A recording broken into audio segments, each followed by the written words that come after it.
Hello everybody, welcome once again to Umineko stream. Happy Frederica Friday. Before we get started, I would just like to reiterate, for those of you who did not catch me saying this towards the end of last stream, that next week we will be on break week because we are finishing episode 5 today. So throughout the stream, I would greatly appreciate any super chats that anybody would like to spare if possible, because next week I'm actually going to be out. I am going to be in California spending a lot of money to go to Anime Expo, and you can say hi if you're there and you see me, because around this time next Friday, I will hopefully be meeting Ryukishi07, the author of Umineko himself. He will be there, having an autograph line at around this time. So, woohoo! But, that said, let's get right into it. Let's finish up episode 5, shall we?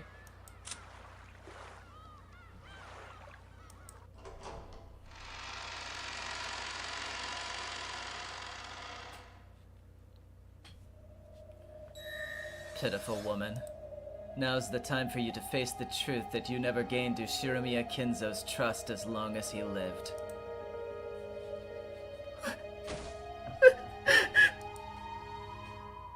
Natsui, don't cry. Kinzo entrusted the Ushiromiya family to you, did he not? No, he didn't. Not only did he not entrust her with that, he never said hello or met her gaze even once.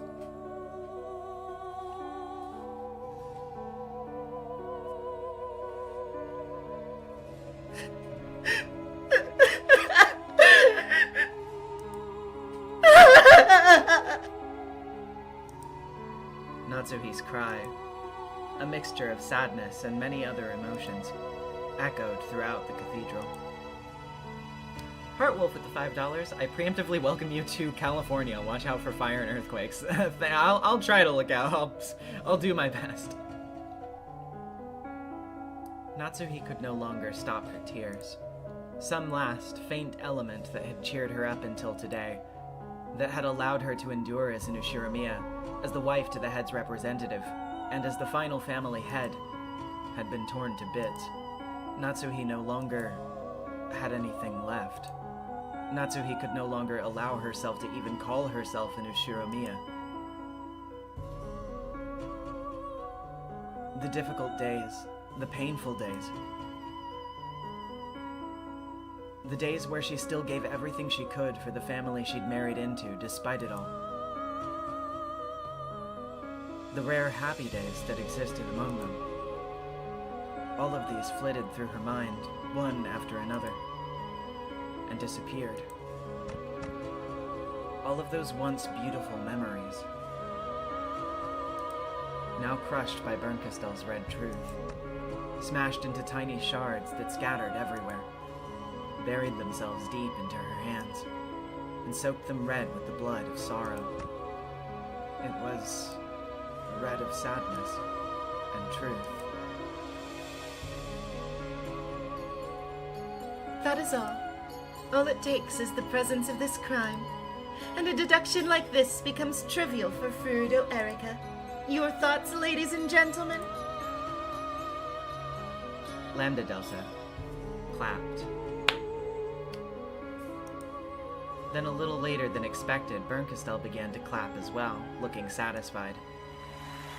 The expressionless wax figure-like audience followed suit, and the unshakable verdict was welcomed with great applause. And so, the truth of this tale was decided.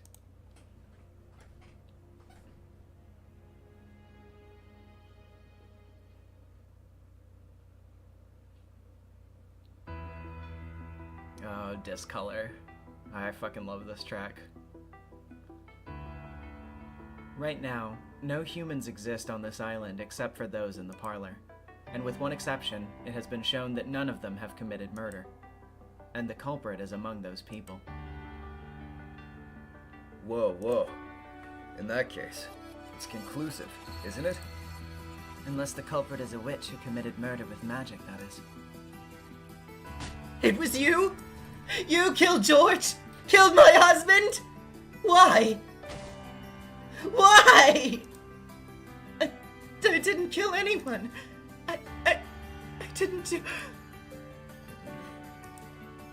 In a panic, and with a voice that really couldn't be called flowing, in a manner that was, to put it coldly, unsightly, Aunt Natsuhi denied the suspicion placed upon her. However, there was no longer any way around it. The girl stood up, brushed back her long hair, pointed at Aunt Natsuhi, and said it one more time.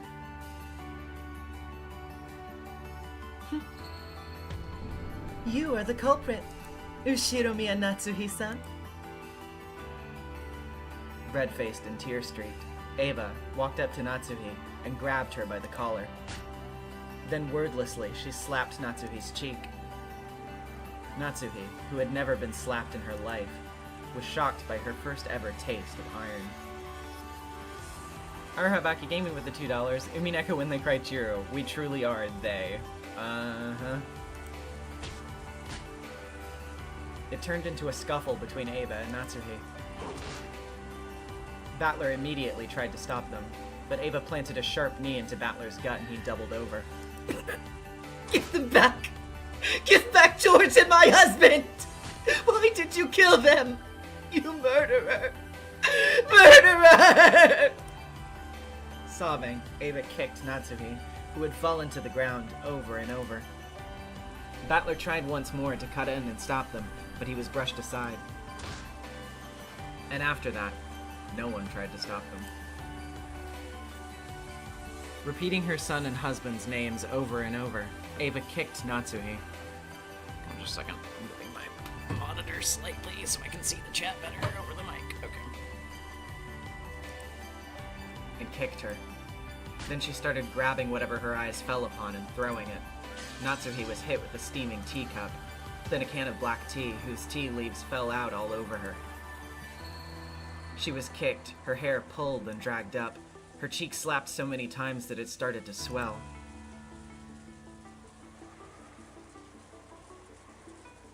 Nezo with the $5. Finally caught up. Glad to be able to watch live with everyone else, although needing to watch week by week will be sad. Hope you enjoy Cali. Thank you so much. Appreciate it. No one tried to stop it. It wasn't because they were worried about Eva kicking them too. It's because they thought it an appropriate act of retribution for a person who had lost her beloved son and husband. A proper retribution. A proper truth. Everyone in the parlor accepted that Natsuhi was the culprit. They accepted the truth that Erika claimed. So it became a proper truth, and Natsuhi was designated as the proper culprit.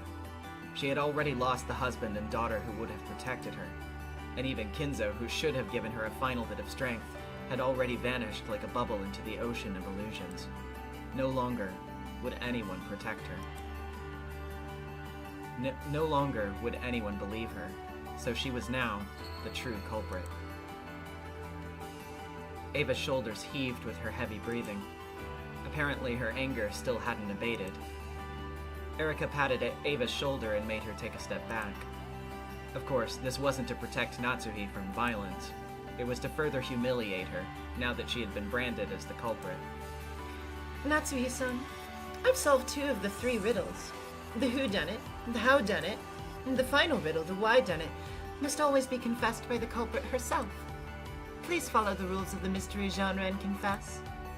The whydunit refers to the motive. If this was a third-rate mystery, you would let out a high-pitched laugh about now, confess to the crime, and start telling the story of your sad past. Don't tell me you intend to make me explain that part as well. I am not the culprit. Someone believe me. I had my husband taken hostage, and I was blackmailed. I was framed. Natsuhi, with her hair a mess and her face red and tear-streaked, protested to everyone, but no one met her gaze, because it had already been resolved that Natsuhi was the culprit. Because Lambda Delta had acknowledged that the culprit of the tale was Natsuhi and woven it that way, none of the pieces would pay any heed to Natsuhi's, to the culprit's words. Natsuhi isn't the culprit. I am the Golden Witch Beatrice.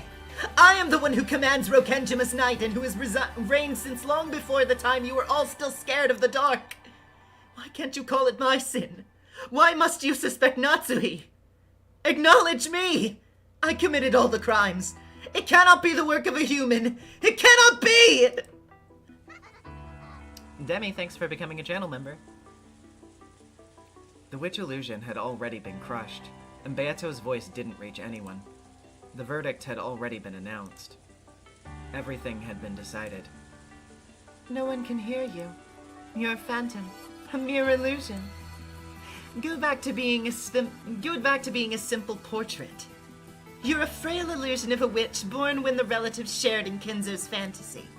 That is the truth chosen by this world.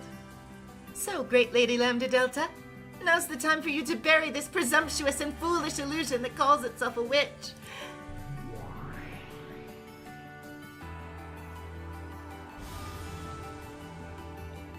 Goodbye, Beatrice. I made you a witch hoping that you would either become my friend or help distract me from my boredom. And you've answered my expectations. The second one, that is.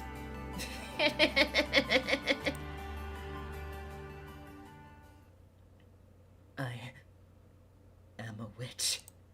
Even if you don't acknowledge it, Lady Lambda Delta, I am a witch. You wouldn't even have been capable of believing that if I hadn't become your guardian in the first place. Okay, it's game over for you now. I'll bury you in accordance with the rules of your game board. What happens to the losers in your game again?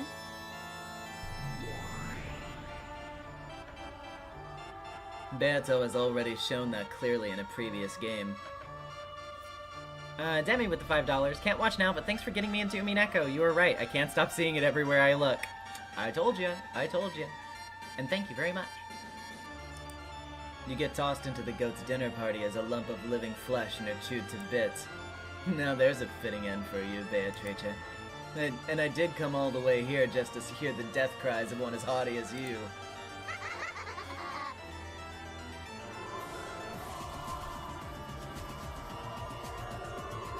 One by one, a massive number of unspeaking goat attendants slipped out from behind pillars and began to fill the cathedral.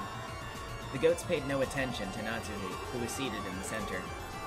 But the crowd completely enveloped her. From Beato's point of view up on the balcony, it must look like a huge pot, boiling pot of goats.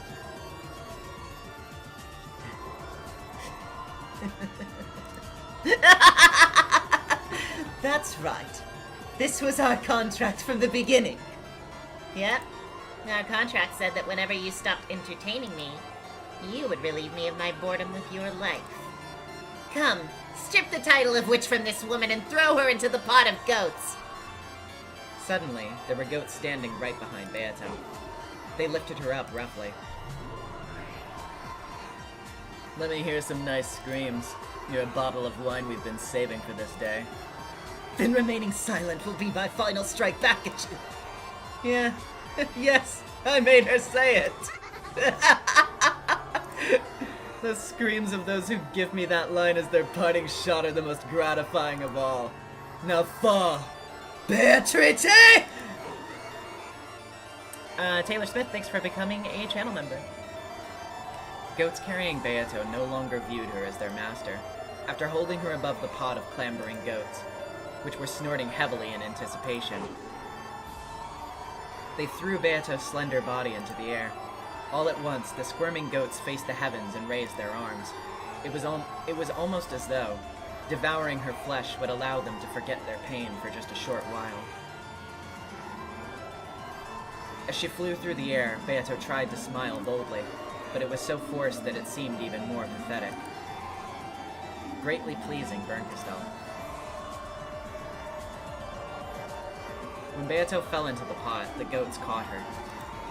Of course, they didn't do it gently. The arms of countless goats pulled at her flesh to keep it for themselves. They tried to tear her to bits. It didn't have to be flesh. Hair, fingernails, shoes, even bits of her dress worked just fine.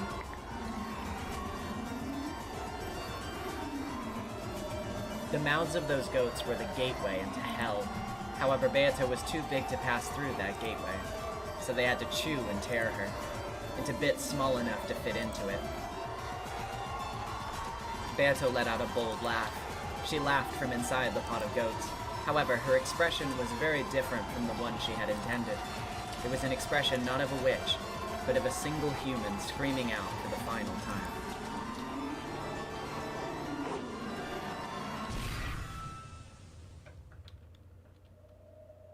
Then, the sea of goats parted.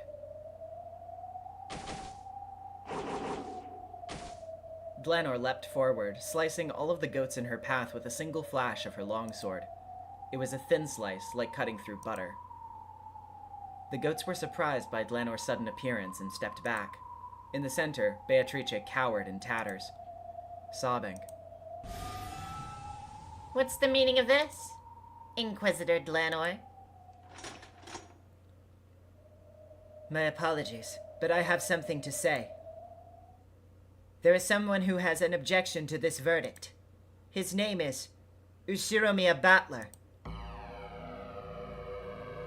Fucking resurrected replayer, let's go! All of the goats stared at Battler. What do you find unsatisfactory about the court's decision? I assume you possess new evidence or truth sufficient to request a retrial. I get it. Glenor is offering me a helping hand. If she hadn't jumped in there, it'd all be over. And I fully understand now how I'm supposed to fight. But it's that very understanding that makes me unable to fight. Because I know I can't win by simply countering Erika's truth. If I want to deny her truth, I'll need to present a different one. And I still don't have a clue what that truth is. There is nothing that time cannot heal, and there is no truth that cannot be reached if you spend enough time searching. However, all courts place time limits upon determining the truth, and a truth that cannot be reached within that time limit cannot become truth. $5 from Digimaniac33. Let's go! There are too many hype things for me to specify what we're going about. Yeah, there are a lot of good moments in this episode, so let's get to it.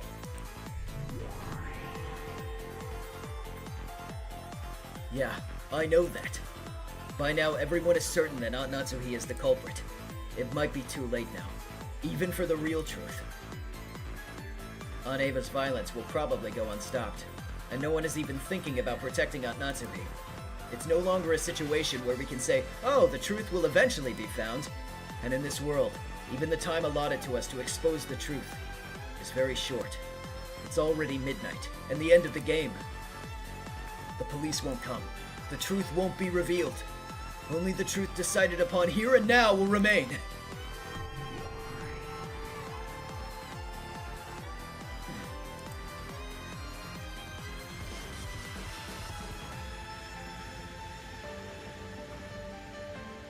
I slowly stood up, walked in front of Beato, and faced Glenor.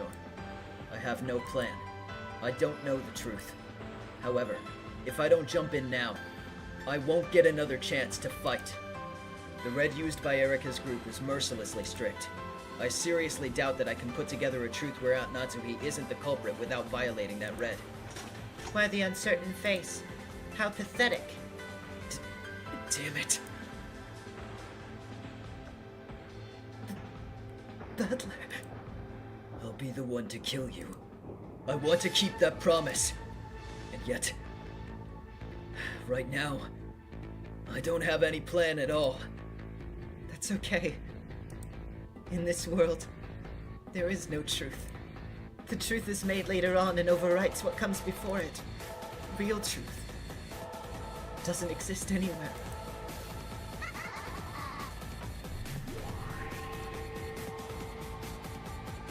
This is a wonderful turn of events, Glenor. Yes, the execution of a princess would be no fun at all without a knight appearing to rescue her. And there could be nothing better than having him beheaded before her very eyes. Bury the old piece and the unneeded player together! As you wish. Glory to the great Lady Berncastel. I am the Chief Inquisitor, Glenor A. Knox! Step forward!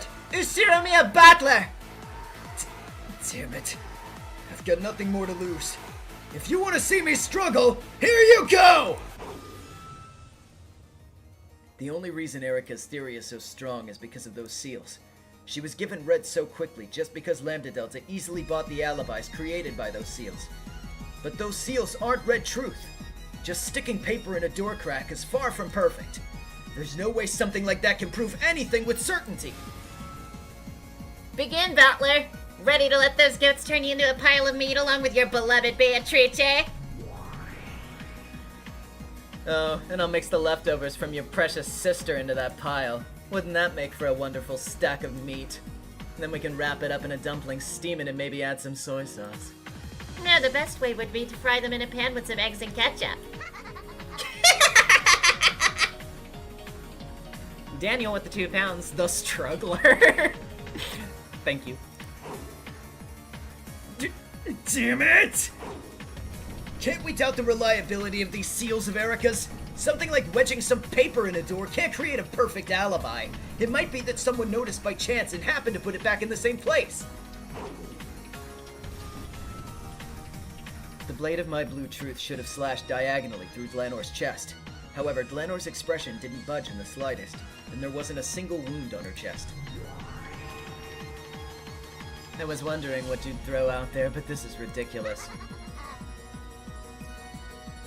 Allow me to explain. This is what I sealed the doors with. Did you think this was paper, Battler-san? Erica once again held up the thing that looked like brown paper. This is duct tape. Its adhesive power is extremely strong. I scored it with scissors to make sure it tore easily. Furthermore, across the center seam and the edges affixed to the door and frame, I wrote my signature, which is impossible to reproduce. Therefore, it's impossible to tear it off without leaving a mark, and it's impossible to reattach, too. Applying to unsheath the red key. Granted.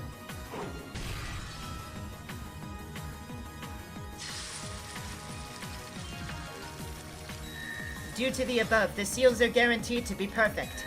Miss Erica's seals were not broken by anyone, and deception is impossible.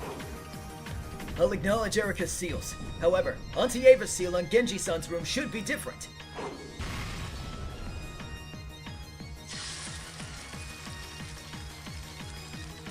Ava's seal was of the same type as Miss Erica's. That is because this method of sealing was one that Miss Erica and Ava conceived of together after dinner. Erica fished through the chemicals in Grandfather's room saying she'd used them for forensic testing, right? There might have been some kind of solvent among them. If you used that, you might be able to tear off the duct tape without leaving fingernail marks.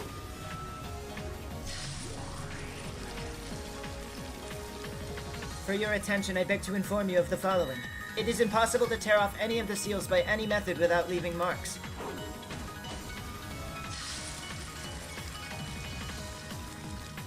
For your attention, I beg to inform you of the following.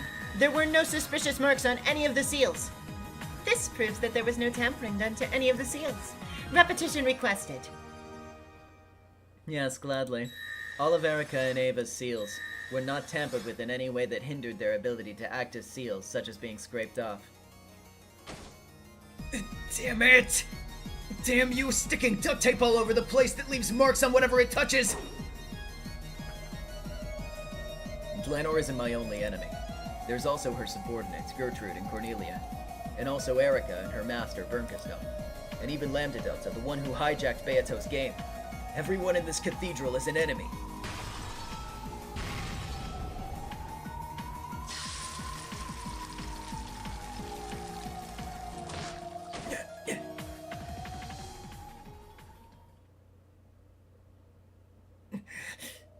The fierce rush of red immediately repelled my feeble truth.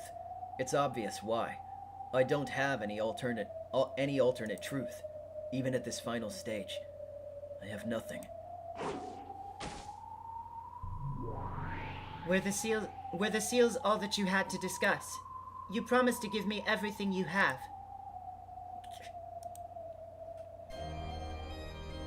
If only I knew a truth that could prove Aunt Natsuhi's innocence. If only I could make a theory that weaves its way through Erica's red. Damn it, I don't know anything!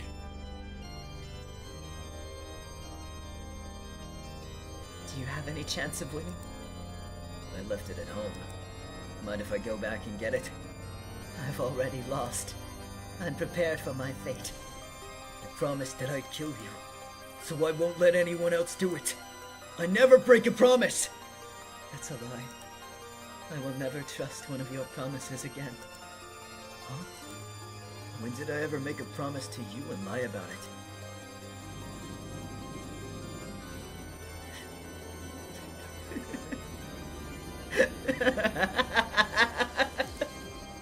After hearing you say that, hell might not be so bad.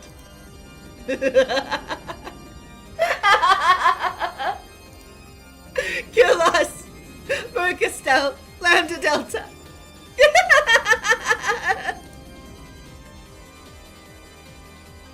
Beata let out a shrill cry, overcome with laughter. It was a broken laugh, and tears streamed down her cheeks. Battler's words could no longer reach her ears. She kept on laughing insanely, like a broken record. Is it over? Pitiful. I am truly disappointed. Ushiro Miya Battler.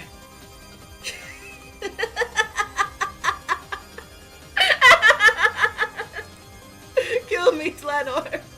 Slice me in half with your red long sword.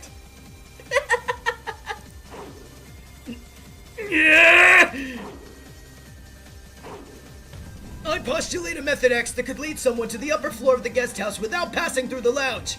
Erica claims that the windows and such were sealed, but she can't prove that she sealed all possible means of entry. There's a possibility that Erica was unable to seal entrance X because she couldn't find it.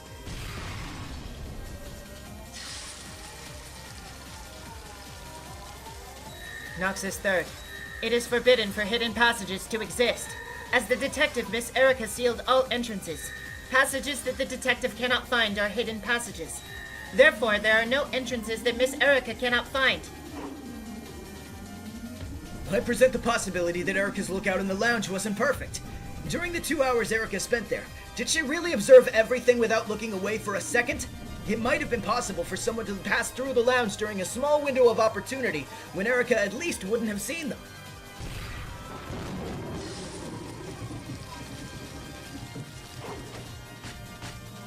For your attention, I beg to inform you of the following. Lady Erica's lookout in the lounge was perfect. There was no small gaps or carelessness or times when she looked away for even a second. For your attention, I beg to inform you of the following. Therefore, during their entire meeting in the lounge, only Rosa went up to the second floor.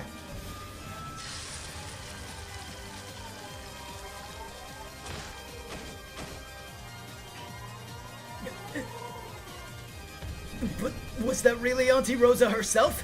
There's a possibility that someone disguised themselves as Auntie Rosa. Or maybe she was actually holding a large suitcase with someone hiding inside of it.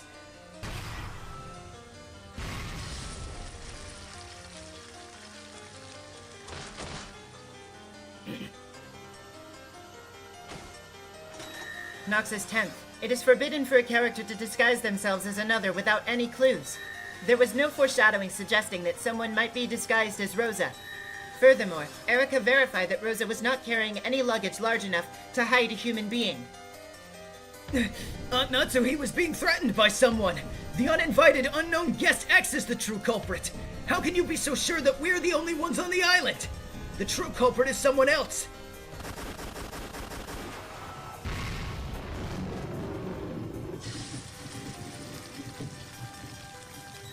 Noxus first. It is forbidden for the culprit to be anyone not mentioned in the early part of the story.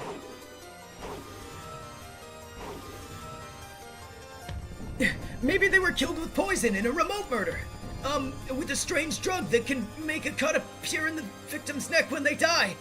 The poison used has a delayed effect, so even with an alibi...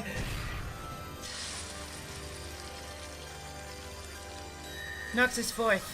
It is forbidden for unknown drugs or obscure scientific devices to be used.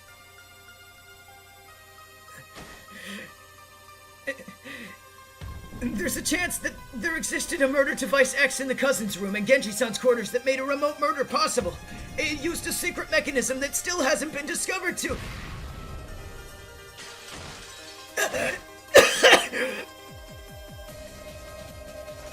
Noxus 8.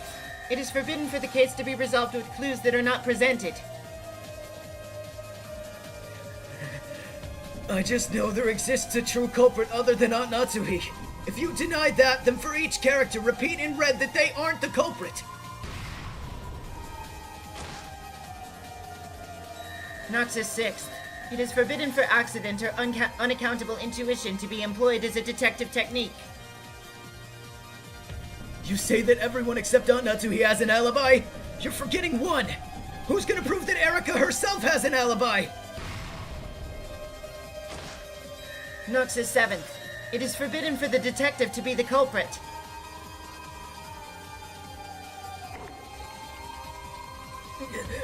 Unless she's caught red-handed, you should never be able to deny the possibility that Natsuhi is innocent. Can you even deny future possibilities?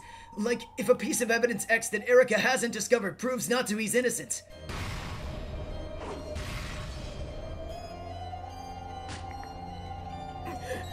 Nox's 8th. It is forbidden for the case to be resolved with clues that are not presented. This story is full of malicious fiction! The story itself is a trap designed to frame out Natsuhi! We should reconstruct the story from impartial truths alone!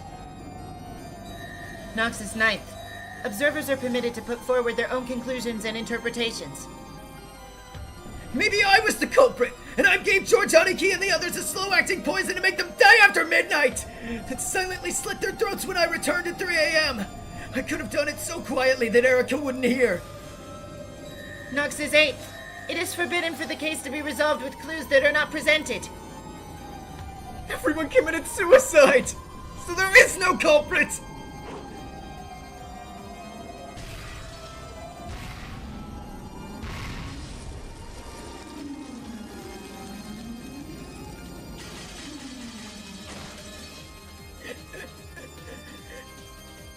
For your attention, I beg to inform you of the following.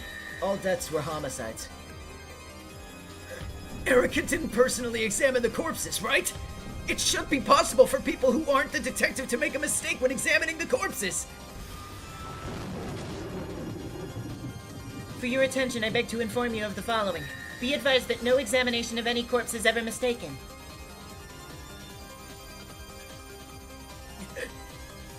Then maybe there were body double corpses. They prepared corpses beforehand that closely resembled the victims. Be advised that no corpses exist except those of characters who have appeared in the story. Then how can you claim that Uncle Kraus is dead without his corpse? Doesn't that violate Nox's something through whatever? Be advised that the red truth is simply truth and there is no need to provide evidence or proof.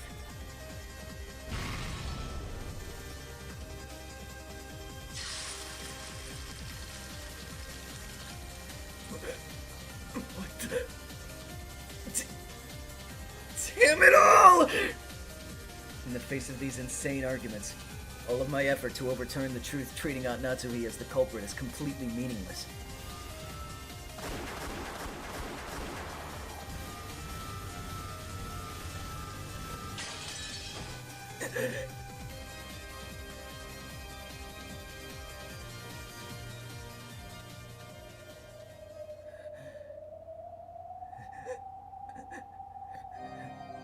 Each time I brandish my desperate blue truths, Glenor and the others' red truths knock me down to the floor. It's getting hard to even stand back up again. Does that mean my body is telling me that I'm about to surrender to the truth where Aunt Natsuhi is the culprit? The red truth is getting more and more perfect.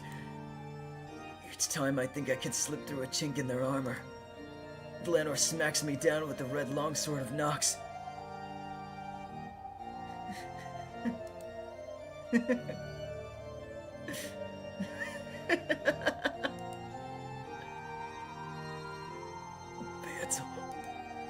That's enough, Battler.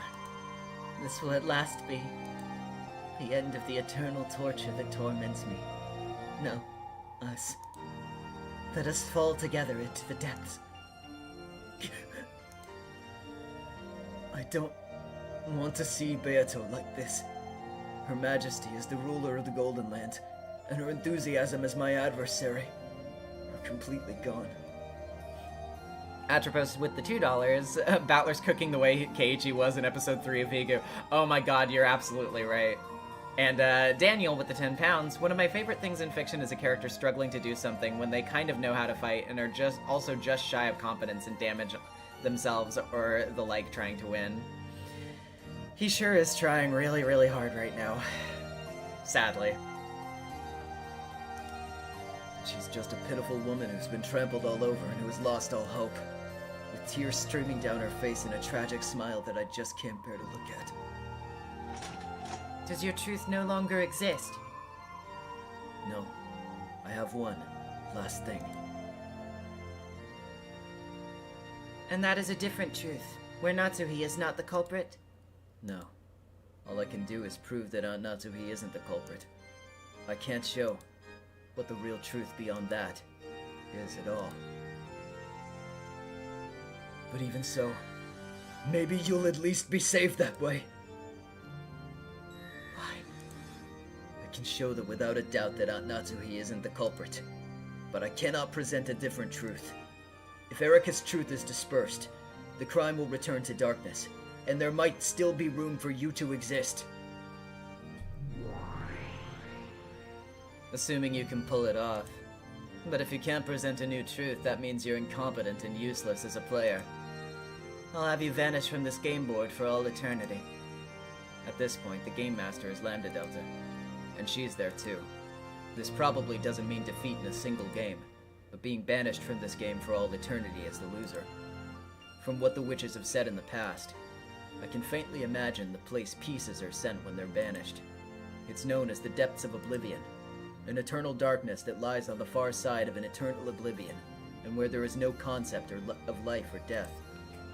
I'm going to disappear, but still, Beato will remain. As long as Beato remains, no matter how suspicious Aunt Natsuhi is, there will always remain space for the witch to be the culprit. In other words, room for Aunt Natsuhi to not be the culprit. As long as that wiggle room is there, someone will eventually expose the truth. It doesn't have to be me. Eventually, someone at least, will smash this fake truth to pieces. I understood that this was the time to abandon myself, for the sake of this other person who would eventually appear. For the sake of the real truth. 1 second. Okay. Just need to check that real quick.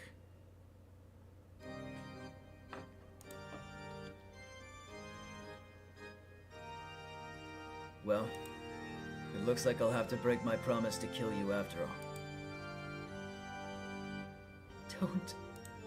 Don't leave me as the only one alive. I'll disappear with you. Let that be your final tribute to me. I beg you. If you just grant this one wish, I won't need anything else.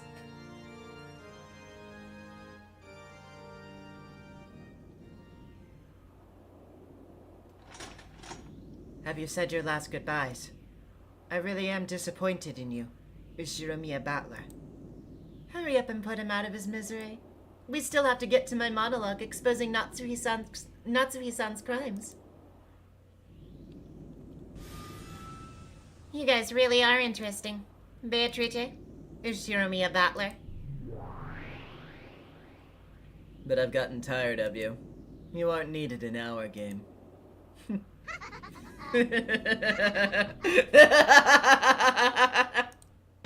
Do it, Glenor! This is the end.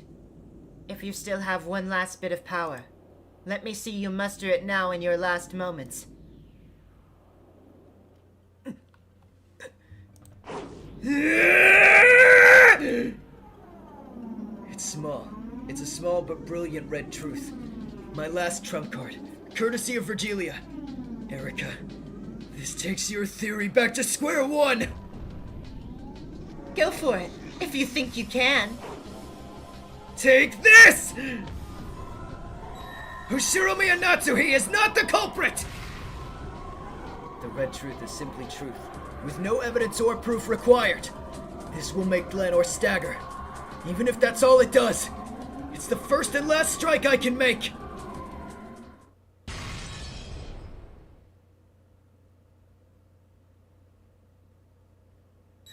Noxus second. It is forbidden for supernatural agencies to be employed as a detective technique. Our Habaki Gaming with the $5 to that effect. It's over, Battler. My red truth was blown away by Glenor's red longsword. In this court, if anyone other than witches is gonna speak the red truth, they'll have to construct an appropriate proof for it. Erika has been following this protocol. Why can't you? True. Erika herself hasn't used the red even once so far. She's always had the witch Bernkastel make those statements by using repetition requests. Your red truth isn't something you obtained for yourself. It's a supernatural truth gifted to you by a paranormal entity. In other words, it isn't reasoning. It's no better than a random thought. In that case, if I have Virgilia say the same red truth, where is Virgilia?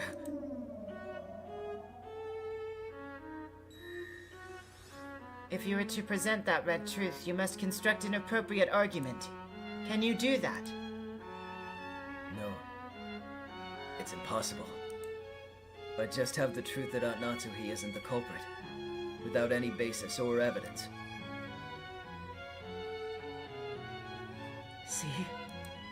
Real truth is a very fragile thing. Does real truth exist? And is it necessary? Even without it, the story goes on. Battler. Kitty with the £2. Sorry, Battler. Leave the cooking to Goda. Now, Battler, prove the red that you have shown. If you cannot, this is goodbye.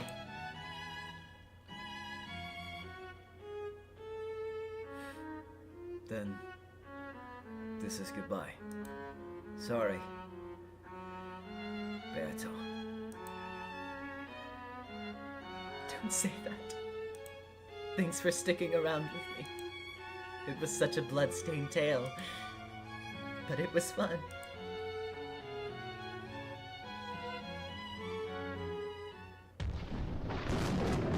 This court is now disbanded.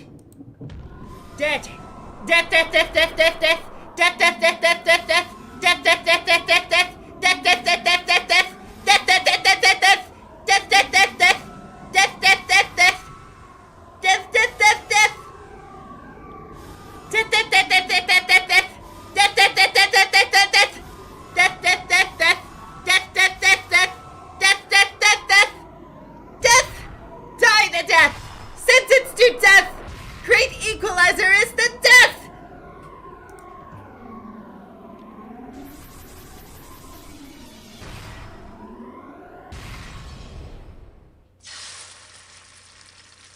Oh, God, that took a lot out of me. Then, the trial for the 5th game was over. The detective, Furudo Erika, accused the culprit, Ushiromiya Natsuhi. There are 3 riddles that the detective must explain. The first is the whodunit. Who is the culprit? As previously stated, it is Ushiromiya Natsuhi. The second is the howdunit. How did they carry out the crime? During the hour between midnight on October 4th, 1986 and 1 a.m. the next day, Ushiromiya Natsuhi went to the cousin's room on the 2nd floor of the guest house and the servants' quarters on the 1st floor of the mansion. There, she carried out the murders. It is only possible for the crime to have taken place during that hour. And for that 1 hour, alibis have been proven for all characters except Natsuhi.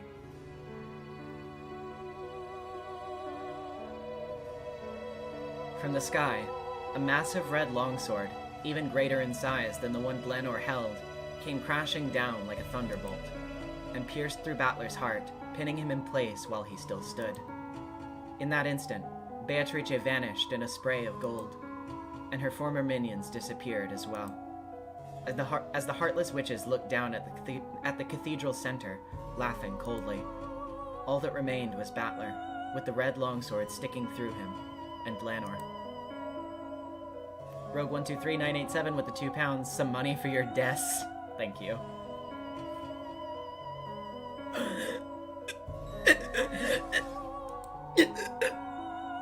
Rest in peace, Ushiromiya Battler. It is a shame. I thought you were a more capable person than this.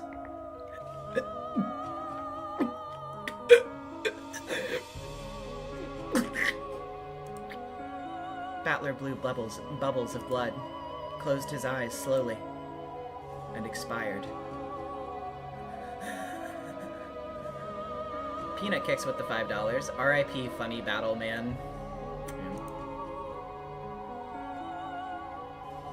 Blanor stared on in silence, then turned on her heels when she saw his life leave him.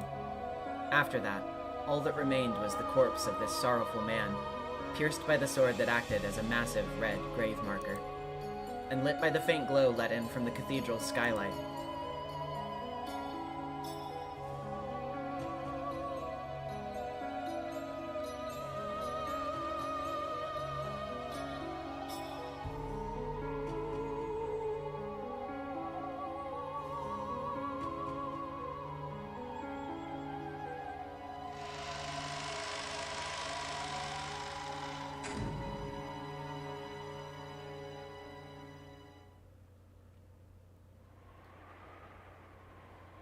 And then, there was the third riddle that the detectives must uncover. The detective, rather. The final riddle, the whydunit. Why did they commit the crime? Citrine Ray, thanks for renewing your membership. The motive. In third-rate mysteries, there's no need to uncover this. After all, even if you don't expose the motive, the culprit will just confess it when all's said and done. However, Furuto Erika was first-rate, so she would expose even this.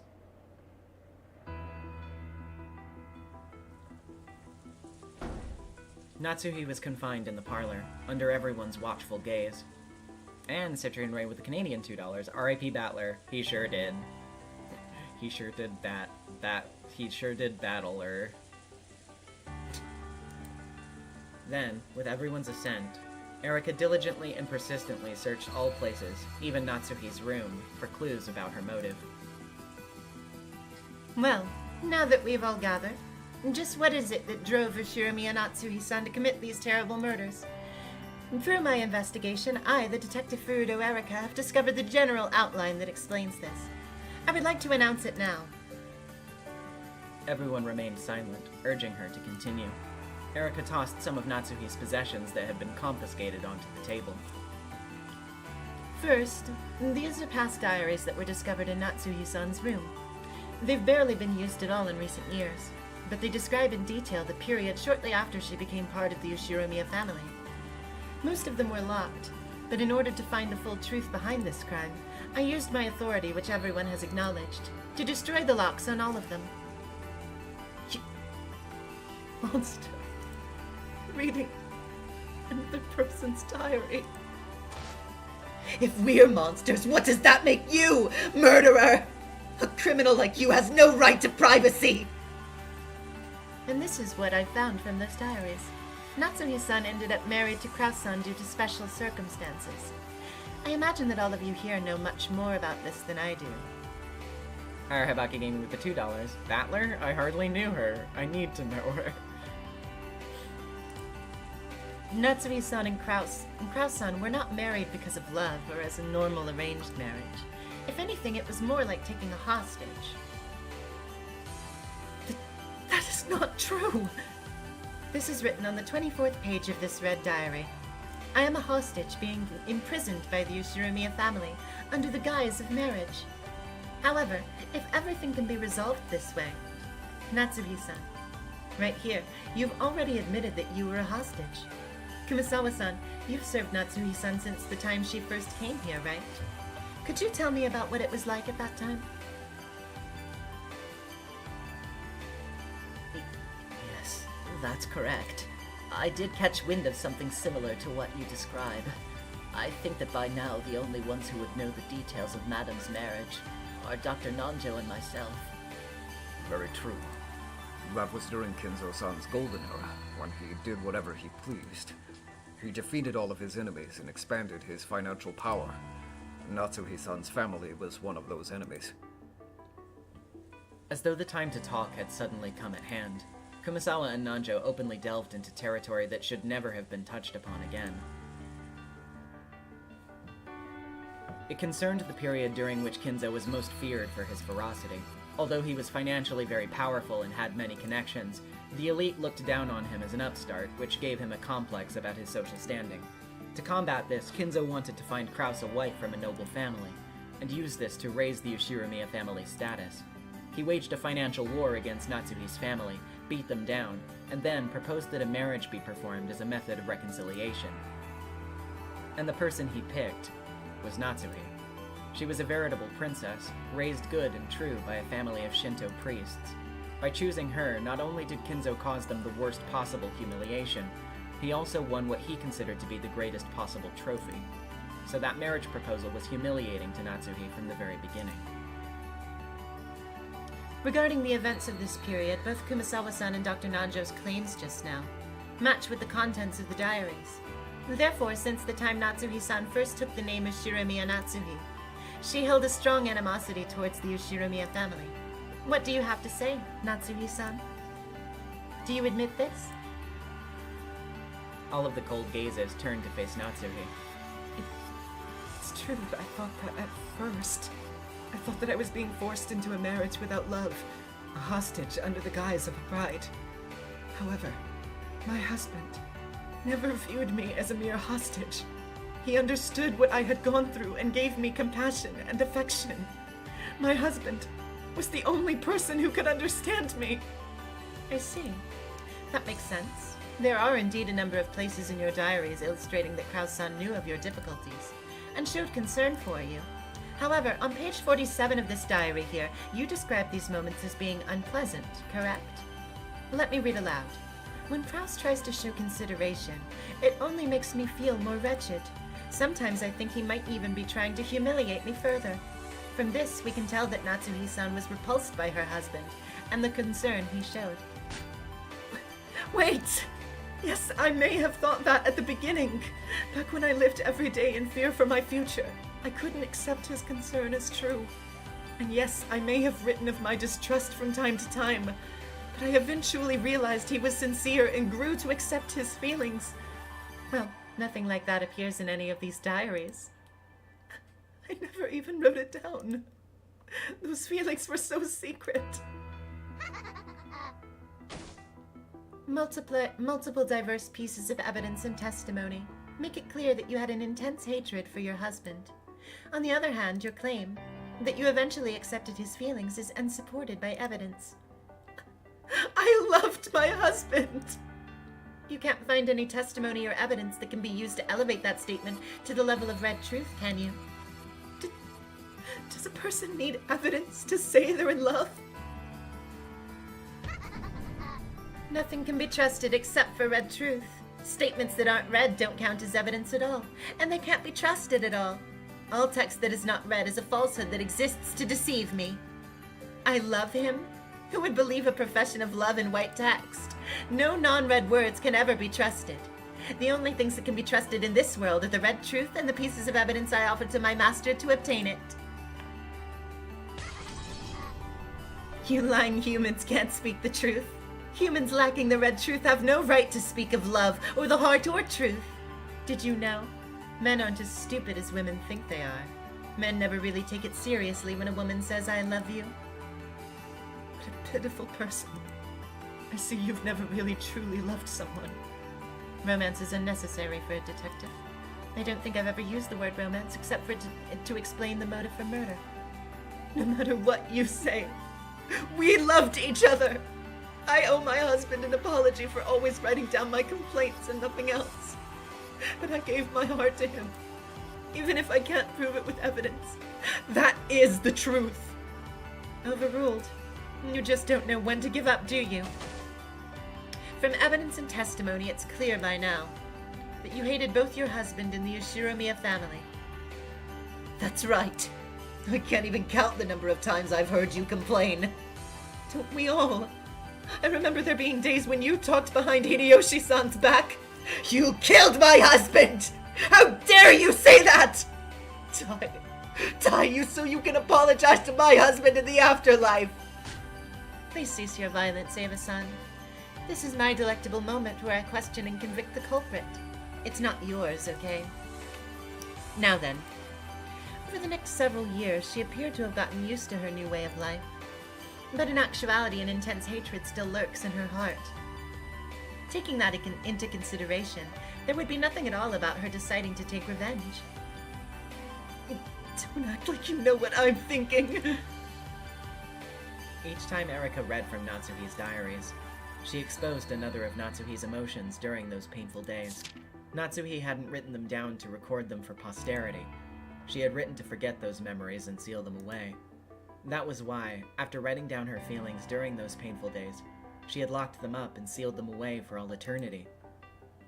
However, Erika claimed that these were Natsuhi's true, hidden feelings that had been locked away and concealed. Since it had already been concluded that Natsuhi was a murderer, everyone accepted Erika's claim. By this point, the red truth wasn't even necessary to establish Natsuhi's motive. As long as the reason seemed plausible, everyone would believe it. No matter how much Natsuhi might object, no one would believe her. No one could accept the truth Natsuhi spoke of, about the days she had spent loving her husband. And so it was painted over by a false truth, in which she hated her husband and swore revenge against him.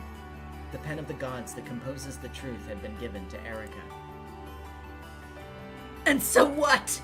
Who gives a damn about your past? Murderer! Murderer! Stop that. I can understand how Natsui-san felt. I always thought this day might come. Eventually. Poor thing. Poor thing. I think she's another one of the pitiable victims of Father's wild life. I knew of the pain in Madam's heart. I always tried to support her. We don't have a confirmed age for Erika, I don't think. They just basically say she's slightly younger than Jessica, I think.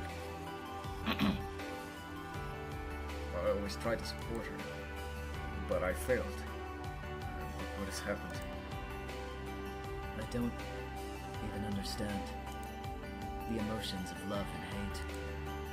You will, someday. They can give you a reason to live, and also a reason to kill.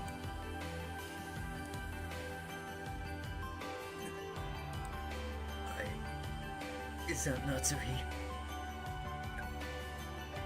Really the culprit? Now that you mention it, there is. One last person besides Natsuhi-san that might be the culprit.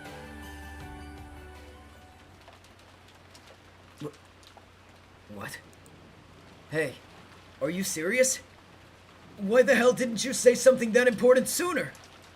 Natsuhi-san, the truth is, there's one person besides you for whom the crime was possible. If you insist on claiming that you aren't the culprit, it means that person must be the culprit. Huh? Who is it? Who? Ushiramiya Kinzo-san. Early this morning, Kinzo-san went outside through the window of the third-floor study, and his location is unknown. Isn't that right, Battler-san? Just like Natsuhi-san, Kinzo-san has no alibi whatsoever. The truth is, for this crime, it was possible for Kinzo-san to be the culprit as well. I simply assumed that he never existed in the first place, so I completely forgot about him until this very moment. Allow me to apologize. She didn't look shy or apologetic in the slightest. Erika bowed in as unpleasant a manner as ever. Even now, she's still holding a grudge over her defeat in the study. Natsui-san, you gained Kinzo-san's trust under the person who served closest to him, isn't that right? I think you understand better than anyone else that this incident is actually the crime of the family head, carried out by Ushiramiya Kinzo-san. You dare call father a criminal? Don't worry. Even if Kinzo-san is actually the culprit, I've prepared more than enough evidence and testimony to explain the why done it. Even if you were to say, for example, that you were putting yourself on the line to cover for Kinzo's crime, I'm more than capable of carrying forward such a plot. Arabaki gave me the $2. Mystery fans, these your goats? Remember the heart.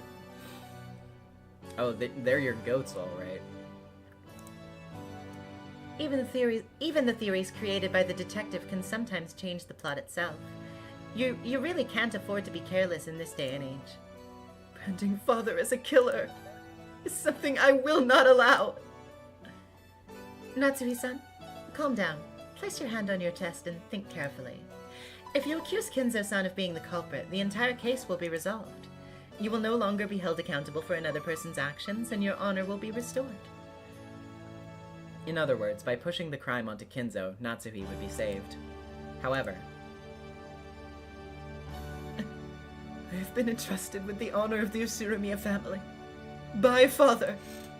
Do you really think that I would defile Father's honor, the Ushiramiya family honor, just to clear away the false accusations made against me? Of course, Natsuhi knew that she wasn't the culprit, and she also knew that Kinzo wasn't. So being framed herself and pushing the blame onto Kinzo were both unacceptable, unbearable outcomes. Are you sure? As I've already established quite thoroughly, alibis have been proven for everyone except you. If you do not accuse Kinzo-san, then it really will be clear that you are the culprit, and that will become the truth. If labeling me as the culprit is what you call truth, then you can do as you please. I am certain that God knows I am innocent, and one day he will prove it. If it came to a choice between her and Kinzo being framed for these crimes, Natsuhi would sacrifice herself. Perhaps that was her way of protecting the Ushiramiya family honor. Natsuhi. And I even gave you a chance. Stupid woman. This future where your name will eventually be cleared doesn't exist. Not for you or any of the other pieces in this game. Natsuhi had made her decision. If they were going to call her the culprit, she would let them. She boldly rejected the thought of selling Kinzo's honor to gain a momentary truth where she wasn't the culprit. And therefore, the tale would be woven with her as the culprit. If in the future the accusations against her were to be proven false, this tale would probably be rewritten. However, such a future would never come. I think truth is a fleeting thing. Even if I'm a good person up until my death, if some heartless person after my death writes down that I wasn't a good person, and that is shared with everyone else, then even all the goodness in which I lived my life will be overwritten easily. And so, I think, I must live as a good person for all eternity. If you claim that Kinzo-san was not the culprit, he will need an alibi which proves that the crimes were impossible for him. Otherwise, we cannot truly be certain that you are not the culprit, that you are the culprit, Natsuhi-san. Erika had to be well aware by now that Kinzo was nothing more than an illusion to muddy the waters of the inheritance problem. However, proving him to be an illusion would be very hard. The only way to do this would be to confirm Kinzo's death, but Kinzo died a long time ago, as revealed by the red truth of previous games. And in this 5th game, his body hasn't even appeared. Under these circumstances, it wouldn't be easy to prove his death conclusively.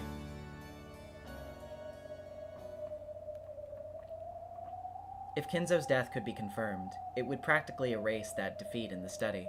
It was the only way Erika had of negating the humiliation of her loss, and there was something that could confirm Kinzo's death almost as certainly as real proof, and that was the confession of the culprit.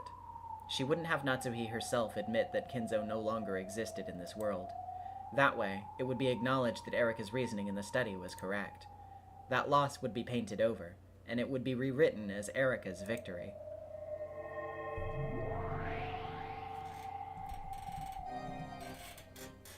Battler hung suspended by Dlanor's red longsword. Beato had disappeared by having her existence denied, and her minions had gone too. Now that they had disappeared from this cathedral, only Natsuhi and the witches convicting her remained. So, you still claim that Kinzo is alive and remains somewhere on this island? Yes, I do. Father is in good health. No matter what anyone says, I will not change my statement. The red truth from the previous games say that Kinzo is already dead, but that's not enough to satisfy you, right, Byrne? Yeah, that's right. I'm after a perfect victory, so there's nothing interesting about getting a checkmate just because Kinzo's death has been confirmed by the red.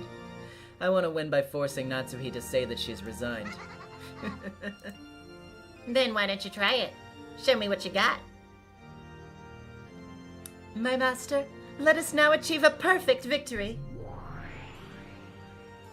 Of course. Natsuhi, you say that Kinzo is certainly alive, but you don't know where he is, correct? Yes, that's right. Father left through the window and his location is unknown. He is so troublesome sometimes. Lambda, I'm going to make Kinzo's location from midnight until the morning absolutely clear. From midnight until morning, Kinzo stayed in the same room. Well, duh, he was a corpse after all. No, I'm sorry. That's right. Totally right. I won't butt in. It sounds interesting, so keep going. From now on, I will use the word Kinzo to mean a living Kinzo. After all, Natsuhi claims that he's alive. I'll say more with the red truth. Kinzo does not exist anywhere outside the mansion. Isn't that right, Erika? Yes, my master.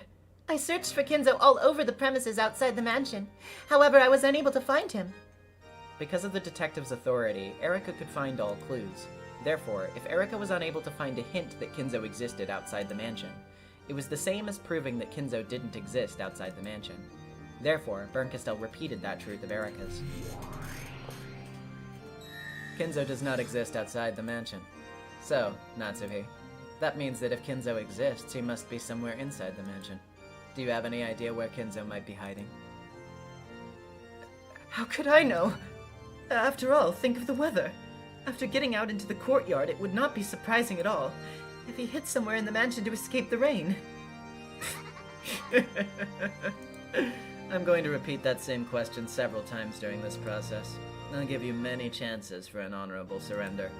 If you're too stubborn, you'll lose even your true honor. No matter how you threaten me, I will not give in. I just love teasing pieces like you. Then let's keep going. For these reasons, it's unthinkable to think that Kinzo-san might be somewhere outside the mansion. After learning that, we performed an extensive search of the 3rd floor where the study is. However, there was nowhere he could have been hiding. We didn't catch any trace of Dad on the 3rd floor. So then, where is he, Natsuhi-san? I don't know. If he isn't on the 3rd floor, perhaps he's hiding in the basement. Yes, the basement. We searched all of that suspicious basement, including the boiler room and the underground storeroom. Yes, I searched too. I didn't see Father anywhere. I'll ask again. Where is Kinzo-san, Natsuhi-san? In that case, he was probably on the 1st floor or the 2nd floor. I see. Process of elimination does tell us that, doesn't it? We then thoroughly searched the 1st floor. And the result? Nope. We were unable to find Father. I'll ask again. Where was Kinzo-san, Natsuhi-san? Then he was probably hiding on the 2nd floor. How should I know where Father is hiding? Are you sure about that? I think you would know very well where Kinzo-san was hiding. Madam knows where the master was? Hiding? That's impossible. That can't be true. Both Shannon and Canon knew that Kinzo was no longer alive, so they didn't have a clue how Erika was planning to corner Natsuhi, using a phantom of a person who didn't exist.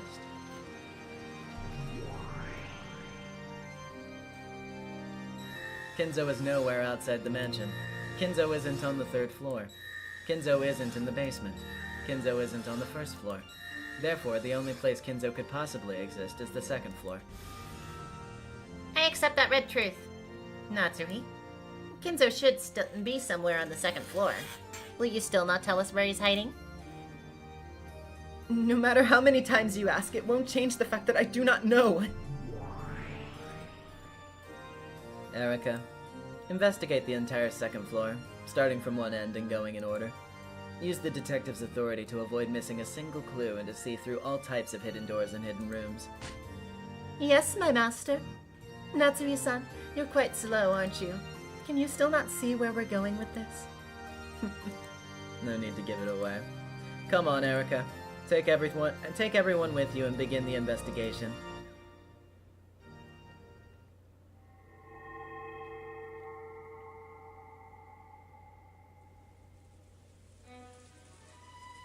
Erika used her detective's authority to take everyone, even Natsuhi, up to the 2nd floor to search every room, starting at one end. Even for rooms that were thought to have nothing at all to do with the crime, Erika did not relax her search in the slightest. Her search was thorough in every single room as they moved through them all. So you still won't tell us where Kinzo-san is hiding? Stop saying that! How many times do I have to say that I do not know? Natsuhi-san, It doesn't matter where we search, we won't ever be able to find Kinzo-san, will we? Of course not. Kinzo doesn't exist. No matter how long the search continues, it's just a waste of time. This was known by both Erika, who was the witch's piece, and Natsuhi, the one who knew the truth. In that case, this search will end at the room on the far end of that corridor. In other words, it will have been proven that Kinzo wasn't in any of the rooms except that one. What do you think will happen then? He isn't on the 3rd floor, or the 1st floor, or the basement. And he isn't in any of the rooms on the 2nd floor except possibly the one at the end. So if he really did exist inside the mansion, it had been proven that he could not be in any room except for that room at the end. In other words, this was Hempel's Raven, because it had been established that a living Kinzo didn't exist anywhere except the final room at the end of the corridor. That automatically meant that a living Kinzo existed in that final room. And that room at the end of the corridor was...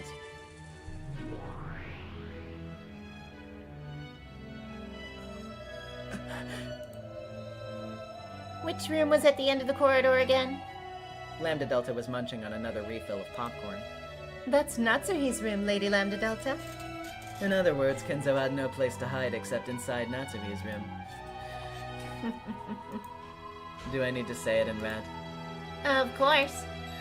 Kinzo does not exist anywhere outside Natsuhi's room.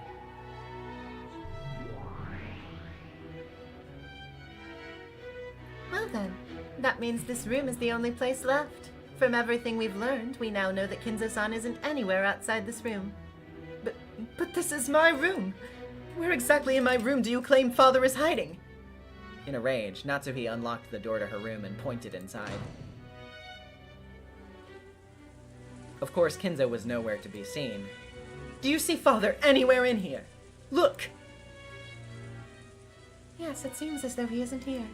Do you think he realized we were coming and escaped out the window again? If Kinzo wasn't in the last room, it meant that he didn't exist anywhere. There is no living Kinzo outside the mansion. There is no living Kinzo inside the mansion. Therefore, no living Kinzo exists. However, Erika didn't make that argument. She had brought things to this point, but she didn't make it checkmate. It was because Bernkastel didn't want to win by cornering Natsuhi with the red truth, but by forcing Natsuhi to admit to a humiliating resignation. I have not only been searching for Kinzo-san himself all this time. I've been looking for any sign at all that Kinzo-san hid in these places between midnight and morning. And no such signs have existed. In other words, we know that from midnight until morning, Kinzo was always holed up in the same room. And that was Natsuhi's room. It means the checkmate of Red Truth has finally trapped the piece known as the illusion of Kinzo inside Natsuhi's room. So, Natsuhi-san, this means you were with Kinzo in this room until morning. Do you still claim that you don't know where he was? I'll acknowledge it with the red truth. For the entire duration of the night between midnight and morning, a living Kinzo could not have existed anywhere outside Natsuhi's room. Based on this truth, I permit you to continue the debate under the assumption that he could only have existed in Natsuhi's room. Plea bargain. Come on, Natsuhi. Even someone as stupid as you must have realized the fix you're in now. This is your last chance. Make Kinzo the culprit. Call the Yoshiromiya family head a criminal and crush the head's honor to save your own skin. If you show that you have the guts to do that, I'll change the plot into one of a tragic heroine taking the blame to protect the family head. Father is innocent! I cannot call Father a criminal! Deal refused. Okay, Vern. Do it.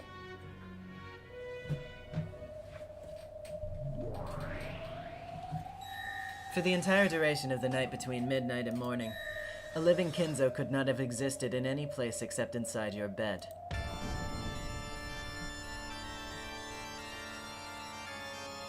What? And... What do you mean by that? After conducting a thorough search of this room and detailed forensic testing, I discovered that Kinzo did not exist anywhere in this room between midnight and morning. However, your bed alone is excluded from this. A shocked silence dominated the room.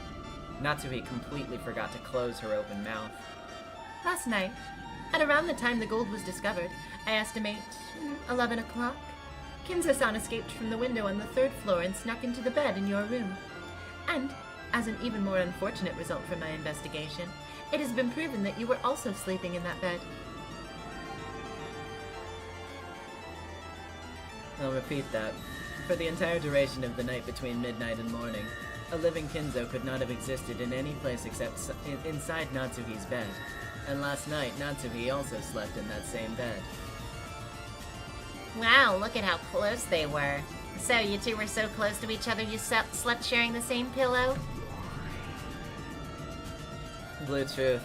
Therefore, we can conjecture that Ushiromiya Natsuhi and Ushiromiya Kinzo had sexual relations with each other. Why else would a man and a woman share the same bed all night long? How dare you to suggest that I would do such a thing with the father I respected so much? I won't allow you to say such things! Natsuhi, use the red truth to counter this blue truth. Of course, you aren't a witch, so there's no red that you can use. So I'll speak with the red truth in your place, if you can show me convincing proof.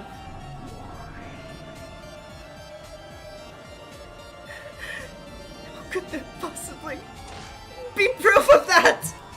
How low are you willing to sink to mock me? You vile creature! Natsuhi tried to attack Erika, but Ava pinned her arms behind her back so she couldn't do anything. How unsightly. In order to take revenge against the Ushiromiya family, you first schemed to take control of everything the family owned. For that reason, you used your body as a weapon and ensnared Kinzo-san. I would never do anything of the sort! I've never given my body to anyone except my husband! I understand why you'd want to deny it, but testimony from several witnesses makes it clear that you've repeated secret meetings with Kinzo-san. I mean, even last night, you and Kinzo-san were all alone in his study when you went to say goodnight to him, weren't you? Not only that, I've obtained multiple pieces of testimony claiming that there were clear traces of sexual relations. Are you insane? Who was it? Who said something so ridiculous? Koda? Shannon? Was it Ava-san? Yes, you must be behind something this ludicrous. Who was it? Who?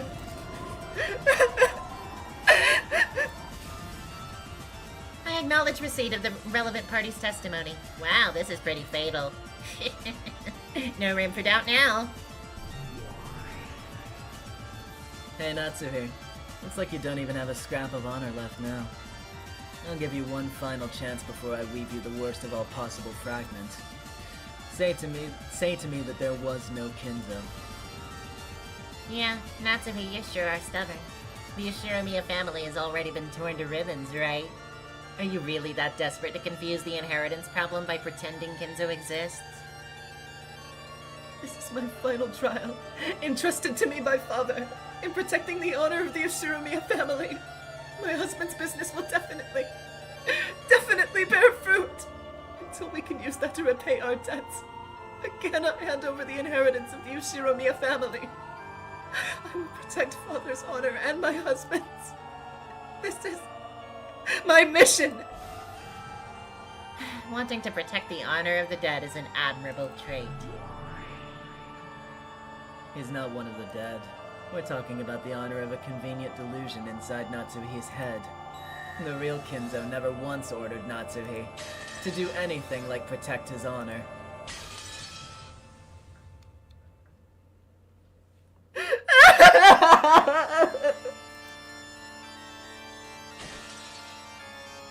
As Natsuhi screamed, she fell down to her hands and knees. She no longer had any way to reject the fake truth that Bernkastel and Erika had weaved. By my name as Great Game Master Lambda Delta, I acknowledge that Lady Bernkastel is the victor of this game. If anyone has any objections, state your name now.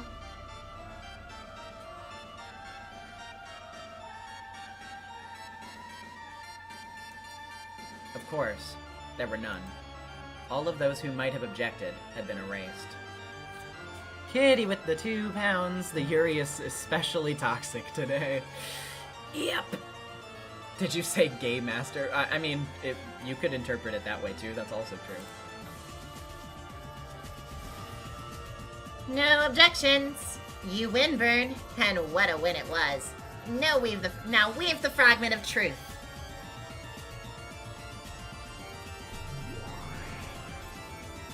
Sure. Then I will now weave the truth. This is the truth of this sad and foolish tale.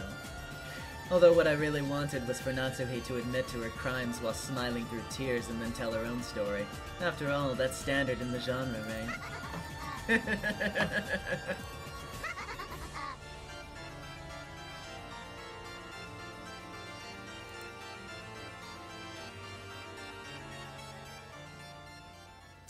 What notifications do I have? Hold up. Sorry, I have to mark off these Discord notifications or they're gonna keep bothering me. Anyway. After being forced into an unwanted marriage, Natsuhi developed a grudge against the Ushiramiya family and was filled with a desire for revenge. Trial summary, page 3. As revenge for financially ruining her birth family, Natsuhi also plotted to take over the Ushiramiya family's fortune. Trial summary, page 4. When Natsuhi learned that the wealth of the Ushiramiya family was for all intents and purposes controlled by Kinzo himself, she initiated sexual relations to curry favor with him and managed to ensnare him. Trial summary, page 7. Bernkastel documents, page 682.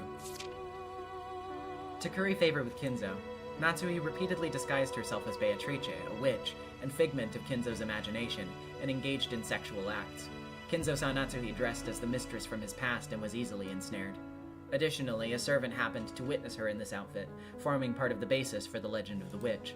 Trial summary, page 8. Submitted evidence number 17. Bernkastel documents, page 802. However, late at night on 1986-10-04, Ushiramiya Battler discovered the hidden gold. Natsuhi planned the crimes after the relatives raised a fuss and insisted that Battler should succeed the headship. She murdered the children in the cousin's room and tried to frame Battler for the crime. Furthermore, Genji was murdered because he was opposed to this scheme. Guys, this is the truth that Bernkastel formulated. They're not saying that this is the actual truth. Guys, please. Later on, Hideyoshi was also murdered. After this point, Natsuhi displayed a strong intent to murder all those involved without discrimination. Trial summary, page 27. Supplemental Materials B, page 61. Bernkastel documents, page 1103. The concrete details of the crime are as follows. 1986, 10:04, midnight. Natsuhi decided to commit the crimes. Because Genji refused to assist her when asked, she murdered him. She then murdered her husband Kraus in his own room. Trial summary, page 40. Supplemental Materials S, page 8. Bernkastel documents, page 1105. Great Court Internal Documents, Library of Law, A09, number 9974.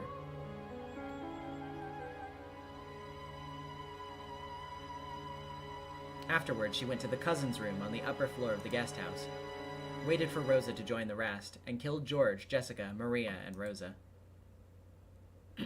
She mutilated the necks of the bodies. Afterwards, because there were people in the downstairs lounge, she waited in an empty room upstairs. She hid in this empty room until the people in the lounge dispersed and went to bed. Trial summary, page 41. Supplemental Materials S, page 10. Bernkastel documents, page 1131. Great Court Internal Documents, Library of Law, A09, number 9974. God damn it. The people in the lounge dispersed just after 3 a.m. Natsuhi left the empty room and escaped from the guest house. She returned to her room, where she met up with Kinzo, who had been hiding there. They spent the rest of the night there together. Kinzo left the room early next morning and concealed himself somewhere near the guest house. Trial summary, page 41. Supplemental Materials S, page 29. Bernkastel documents, page 1200. Great Court Internal Documents, Library of Law, A09, 9974. Afterwards, Kinzo saw his chance and carried off the bodies of the 6 victims one by one, hiding them. Unfortunately, these hidden bodies have not been found. You know, I'm just gonna stop reading the trial summary page, whatever. Let them do whatever they want. Natsuhi, who had failed in her scheme to cast suspicion on Battler, changed her plan to include the murder of all present. Predicting that one of those present would eventually want to take a rest in a private room, Natsuhi concealed herself inside of a closet in one of the guest rooms. When Hideyoshi visited that room at approximately 1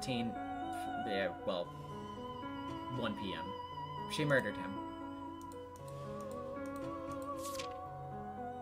Natsuhi once again concealed herself in the closet from the time the others became aware of the incident to the time that they carried out Hideyoshi's body. Furthermore, as proof of this, a button from Natsuhi's clothes was found in the closet. Afterwards, she exited the closet and tried to return to her own room. However, Furuto Erika discovered her on the way, and Natsuhi confessed to her crimes after questioning. Did she, though, guys?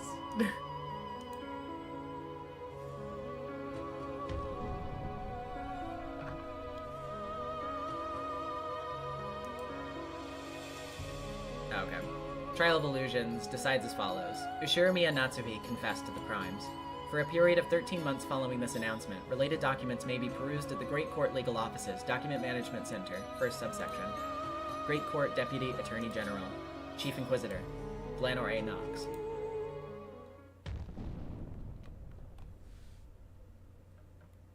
Oh, hell yeah, Spooky Star. I absolutely recommend it. We're on episode 5 of 8 of Umineko right now, so there is a lot of fun stuff for you to catch up on. Just say that I did it, okay? That's what you want me to say, right?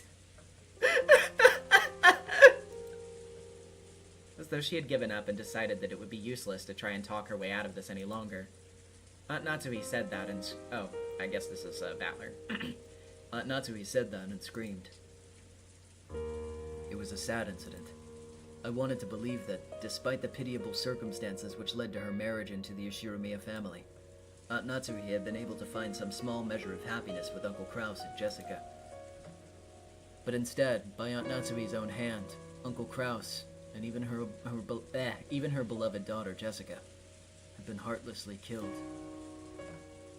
It was even harder to believe that Grandfather had been an accomplice and hid the bodies.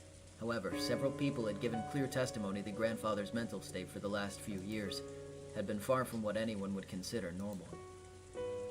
Perhaps possessed by a mad devotion to the mistress he had lost long ago, Grandfather might have truly believed that Aunt Natsuhi was a reincarnation of Beatrice. Where is Grandfather now? Like Erika theorized, did he really believe that he could revive Beatrice by carrying out murders following the epitaph, and succumb to Natsuhi's cajolery? Right now, is he holding some kind of disturbing ritual with the bodies he carried away? Are you satisfied now? This is what you wanted to make me say, right? Aunt Natsuhi sobbed as she spoke. This is your revenge, isn't it? You, the man from 19 years ago. This man from 19 years ago that Aunt Natsuhi kept mentioning was the man who had supposedly framed her. However, referring to a man from 19 years ago was as far as she would go, and she made no attempt at all to explain what had actually happened back then. I'm certain that a pawn of that man is among us now. I'm sure that right now, that man is ridiculing me through one of you. So tell me, are you happy now? Has a little of that pain and suffering you've endured for 19 years ago gone away? I finally understand. The reason you brought me down to this point is because you wanted to make me admit it, isn't it? Natsuhi-san, other than us, there's absolutely no one here. Please stop this insanely desperate charade and quit pretending that someone who doesn't exist actually does. Erika laughed mockingly, but as Aunt Natsuhi looked at us, no, as she looked at someone behind us, she hung her head and shook. Then she confessed to her sin. I committed murder. So you finally admit your crime directly? No. This is not about what happened today and yesterday. I confess to a murder that occurred 19 years ago.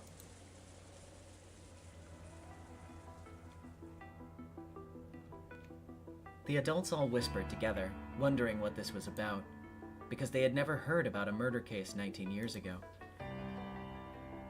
19 years ago, I committed a sin. I couldn't tolerate it. That baby! Baby? Now what are you talking about? On that day, 19 years ago, Father entrusted me with a baby. Since I was having so much trouble conceiving a successor, Father told me to adopt a child. And he brought me a baby which he said was from a welfare institute. And he put it in my arms.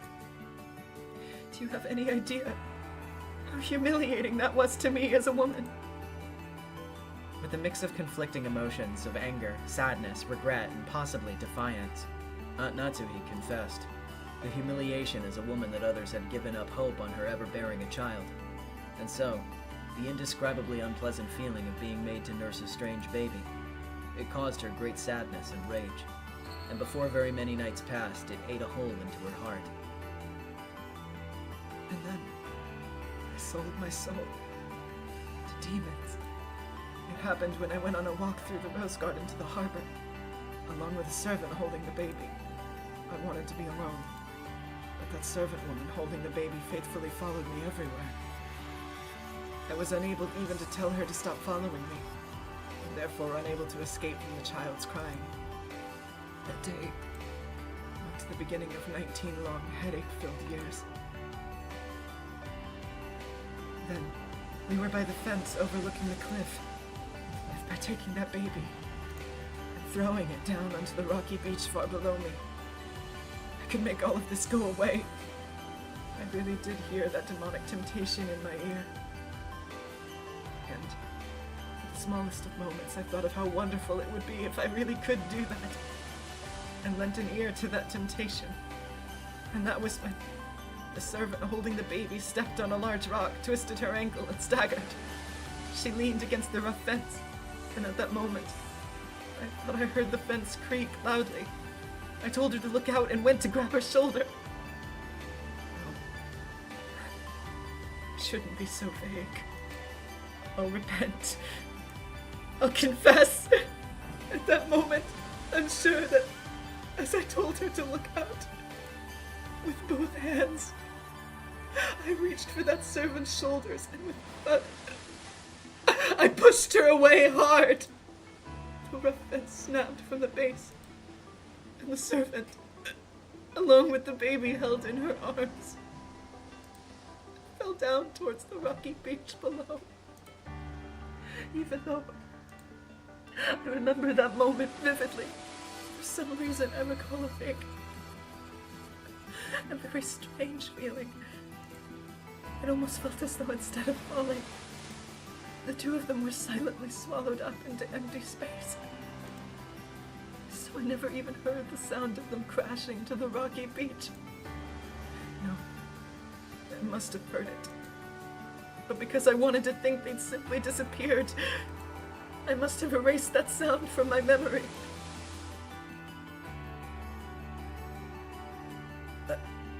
And then? For an instant, I thought it was a dream. It was high enough that I couldn't see the two of them below me just by leaning over. So I couldn't tell whether their fall, the events of just a few seconds earlier, had actually happened or not. I must have been wishing so strongly that the child would fall from there, that I hallucinated the whole thing. Trying to make myself believe this, I hurried back to the rose garden. I decided to say that I'd left the baby with the servant and had been taking a rest alone in the garden. And Father asked what had happened to the baby, which caused a stir over the disappearance of the servant, who I'd left the baby with. Eventually, the broken fence was discovered, and the two corpses were found at the bottom of the cliff. The baby's origins apparently couldn't be made known, so its existence was hushed up, and the official story was that the servant simply died in an accident alone. That's right. I stole away 2 innocent lives in one go. As for the poor servant, her family was generously compensated, This was enough to satisfy her aged husband, who grieved over the unfortunate accident. He never knew the truth. And just a few years ago, he died of old age. And I confessed the truth over his grave, apologizing. To this day, I have never apologized to that baby. Yes, that's what you're after, isn't it? So right here, right now, I'll confess to my crime. I, Ushiromiya Natsui, did 19 years ago push you off a cliff and tried to kill you. But you didn't die after all. You're still alive, and you still call me mother. You came to this island and took your revenge on me, didn't you? When you learned that you were pushed off a cliff by the woman you should have been calling mother for the past 19 years. You must have lived a life so full of hatred. And now, you've taken everything I've gained since pushing you off that cliff. 18 years of my life, and smashed it all to pieces. I no longer have my beloved husband or daughter, and I've even lost my honor. And I'm being called a murderer. No. I really am a murderer, aren't I? Yes, that's right. It all went according to your plans. I'm now regarded as a killer. How is this for you? Is this enough? For your revenge? My husband and daughter have been killed. I've been made to look like a murderer. Like an adulteress, even. After seeing me put through such terrible humiliation. Are you satisfied? Yes, I bet you're quite satisfied. Because my family, my honor, everything has been taken from me.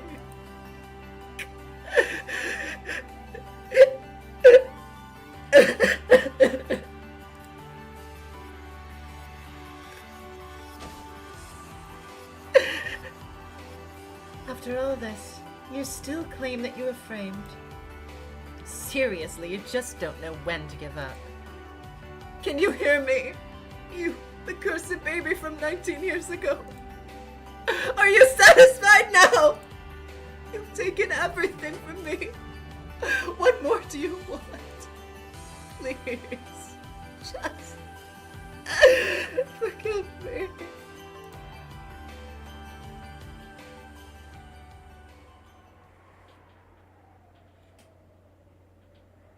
No good.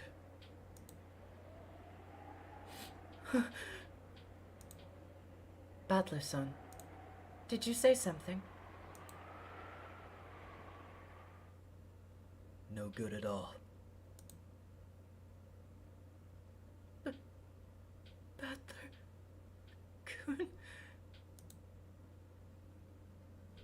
Yeah, it's no good. It's no goddamn good at all.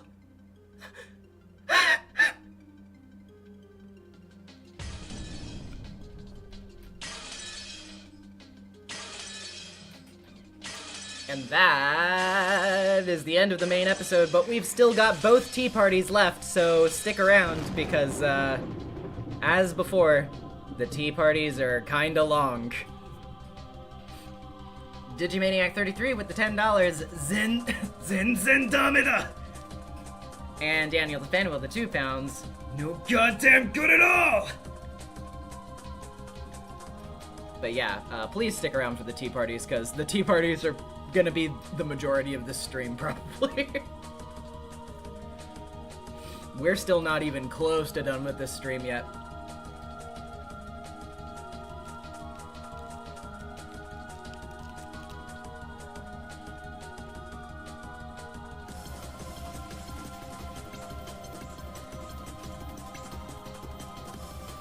So Spooky Star, the tea parties in each episode are basically like, afterwards, essentially. They used to just be like little, bits and pieces that were like stingers for the next episode and would contain hints, but about halfway through they get about as long as some like main episode portions, so they're, you know, it's funny to call them tea parties, but that they still are counted as tea parties.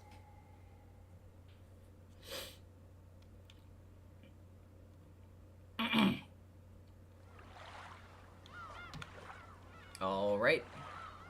And to clarify also, just so you know, yes, the tea parties are required reading. If you don't go through the tea parties, you will be insanely confused. It is very, like, scary to me that there are people out there that, like, I've seen people on the Umineko Reddit that have been like, I don't really understand what's going on in the story right now. I haven't been reading the tea parties, by the way. It's like, dude, no, that you can't, you might as well just fucking restart the series. Anyway, regular tea party for episode 5 is a go.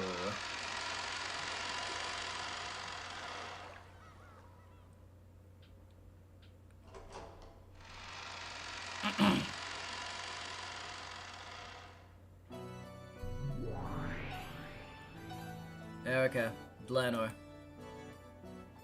Yes, my master? You called. I want you two to stay in this fragment and explain everything in the remaining 1st through 4th games. That pitiful transient witch no longer exists to assert her witch illusions. Expose the naked truth with extreme prejudice. Leave it to me, my master. There is no mystery that Furuto Erica cannot solve. Atropos, I figured the tea parties in Higurashi were also necessary, and they sure aren't. No, they're not really. Although, I would say that, although I think the all-cast review sessions in Higurashi are like, I do think the staff rooms that are at the end of all of the answer arcs are really fucking good, and I would definitely not recommend skipping them even though they are not technically necessary. Like, I love the staff rooms a lot. Of course. That's why you're my piece, my double. Bernkastel wore a massive and horrible smile, which Erica shared. Beatrice's witch illusions would disappear, and the results of all the previous games would be painted over.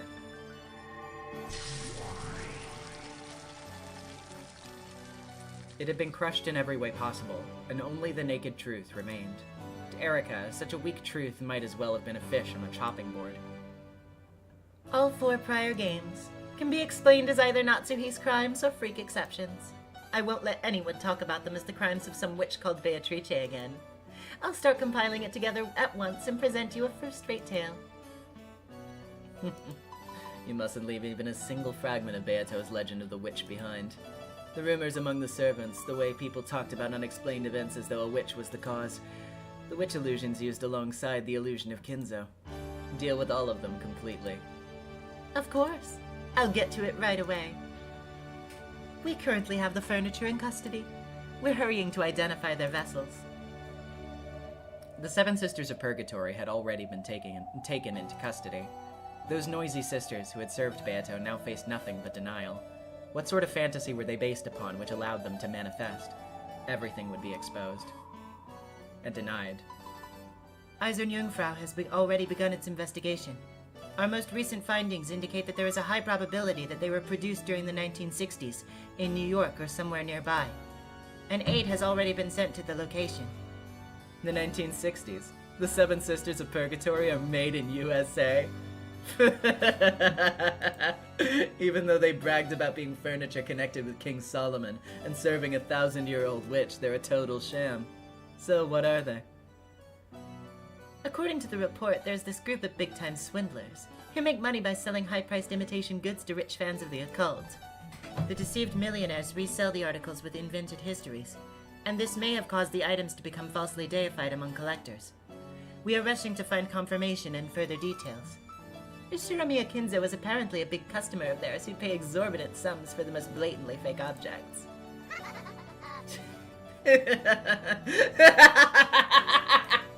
And that's what the 7 Sisters of Purgatory really are. That's ridiculous. A total sham. Just what I'd expect from one of Beato's witch illusions. So despite calling themselves the 7 Deadly Sins, they're actually cheap, fake souvenirs. Of course, from the first time I saw them, I figured they were nothing more than paperweights sold at some shady souvenir shop. Paperweights.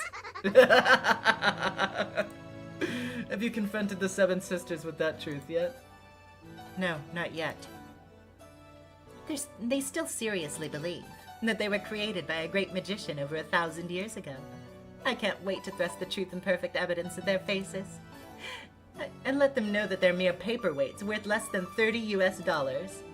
I wonder what kind of expressions will register on their faces as they lose all hope. I can't wait.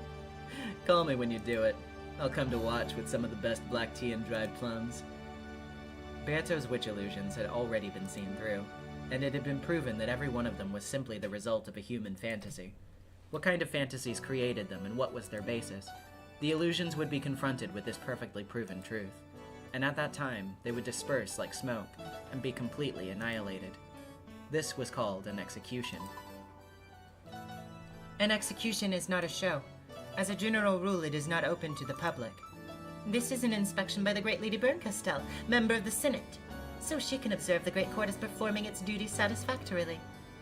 Do you, a mere inquisitor, intend to obstruct this? Yes, that's right. I'm just observing as a representative of the Senate to make sure you observe the proper procedures when you carry out your work. We're currently preparing to take Virgilia, Ronave, and Gath into custody as well. The Chester Sisters' Imperial Guards are conducting that investigation. Of course, after that is done, we'll then detain and execute the 3 Chester Sisters, who are also connected to Beatrice. Zlanor, what is the true nature of the Chester Sisters? We believe there is a high likelihood that their vessels are weapons used in the crimes. My senior aide Gertrude has formed a dedicated team. We are currently investigating their individual cases. I'm looking forward to the Chester Sisters' execution too. One at a time? Or all of them at once? No one's stupid enough to empty the entire can of tea leaves into the pot at once. You've got to enjoy it slowly, one spoonful at a time. Exactly. Let's hold their executions on consecutive days. Yeah, so to help clarify for the chat, yes, the furniture can represent multiple things. So yes, they can represent the rabbit figurines and a different thing at the same time.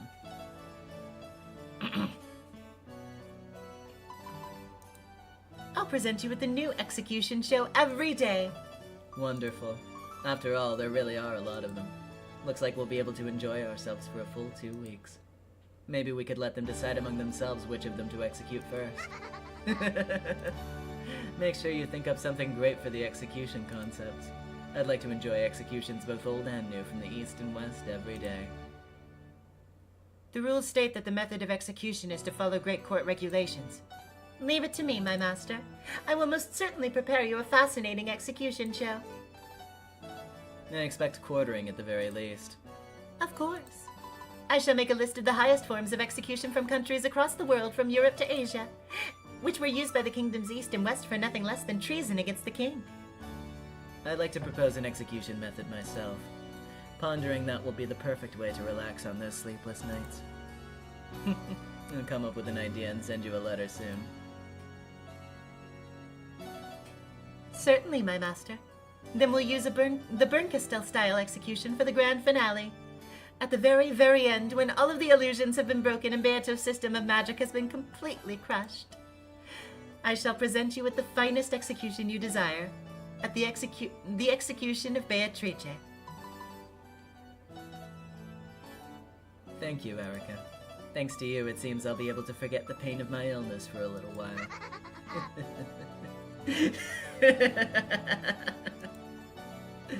You're just perfect. My piece, my double, and my precious daughter. Your words are too good for me, my master.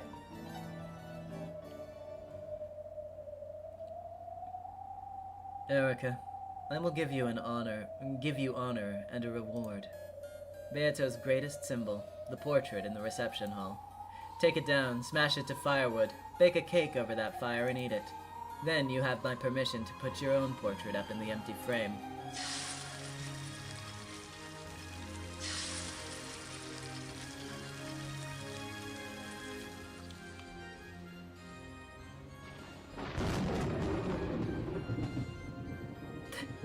Thank you very much.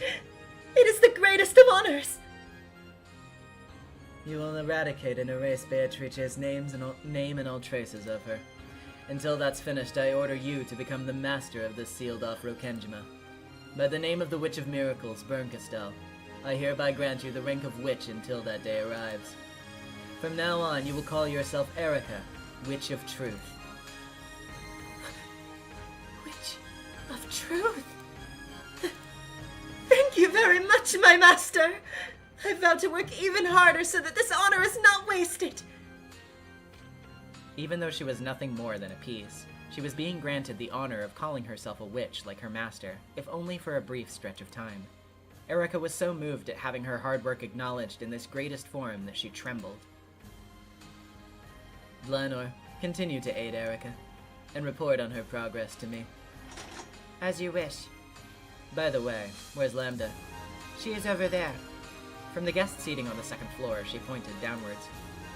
Lambda Delta could be seen beneath Battler, who hung there dead, run through by that red longsword.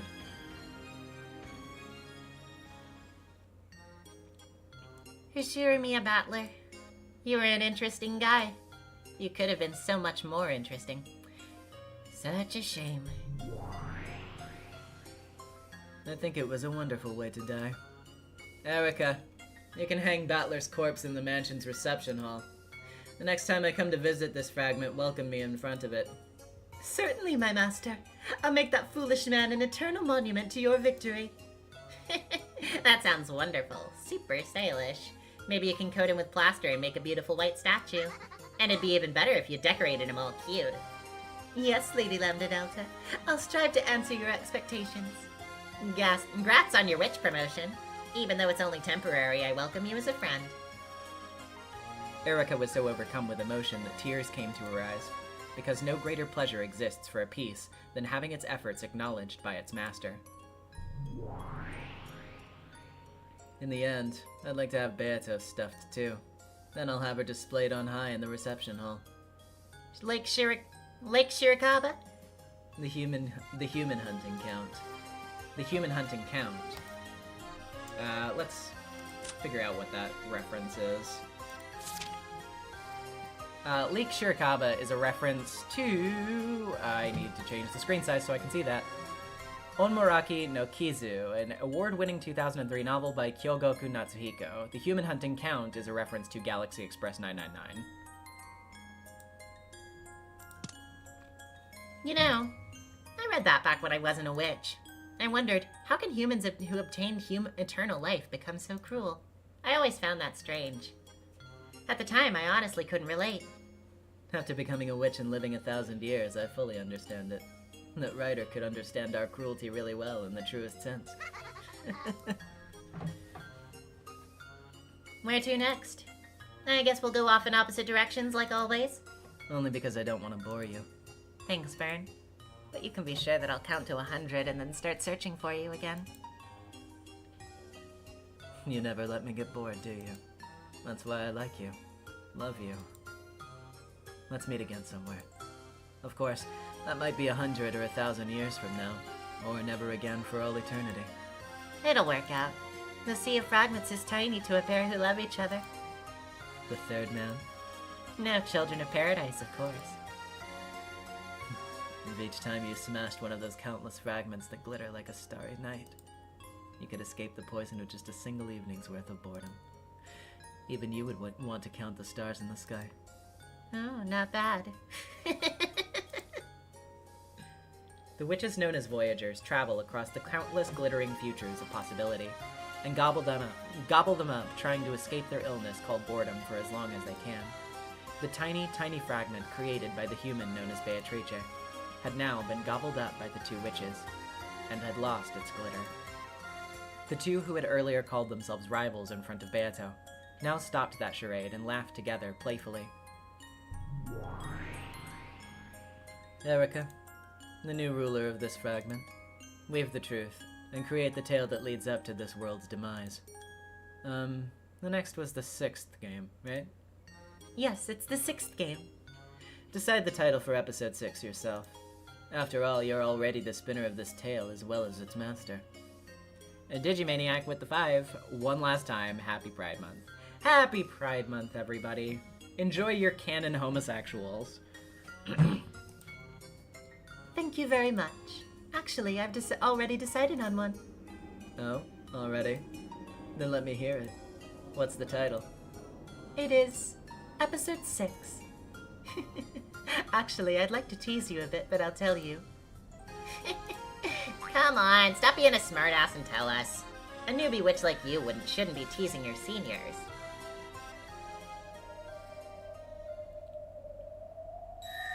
Episode 6, Checkmate of the Golden Witch.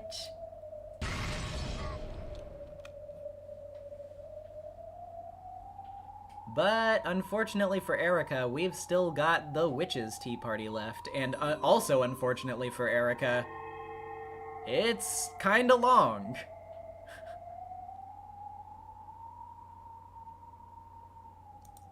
So we'll see how that little naming scheme worked out for her. Let's end this little charade, shall we, chat?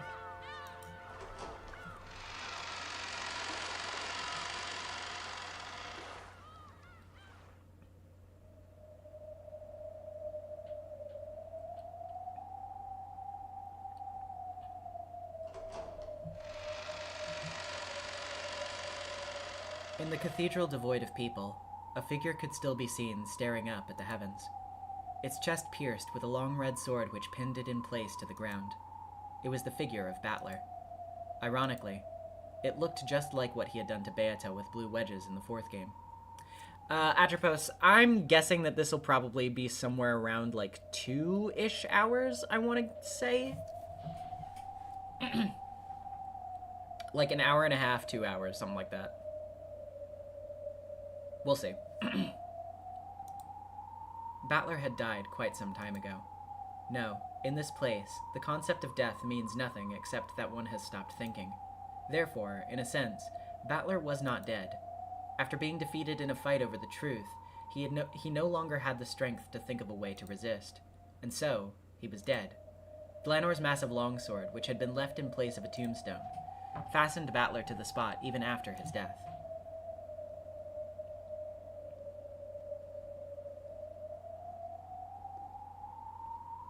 This was being lit by a faint light seeping out of a high, high skylight. Quiet footsteps rang out across this still cathedral. From the darkness behind a pillar, a woman slowly stepped forwards. It was Beatrice. Her eyes had no light in them, and looked the same way they had for so long in the Golden Land, still muddied over with gray. Previously, she couldn't even drink black tea properly without assistance. But now, though it was slow, and though there was no life in her eyes, she was, surprisingly, walking. And with slow, deliberate steps, she reached Battler, who was still dead and pierced. Then, slowly, she touched him. She tugged on his sleeve. However, Battler showed no reaction. When she realized that it wasn't sleep, but death, the witch, with the forlorn gaze, drooped her head even lower. Then, she quietly whispered, "You liar." Beato softly touched Battler. Then, she pressed her forehead against Battler's chest. There was no longer any heartbeat. It wasn't just because he had surrendered. It was because the witches had banished him from the game board. So now, Battler would never return. So now, the Golden Witch, Beatrice, had no more reason to exist.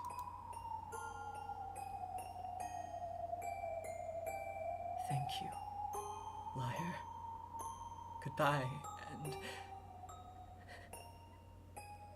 I'm sorry.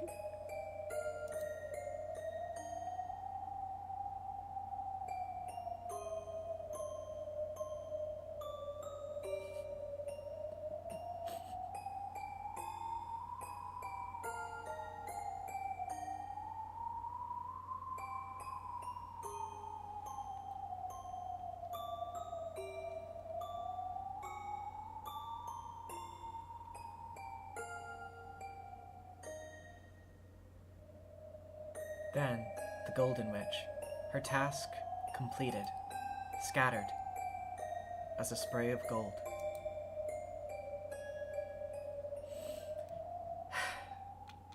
Good night, Beato. Sorry.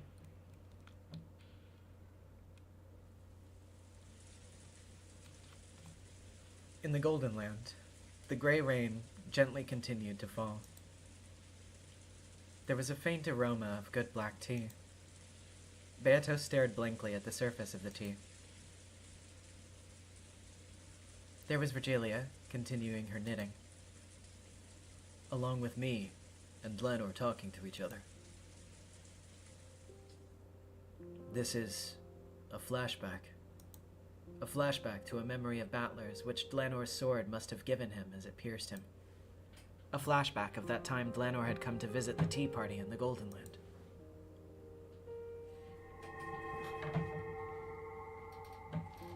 The same goes for me. I will not be caught unawares in our next bout. Perfect. I'll take you on any time. Give me everything you've got. You have my word. Everything I have. Dlanor, I thought she was a ruthless killer doll without a heart. But maybe she actually is pretty approachable. Though, of course, neither of us will show any mercy when fighting on the game board. For a while, we gazed at the rain-drenched rose garden, as we quietly enjoyed our tea. Still, it really is terrifying. The way you fight. Nox's 10 Commandments, or the Decalogue, wasn't it? And now we get a list. The 10 Commandments created by Dlanor A. Nox's father and used in heresy trials. 1. It is forbidden for the culprit to be anyone not mentioned in the early parts of the story. 2. It is forbidden for supernatural agencies to be employed as a detective technique. 3. It is forbidden for hidden passages to exist. 4. It is forbidden for unknown drugs or obscure scientific devices to be used. 5. Not included. We'll get to that in a second. 6. It is forbidden for accident or unaccountable intuition to be employed as a detective technique. 7. It is forbidden for the detective to be the culprit. 8. It is forbidden for the case to be resolved with clues that are not presented. 9. Observers are permitted to put forward their own conclusions and interpretations. And 10. It is forbidden for a character to disguise themselves as another without any clues. So before we get to the end of this blurb, to explain for those of you who are confused about Nox's fifth, the reason that the fifth is not included is essentially Nox's fifth at its core is about it's basically if a mystery story, if the solution to a mystery story is the culprit was a racial stereotype, that is not a good mystery. Unfortunately, Nox's Decalogue is very old, so the way it was written includes a racial slur in it. So that's why it's not included. Also, I think it should probably just go without saying in the modern day that you shouldn't write something racist.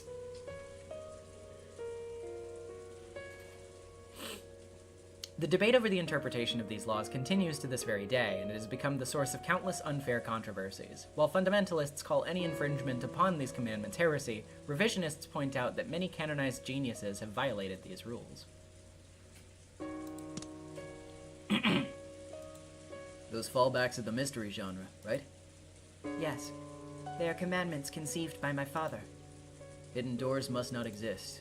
That's Nox's third commandment, right? That means there's no need for detectives to even look for hidden doors. Sounds pretty ridiculous. Brunkastel talked about this. She said that even searching for hidden doors was a waste of time because they're forbidden by Nox's third commandment. It makes me want to argue back and say it isn't so uncommon for a rich family's mansion to have a hidden door or two built into it. But apparently you can get away with that kind of rule in the mystery genre. As an aside, there exist many wonderful mysteries in which hidden doors appear, and where hidden doors are the theme. Though, of course, this is limited to novels which have the premise that hidden doors exist. Without that premise, hidden doors mustn't exist. So if that premise isn't there, there is no need to search for hidden doors. I think that's probably the essence of her ridiculous argument. I get the feeling that the detective trying to expose the truth and the illusion trying to mask it with fiction are getting blended together, leading to a bizarre form of argument similar to a devil's proof. Making a locked room murder seem to be accomplished by a witch with magic, that's fantasy. Exposing that it was a human's crime done with tricks, that's anti-fantasy. Investigating all possibilities to expose what those tricks are, that's mystery.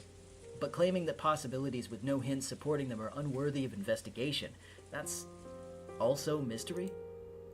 Hidden doors, by definition, are hidden in a way that there can't be any clues. Would claiming that hidden doors therefore necessarily exist even if the detective can't find them be anti-mystery? That's enough of that. This argument is too far of a digression from the riddles I'm actually supposed to be solving. My fight is very simple. I'm only fighting to explain that it was possible for a human to carry out these crimes, which were supposedly carried out by a witch. This whole discussion about mystery and anti doesn't serve any purpose, so I can't bring myself to have any particular interest in the rules known as the Nox Decalogue. Do you dislike Nox? It doesn't work for me. There's something just wrong about making it possible to deny the existence of all hidden doors without investigating. It's about as dubious as a devil's proof. Even though it's supposed to be the exact opposite of fantasy, it somehow feels like it's the same kind of argument. I shouldn't have said that. Your dad was the one who made them, after all. Pay that no mind. After all, there are some who say that they are nothing more than mindless fun. The Decalogue feels like something very arrogant to you, right, Battler-kun? To be honest, yeah. If there ever was a detective who said he didn't need to look for hidden doors because they must not exist, everyone should start looking around on the floor to see if some of his screws had come loose. In that case, Battler, let us say that we did away with the third commandment. In that case, what would happen to locked room mysteries? What if Nox's third commandment, hidden doors are forbidden, didn't exist? You mean if hidden doors became okay to use as the solution to locked room mysteries? I do not mean hidden doors with hints or foreshadowing. I mean hidden doors that even the detective cannot find because, of course, they are hidden. Battler-kun, you often fight by using a devil's proof to propose an undiscoverable element X. That's what this is about. That'd be horrible. Locked room mysteries would just unravel as stories. That was another way of saying that those kinds of stories would simply no longer work.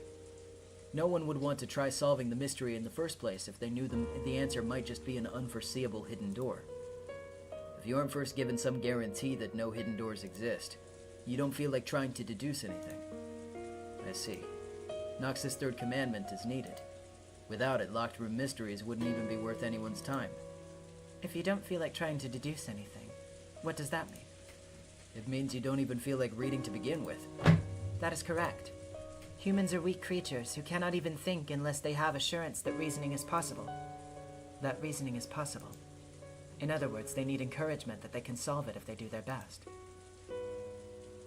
That might actually be true. It's the same with exercising. If you're told to run 10 laps around the campus, you can tough it out. But if you're made to run without even knowing how many laps it's going to be, you'll probably get tired out before you make it around 3 times. The same thing goes for thinking and reasoning. Depending on whether or not a problem is guaranteed to be solvable, the way we humans react to it changes completely. In detective novels, there's always a scene where the detective announces that he's discovered who the culprit is. That's a sign saying the hints have all been given in the previous parts of the story. So, dear readers, please try to reason it out. Huh. I always thought it was just a classic line. Never knew it had that meaning. To put it harshly, as long as the detective doesn't say that, even the most avid mystery lover who prides himself on his deductions won't feel like trying to solve it. In the previous games, you were like that yourself, were you not? Come to mention it, maybe that really was the case. My fight against Beato began in earnest starting with the second game, I think. When Beato threw locked room mysteries at me, at first, I didn't seriously try to tackle them.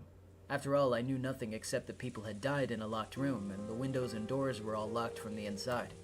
I had basically no hints. So I refused to debate, on the grounds that I couldn't fight because the lack of clues made reasoning impossible. After that, Beato sneered at me, didn't she? Asking whether I would repeat that over and over forever in an endless repetition of moves. At that time, Beato said this. The reason you incompetent fools always stop thinking and then moan about it is lack of information. If you're then given information, you start doubting whether the information is true or not by denying the basis. Aren't those convenient? What clever little words to hide your own incompetence. Then she said she'd give me reliable information that couldn't be denied, and created the rule called the Red Truth. Only after Beato had done all of that for me did the curtain finally rise on my battle with her. So, once I finally had the guarantee that I could solve this tale if I tried, that's when I stepped into the ring with her for the first time. Beatrice. She is a strange person. Mysteries are the only space where witches can live, and yet she herself began to give you the Red Truth, a method by which those mysteries could be solved. You could say that the Red Truth is a hint Beato gave me so that I'll agree to compete in this war of reasoning. It's a carrot. Beato being given a hint is like she's saying, go on, try solving it. It is possible. An enigma which is guaranteed to be solvable can't be called a true enigma. Isn't this almost as though Beato herself is admitting that she isn't really a witch? Well now, that does seem logical. She truly is a strange child. Beato gave no answer. With gray eyes, she did nothing but blankly gaze at the steam rising from her black tea. My father created the Decalogue to act as a crutch for the power of thinking. It most certainly was not created to arrogantly insist on the way things must be. A crutch for the power of thinking. Yes. Nox's eighth. It is forbidden for the case to be resolved with clues that are not presented. This does not only mean that one must avoid making baseless guesses that are not supported by clues. If you turn it around, it means that the one posing the mystery must present clues which lead to the solution. So in other words, if a story follows the Decalogue, all riddles must have hints, and therefore it's guaranteed that finding the solution is possible. I see. So this is what she means by a crutch for the power of thinking. If you can believe that it's solvable, you start feeling the desire to have a go at those riddles. If you're capable of believing that hints do exist, you get fired up about rereading the story to search for them. I'll admit, it might have the power of giving courage to people trying to solve it. The Nox Decalogue is often thought of as a series of restrictions imposed by the one who made the mystery, but it is also vital for the readers. By using the Decalogue as a crutch, we are given the courage needed to use reasoning, as well as the willpower to reread the tale several times, in search of the clues we know must be hidden there.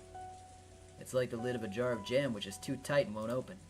Like Mom always used to say, if you think you can't open it, then it really won't open no matter how hard you try. And the same thing happens in sports.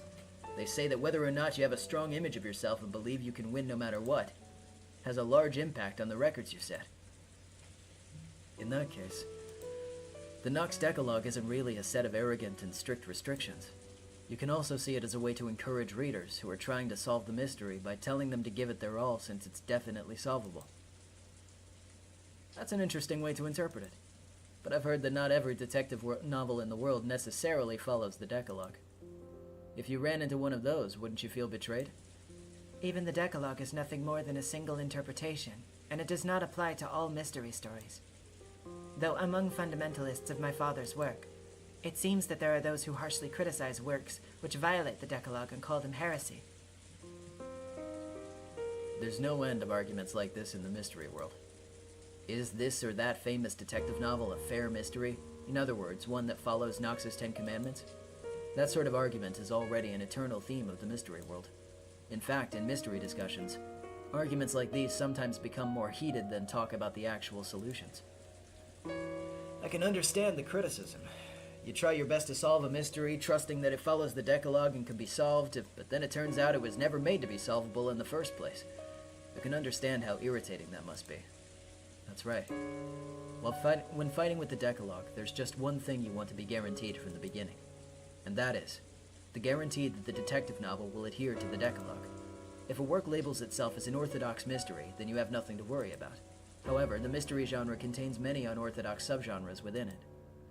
Does that mean that trying to use reasoning in an unorthodox detective novel is a complete waste of time?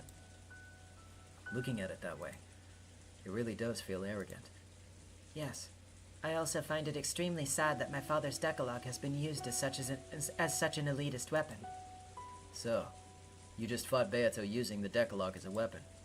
Can I take that as proof that this game world of Beatos follows the Nox Decalogue?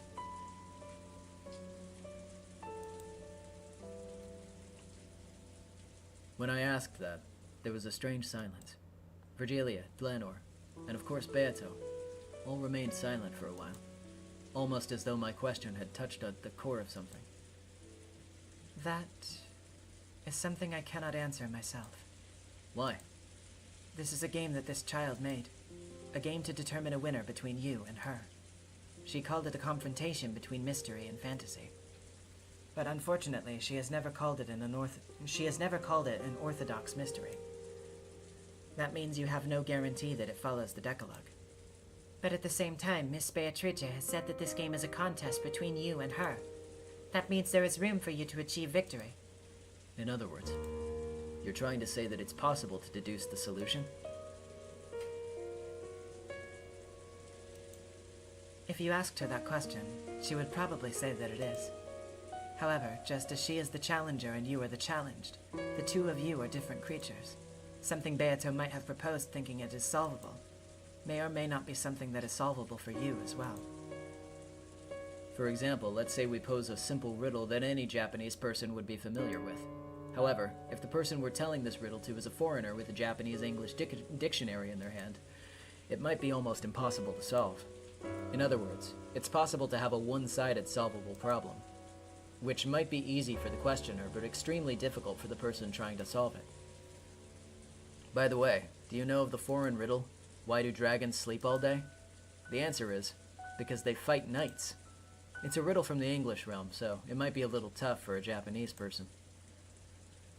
For that reason, I cannot promise that this tale is something you will definitely be able to solve. However, I can promise you one thing. I will guarantee it with the red truth. What? Beata wanted you to solve it. So she created this game, and the riddles of this tale, to be solvable. That alone I will guarantee with the red truth. It was the one guarantee that all those who try to use reasoning desire. I do not know whether the answer can be derived from following the Decalogue my father created. However, if you run into a tight spot and want a compass for your reasoning, please try using my Decalogue if you remember. It might give you a renewed courage and possibly even some new discovery. Thank you. If I'm truly stuck, I'll think about your fighting style. Are you sure it's alright to help out an enemy like this? Pay that no mind. I came to this tea party without a gift. I hope you enjoy this in place of a snack. And if you come face to face with me again, there will probably be no time to speak of something so casually. Nox's Decalogue, and Virgilia's red truth. Beata wanted me to solve the riddles of this game, so she created them to be solvable. In other words, Beato thinks I can solve it. Isn't that proof that it's possible to apply logic to this? Of course, that's from Beato's point of view. And it doesn't necessarily mean that it'll be possible for me to work it out. But compared to before now, when I didn't even know whether applying reasoning was possible or impossible, that one sentence might give me a great deal of courage and strength. At least it has the power to silence any negative thoughts about it just being useless anyway. Unless the other party assures you that it's possible to deduce the answer, you won't try. It's almost like love between shy young people. Love? Yes. Unless the other person first proves that they love you, you don't want to love them, right? Both boys and girls want to hear someone say I love you to them first without being prompted. That's the dream.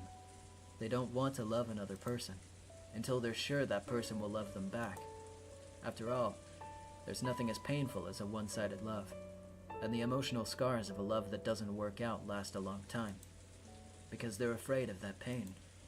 More than anything else, they want assurance that the other person will love them back. I see.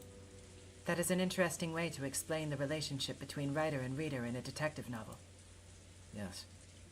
Maybe you could liken detective novels to that. Both the writer and the reader first want the other party to tell them, I will solve it, or it can be solved. Until the writer is assured that readers will definitely attempt to solve their story, they don't want to write it. The same goes for the readers. Until they're assured that they will definitely be able to solve the story if they try, they don't want to try to read it. Because they don't want to write what they consider a masterpiece and be hurt when no one reads it. Because they don't want to apply logic to what they consider a masterpiece and be hurt when they realize it was all useless. By that argument, it really isn't a stretch to say it's like love between shy elementary or middle school-aged kids. Even though they're interested, they don't have the courage to reveal their feelings. So they wait uncomfortably for the other person to confess, and by the time summer ends, nothing's happened. Sometimes they'll even hook up with a different person. That's what my first love was like. Along with these one-sided feelings they can't express, they lament the passage of a summer which will never come again, and the days of their youth end. The writer who wouldn't write until he gained the support of his readers goes for all eternity without releasing his maiden work. The reader who waited for the writer's rise to fame goes their whole life without knowing the joy of the mystery genre. Butlerkin, when does this chicken or the egg type of shy love reach the level where it progresses into mutual love? Well, it's probably gradual over time. It starts as a relationship between friends. They communicate with each other more, and they start thinking, I like this person, and I think they like me. And when both of them reach the stage where they're no longer in doubt, then, well, I guess they probably just naturally become a couple. The impression I've gotten so far is that relationships which start with a sudden confession of love tend to break up more often, whereas couples who never actually confess to each other but realize that they've always been together usually stay together for a surprisingly long time. In other words, it happens when a relationship of trust forms where each person trusts the other, is what you were saying. Yeah, maybe. I'm surprised. I always thought mysteries were a battle between the writer and the reader, but maybe they actually aren't. Yes, they can only exist if there's a mutual trust, a relationship with love.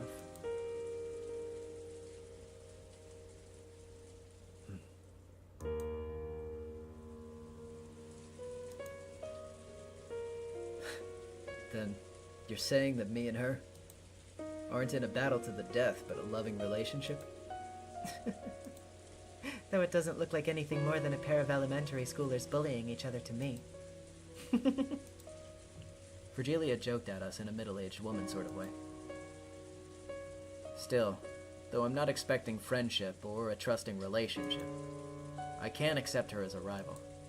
Beato is fighting in full force, trying to make me acknowledge that she's a witch. And I'm responding to that and going all out trying to deny that witches exist. You say that Miss Beato is fighting at full force. How can you be so sure of that?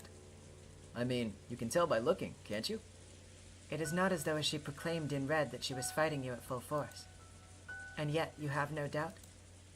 You are the one who said you would not believe anything except the red truth.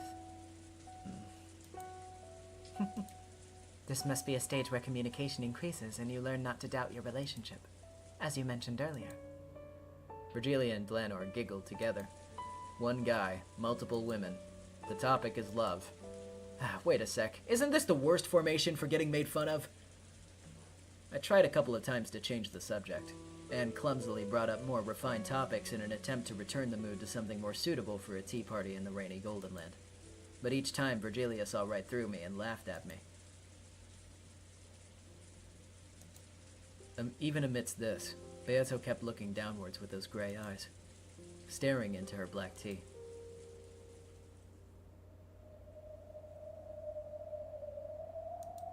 Yeah, that's right. Virgilia and Glenor gave me so many hints back then. And yet, I barely thought about them at all.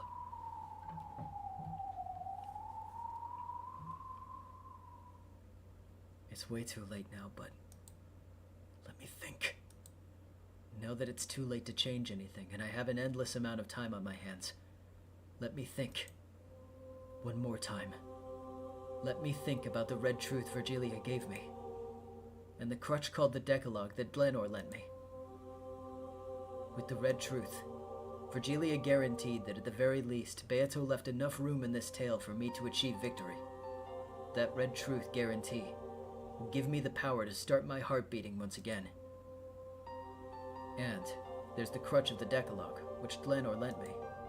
Even she began by warning me that the Decalogue isn't so almighty that it can solve all riddles. But even so, she kind of described it as a method to solve. No, to take on riddles. Let me try it.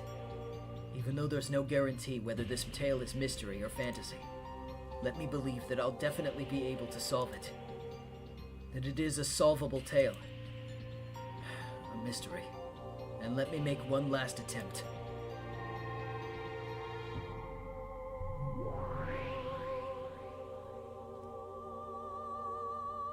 When I came to, I was suddenly in that strange tea room where I had often argued furiously with Beato across the table. Of course, Beato was nowhere to be found. It was just me, isolated and alone. That's all right. Even so, I won't stop thinking. Okay then.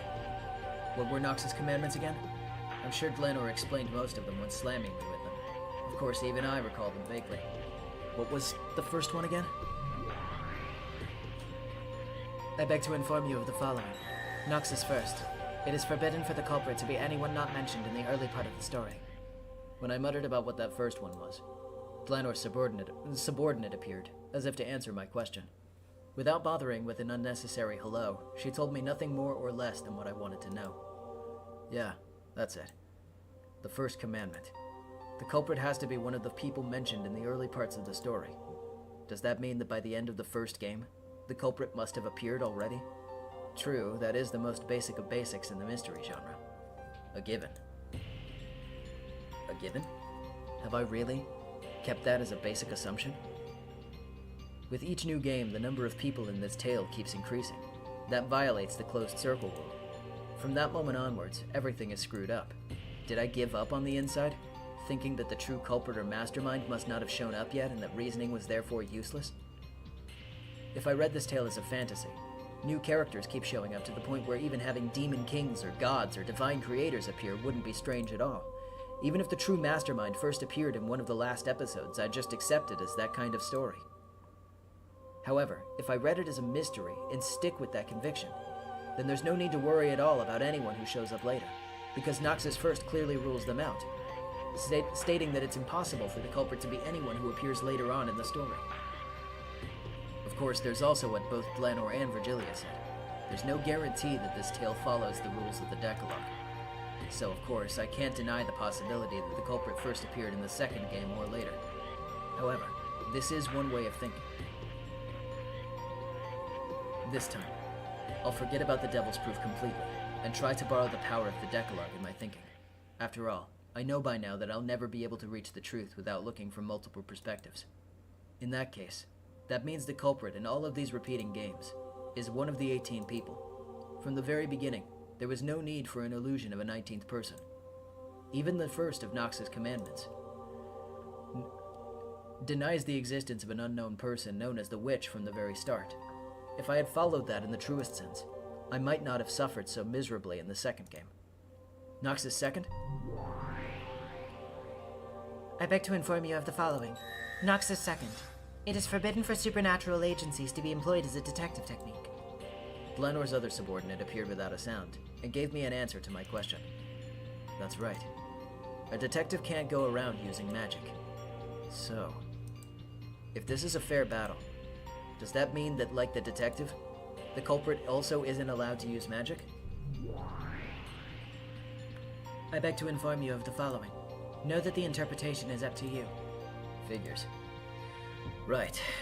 Then I'll interpret it my way. If this game is a fair battle between me and Beato, then because this tale is solvable, it features no elements which are impossible to explain with logic.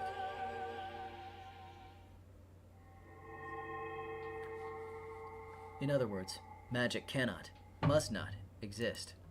When it does appear, I shouldn't suspect that the mystery element is breaking down, but I should instead question why it was shown and suspect the witnesses and observers.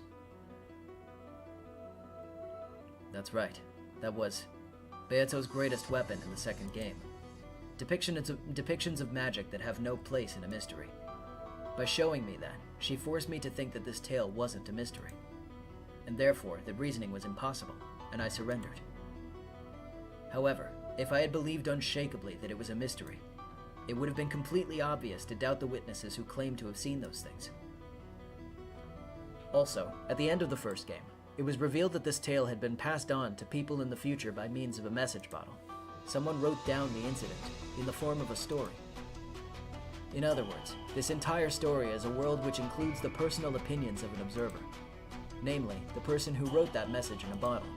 In other words, the observer isn't God, it's a human.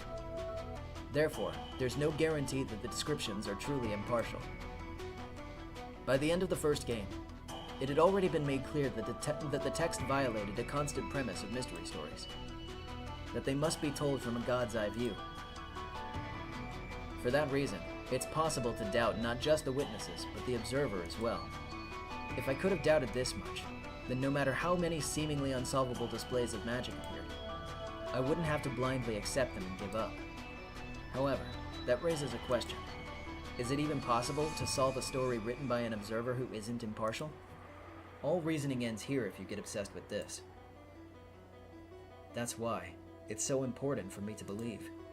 The Beato is trying to fight me through this tale. Because it's a fight, that means I've been given a chance of winning. And the fact that I've been given that must mean that reasoning is possible. This part is also the hardest. Unless I believe that the cruel witch took on the risk of losing to try and have a fair fight with me, I can't get past this part. Virgilia's right. It's just like love. If I can't believe the Beato is fighting me head-on with everything she's got, I won't be able to reason any further than this. Alright, I'll admit it. Unless I admit that we're in love, I won't be able to get any further.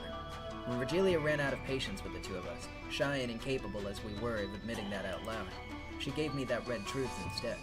That was the red truth saying, Beato wanted me to solve the riddles of this game, so she created them to be solvable. What the hell is that? It's like Sato-san in Class A says he likes you. Like hearing a love confession via a friend. I really am pitiful. Reasoning is love. If we don't love each other, the logic won't open up. In that case, why can't we just say that we love each other? If you think you can solve it, just you try. You're incompetent, like hell you can solve it. Yeah, according to George Aniki, you call that sort of thing a Sundora. That brutal witch is finally starting to look a bit cute. If I meet her again, I want to try saying, "You're such a Sundora." If I meet her again. Somewhere.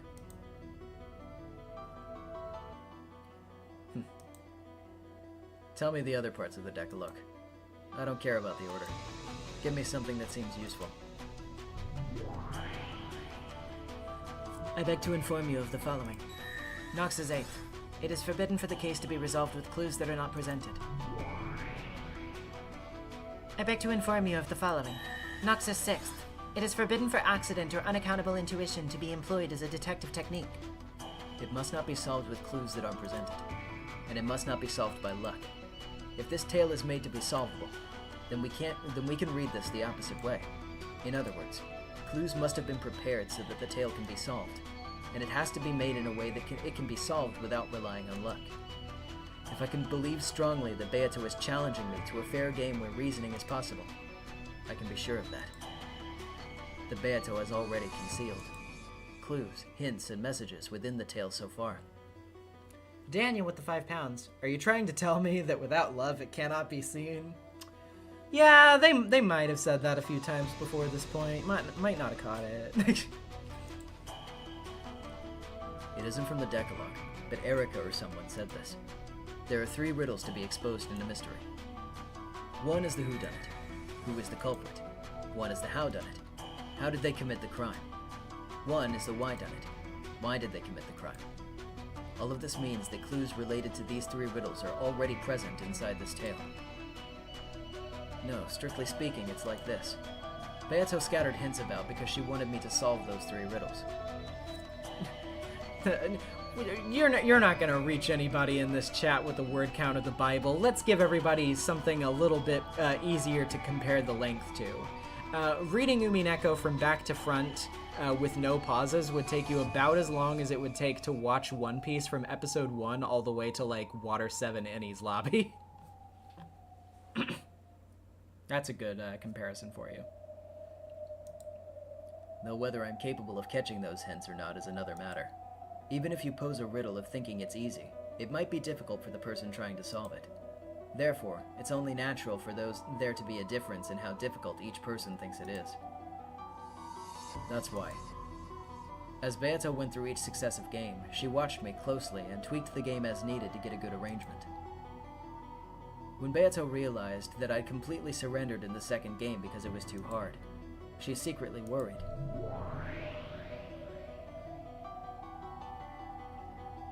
Yeah, Cross Trash put the reference there. If I surrendered and lost the will to fight, the game would no longer remain on an even footing. Therefore, in order to make me regain my will to fight, from the third game onward, she set up things in a way that made it easier for me, giving me tips on how to fight and a few hints. The appearance of Virgilia and Ronove was obviously so that they could help me.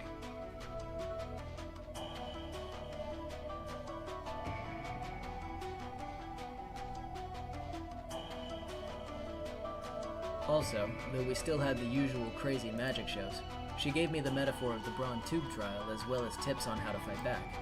I finally understood how to fight, at the end of the fourth game. Beato managed to have an all-out showdown with me that she had probably wanted most of all. Then, Beato acknowledged that my abilities had become full-fledged, and entrusted me with her heart. Entrusted me with explaining this tale, didn't she? In that case, it was really dumb of me to boycott most of the fifth game, just because I was so disgusted with those two witches. It doesn't matter who the game master is. All I need is to search for the truth in Beato's game. On the contrary, I should probably thank those two witches just a little for continuing the game in Beato's place now that she's gone and left everything to me. RP with the $5. Without love, it cannot be seen. Thank you so much. Very true. Of course. I doubt those evil witches were trying to do anything of the sort. Culprit. Crime. Motive. The answers, the hints, to those three ultimate riddles must be scattered throughout the tale shown so far. It's probably a very faint light, like trying to find beads that have fallen onto a sandy beach. They're definitely there. However, they're so faint that unless I believe strongly, there's no way I'll be able to find them. For your attention, I beg to state the following. What is it? Go back through the tale. Know that you have now been given eyes that will not miss the truth's faint light. Now's the time to go back.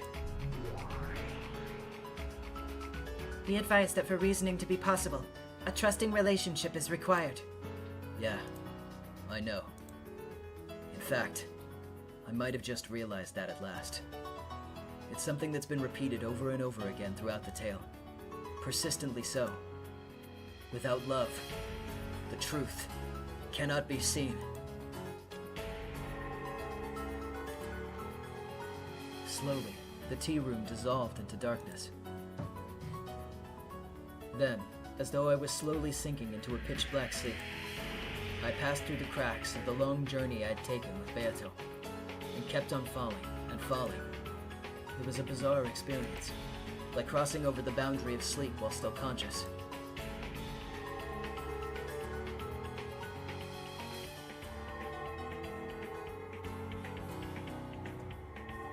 The several tales that had come before became faint bubbles. No, perhaps small, shining fragments that were scattered like stars in a pitch-black sky. I kept sinking on and on into that sea.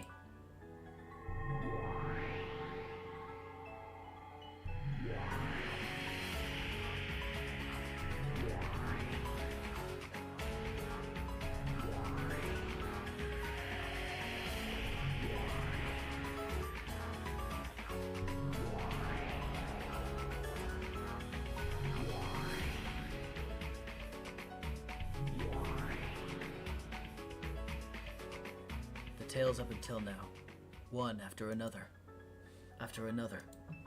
Virgilius, guided Dante to Mount Purgatory and led him to Beatrice, the eternal lady who waited at the top. Therefore, the innermost depths lay not at the bottom, but at the peak of Mount Purgatory. The eternal lady had been there waiting for Dante the whole time. And then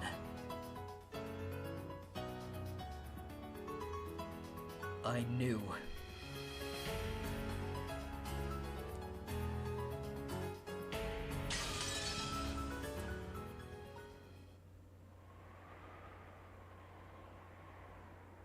I finally reached the truth. In the depths, no, at the peak of Mount Purgatory. Idiot. You really are an idiot. That hurts. He woke from the sleep of death, and bit by bit, his sense of pain came back to him. As Battler hung there, pierced by the longsword, his head still tilted towards the heavens, life gradually returned to his face through an expression of suffering. You really are an idiot! A huge idiot! Battler noticed. The whole time, Beato had been snuggling up against him, sleeping, and when he held her, he found that it was not Beato, but her crumbling remains.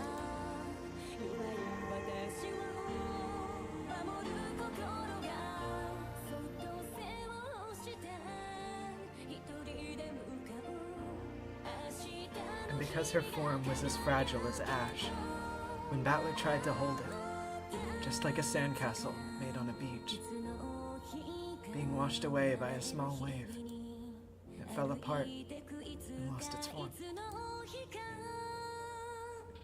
At Battler's feet lay nothing but the ragged remnants of Beato's dress and a pile of ash. No, on top of that pile of ash, he could see something sparkling gold. It was the husk of a single gold butterfly, which had been torn to bits. And so, Battler knew I did reach the truth, but I wasn't able to do it while Beato still remained in this world. Beato, you really are an idiot. I finally reached the truth of this ridiculous riddle you created, just like you wanted. I didn't lose heart, and I finally made it all the way to the end. So why did you lose heart without waiting for me? You believed so strongly, didn't you? I definitely reached the truth. So why? Why couldn't you believe with me and wait? It wasn't you who was forcing an endless torture on someone. It was me! I've been the one putting you through a cruel torture. You resisted until the very end and kept on appealing to me. And now, even though I finally reached the truth, you couldn't wait any longer. And it's all too late. You idiot! Why did you give in before me? It's my fault. I forced her to endure this torture. In fact, I'm amazed she endured for so long. She kept on appealing to me over and over and over again. Because I was so incompetent, I couldn't even begin to understand the truth. Idiots! Idiots! Your riddles were too damn twisted! Why couldn't you say it More simply, you fool!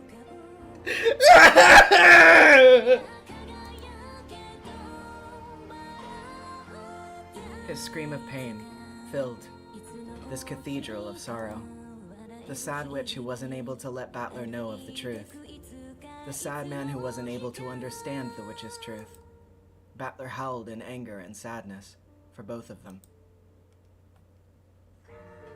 The clock hung in the cathedral showed that it was midnight on October 5th, 1986. Time was up for everything. If you're going to create a riddle as hard as this, and be so proud of it, don't go and set a goddamn time limit on it. No. I understand. Even though there was such a faint chance of that miracle happening, you prayed for it to happen. You were just like grandfather. You prayed for and bet on the power of a miracle. One so unlikely that it was totally impossible. Less likely than finding a bead you've dropped on a sandy beach. And because you did, I have now arrived at that miracle. But your time didn't last long enough. If I had reached this point even a little sooner, if I could have seen the truth, even if it had been right before time was up, I might have been able to save you. But now, I've been run through pathetically, and I can't even hold what remains of you. I struggled, attempting to pull the long sword out, or at least touch her remains by stretching out my arms, but neither worked.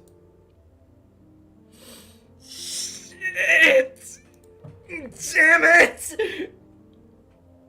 At that time, I noticed a golden glint on the palm of my hand. It was a single wing from a gold butterfly. That small fragment of gold was the only piece of Beato that I was permitted to touch.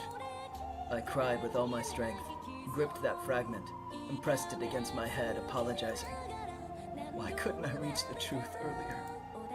Then I pressed it to my chest, promising that even though things had come to this, I would never again lose the truth.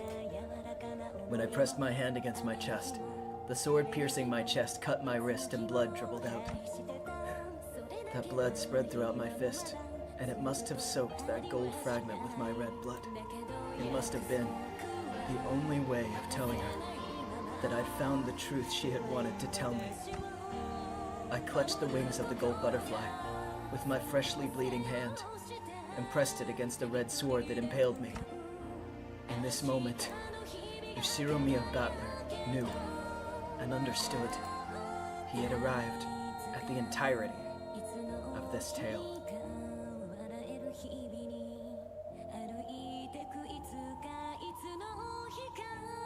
At that moment, it seemed as though a faint golden light leaked out from the gaps in his clenched fist.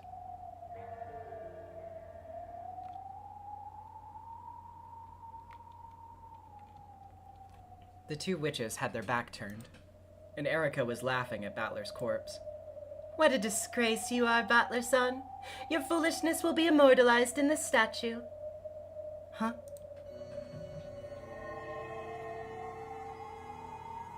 Just then, Battler's chest, no, the red longsword impaling Battler, began to shine gold from deep within his chest.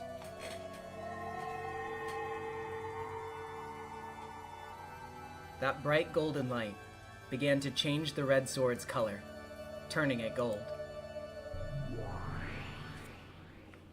What's going on? But Battler is... What is this?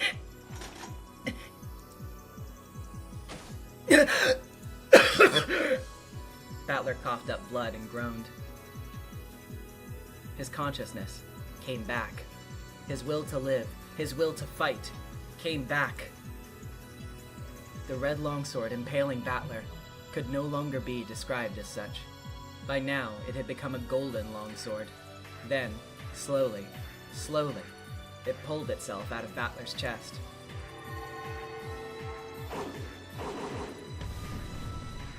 After it had finally pulled itself out of Battler completely, it flipped through the air and stuck upright into the ground in front of Battler's eyes as though it knew who its master was. Battler, crawling on the floor and moaning, grabbed the golden longsword, and though it looked painful, he slowly rose to his feet once again.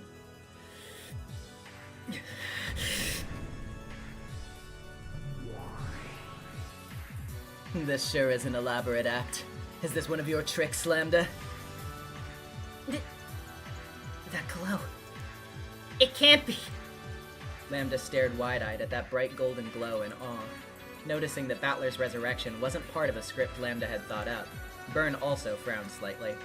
Sorry. Retrials will not be permitted. Chester sisters, eliminate this resurrection illusion! Understood, ma'am. 45, 410. Firing permission granted.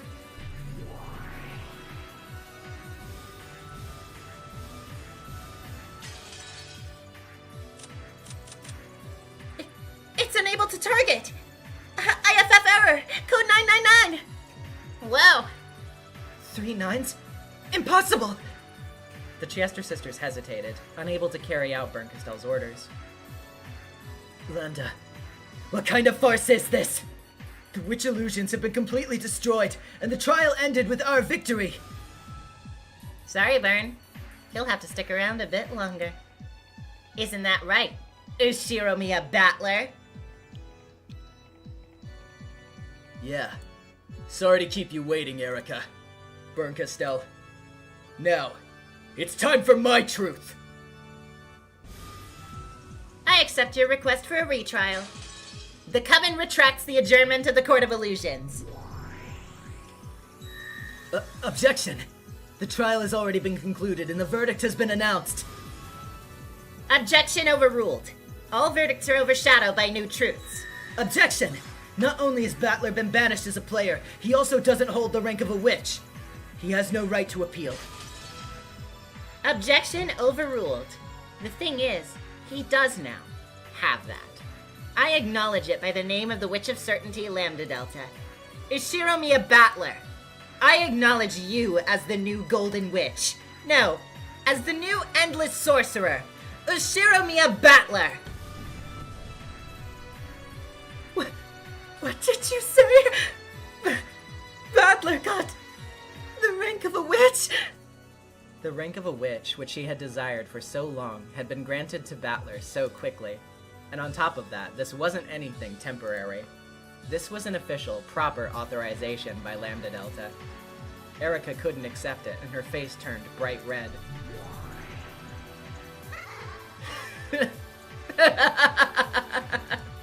Looks like that kid's game really will keep us entertained until the very end. Sure, I'll play along. Erica, accept his challenge. The red truth you've created with me is perfect. The construction of truth which makes Natsuhi the culprit is perfect. Battler will never be able to break it. Of course, my master. There's no need to worry at all. Anyway, Chester sisters, my master ordered you to fire! How long is it going to take you to carry that order out? Error code 999. An access code is required to target the territory lord. Nyeh. I told you I'd do it, nyeh. Territory lord?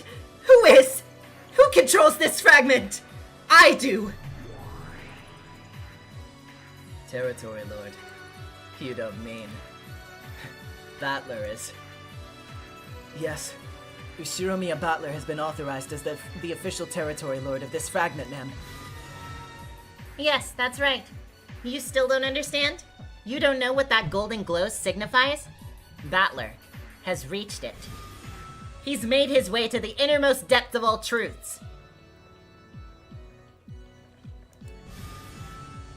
That means Battler's understood everything about this world, this tale, this game.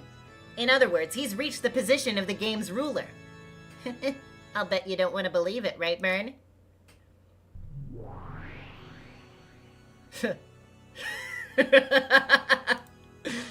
No, I don't want to believe it for a second. Alright, I'll test Battler to see whether he really understands everything. Erica!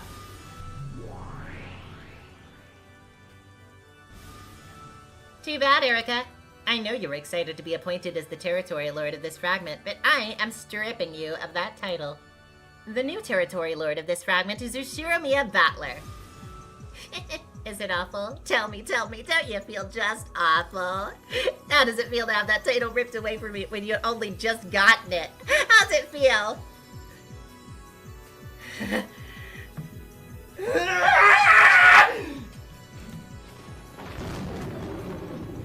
Battler! You think you can disprove my theory? I'd like to see you try! It can't be done. It can't.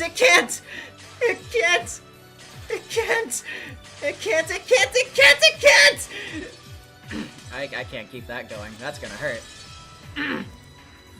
The theory I've created has no holes! It's impossible to rule out Natsuhi as the culprit!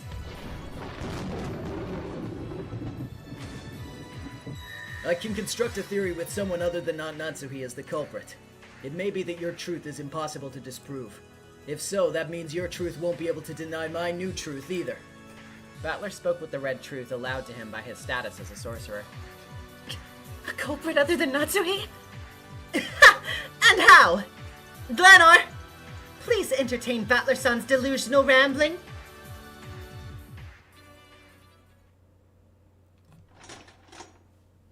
Slowly, Glenor stepped forwards. In her hand was the red longsword of the Decalogue. She also had a blue shortsword. In Battler's hand was the golden longsword. Two rivals once again, no, for the first time, they truly confronted each other.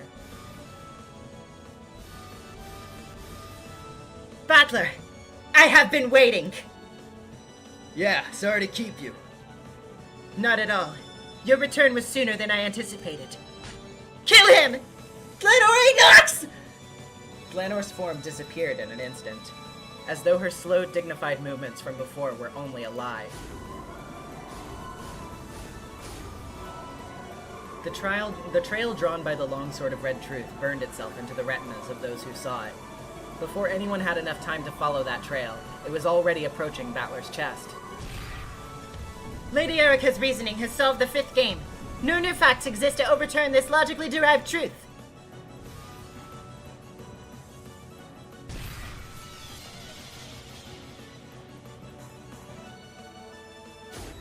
It's possible to present a different truth using a different interpretation. When multiple truths exist in parallel, the authenticity of both is questioned. In this closed-off world, it's possible for differing truths to exist at the same time.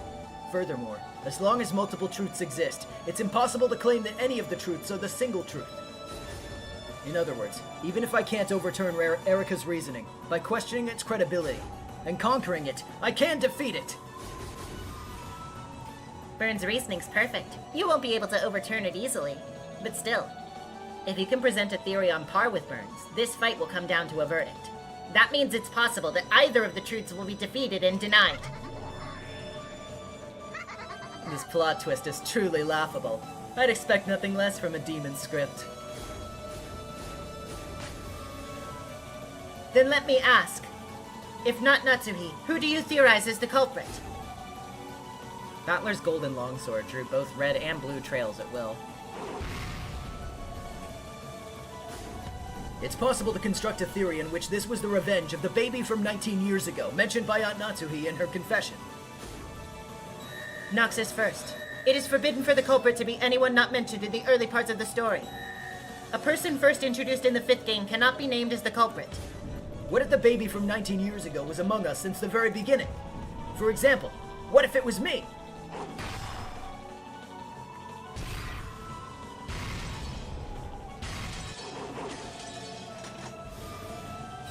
Nox is eighth. It is forbidden for the case to be resolved with clues that are not presented. Was there ever any foreshadowing showing that you might be the baby from 19 years ago?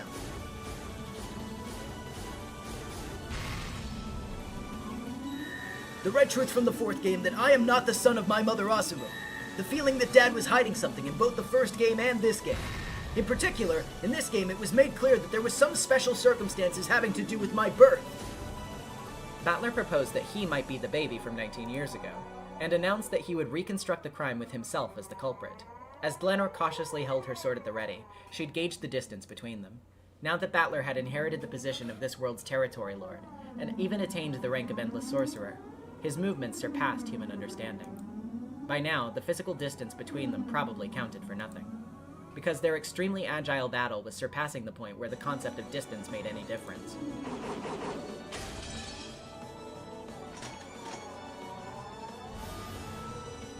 A good start. Let us hear your theory with Battler as the culprit. Yeah, I'll let you hear it.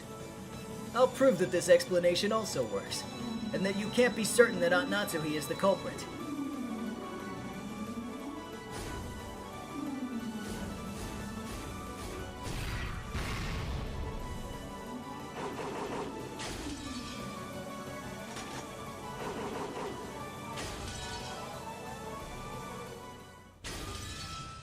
Good. If you're supposed to be the culprit, that creates several contradictions. I'll use those contradictions to reap your feeble truth. I, Furudo Erika, the detective and the Witch of Truth. Oh, wait. Okay, there was no follow-up to that. She was just making a statement. This time, Erika stepped forward.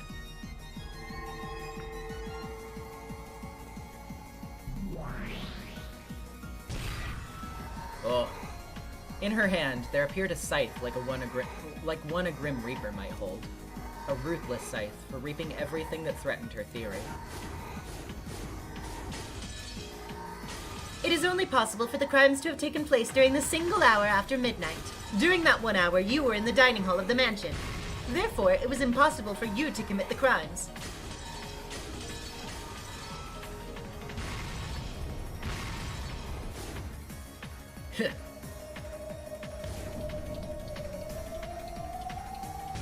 It has not been specified that the time of death was during the single hour after midnight. Therefore, it's possible that the crimes didn't occur between midnight and 1 a.m.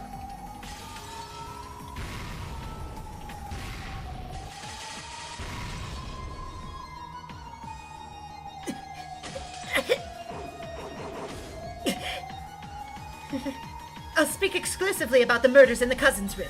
It is impossible for the crime to have been committed in the cousin's room between 1 a.m. and the time of the crime's discovery. Glanor, now!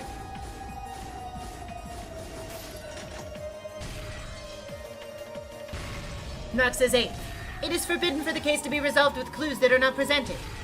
If the crime actually was carried out in the cousin's room, clues must have been shown. Because clues were not given to the detective, Lady Erika, who was on the watch for any abnormalities inside that room until morning, such a crime is impossible.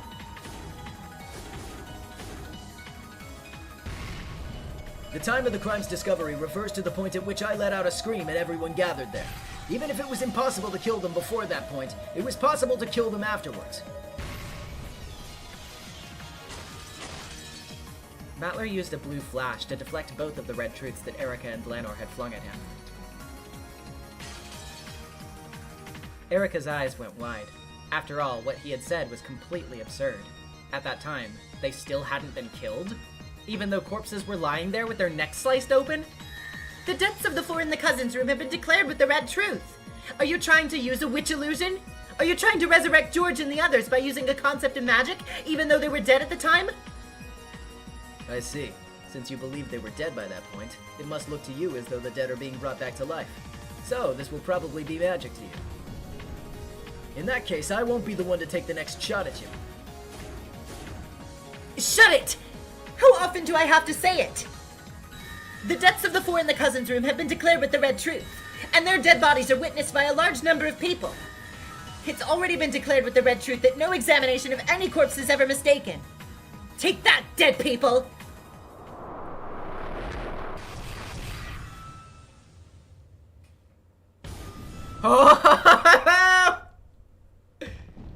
To what point in time did that red truth refer? Have you forgotten, miss? The fierce shower of red was blocked by a magical barrier set up by Ronove, who suddenly appeared right in front of Battler. Now that Beato was gone, the demons shouldn't have been able to manifest themselves in the real world. However, he existed here, and calmly dealt with Erika's attack. What? You... Ronove! How did you get here? Well, who cares? This all works out nicely. Now there's no need to go looking for you. Capture you here and deny your existence, too! I'll leave it to you. Teach her that you can't control everything with a single arrogant truth. Yes, Your Majesty. Well then, allow me to spar with you for a while. Go ahead, miss. The red truth pronouncing them dead referred to what point in time? Then according to you. Are you saying that you can pinpoint that? You can't pinpoint it, so you can't disprove that it declared them dead at the time of the crime's discovery.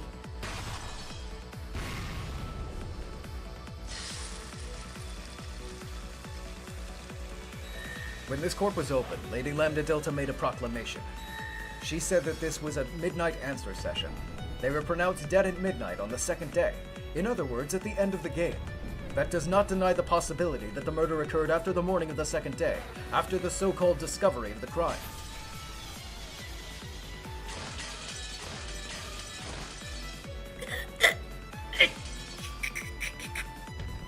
Then you're saying that the victims were alive at that time, even though their necks were sliced open?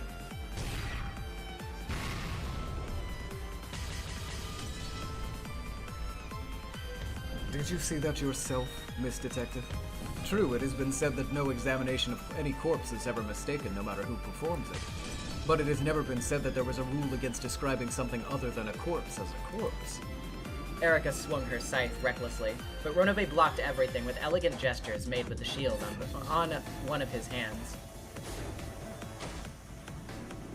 So at that point in time, no one was dead? Are you telling me there weren't even wounds on their necks? But in that case, why did Battler scream? Never leave your feet unprotected, little girl. Ushiromiya Kinzo is already dead at the starting time for all games. A pitch black hole opened beneath Erica's feet and swallowed her up. So she could probably see through to the other side of the hole. It was the same thing you'd see if you looked down through the skylight on the ceiling of this cathedral. Leah! Yes. Cordelia could be seen in midair inside the cathedral.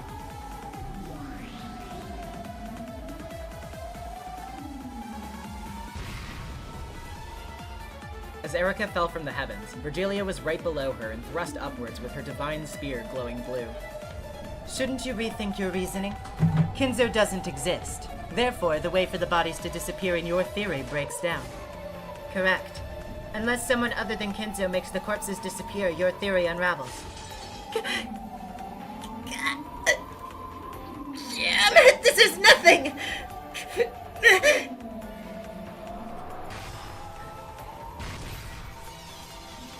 Virgilia's blue divine spear skewered and pinned Erica in midair.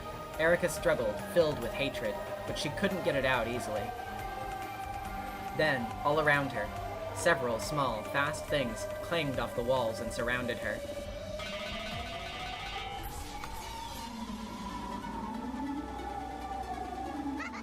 Seven people manifested at once. We are the Seven Sisters of Purgatory. Know this, foe of our master! You lowly paperweights! After George's death, his body was never moved. After Jessica's death, her body was never moved. After Maria's death, her body was never moved. After Rose's death, her body was never moved. After Genji's death, his body was never moved. After Krause's death, his body was never moved. Therefore, the bodies couldn't have vanished after being discovered. Your theory about Kinzo carrying the bodies away breaks down.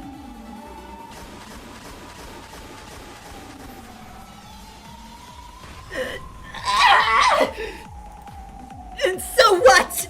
Even without Kinzo, I can explain how the corpses I have to revise my theory?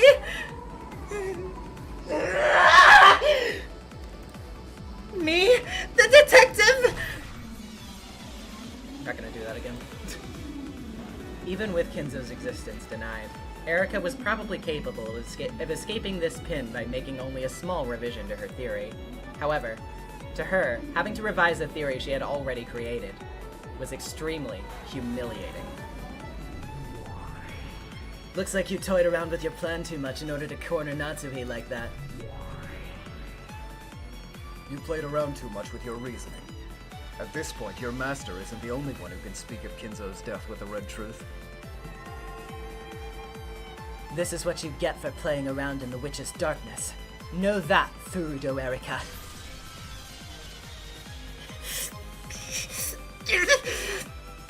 Of course, even Erika had doubted Kinzo's existence from the beginning.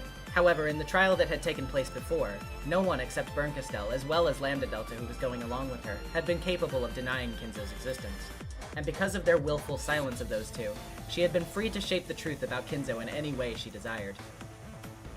She never expected that Battler would become a witch, a sorcerer, capable of using red without proof. However, she had her own Inquisitor who could also use red without proof to counter. Dlanor! Noxus second. It is forbidden for supernatural agencies to be employed as a detective technique. If you intend on showing that Kinzo has died with the red truth, I demand that you present evidence of a human truth supporting such a statement. Forgive me, you crazy old bastard. Go forth, Battler. Step over my dead body.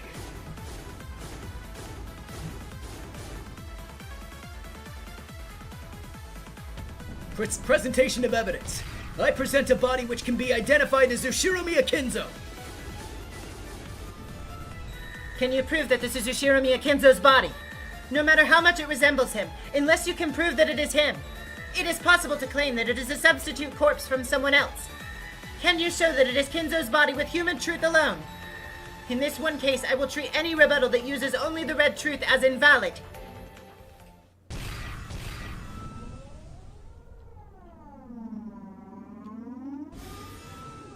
Oh? Any counter with the red truth will be invalid? That's novel. It may be true that the existence of third-party corpses has already been denied with the red. However, if saying that in red is forbidden, Battler has nowhere to run to. That's right. In this closed-off Rokenjima, there's no objective way to show that this corpse is grandfather's. And that itself suggests the possibility that this corpse is a body double. This unidentifiable body cannot serve as proof of Kinzo's death. Checkmate. My theory is rock solid. Dlanor had sealed off the red truth as a means of proving that Kinzo's corpse had been shown. Even with the power of witches, Battler couldn't argue back. How are you going to prove that the corpse is Kinzo's if the red truth is sealed? It's impossible. It can't be done! Not with the red or blue, right?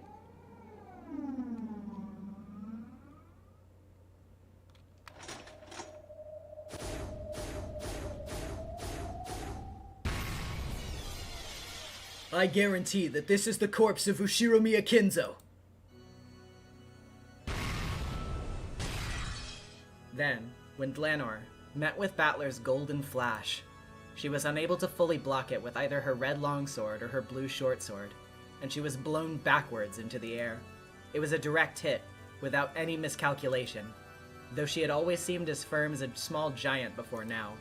She was finally blasted away and slammed against the wall as though she was the slender girl she appeared to be. Dlanor! What are you? A splendid gold truth. It is valid. Gold truth! The golden longsword, which had been drawing red and blue trails before now, finally drew a trail which retained its divine golden color. The truth it showed was neither red nor blue. It was gold truth. What is that? Lambda, does this follow the rules? Yes. Gold truth. Valid. The gold truth can only be used by the territory lord of this world. No, only by the game master himself. What did you say? Gold truth. A divine truth woven in a different fashion than the red truth. Its strength is on par with the red truth. It may sometimes be inferior, but it is sometimes superior. That brilliant shine is the proof that Battler-kun has truly understood Beato.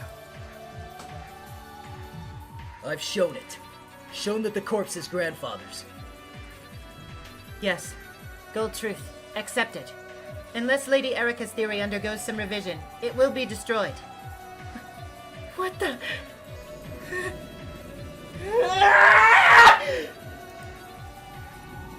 Erica cried out in pain. It wasn't the pain of her body being impaled. It was the pain of her own theory being defiled. I see.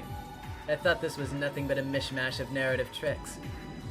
Just when did it become?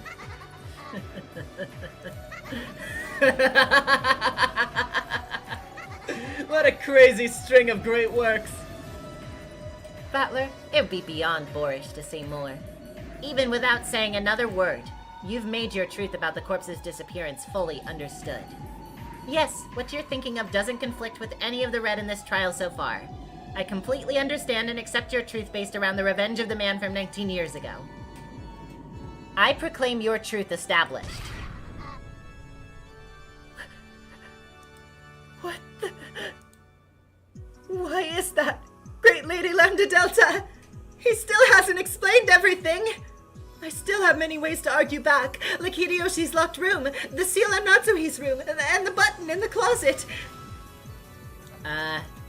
You still think it's possible for you to argue back against Battler? Only Erica, the one who's supposedly so intelligent, couldn't understand. Who was supposedly so intelligent? She couldn't understand that Battler had already found the real truth. Grandfather's absence has therefore been proven, and the dishonorable relationship between Aunt Natsuhi and grandfather has been removed from consideration. Aunt Natsuhi is pure and faithful. I won't permit this vulgar tale you're all so fond of. Battler-kun. Furthermore, because doubts have been raised about the time of death for all who have died so far, the alibis for everyone besides Aunt Natsuhi are null and void. The argument that the crimes couldn't have been committed by anyone except Aunt Natsuhi no longer stands. Glanor, who must have risen to her knees at some point, slowly stood up. The flash from the golden longsword was still carved deep into her chest, though pain didn't show in her expression. Her awkward movements clearly showed how serious the damage she had taken was.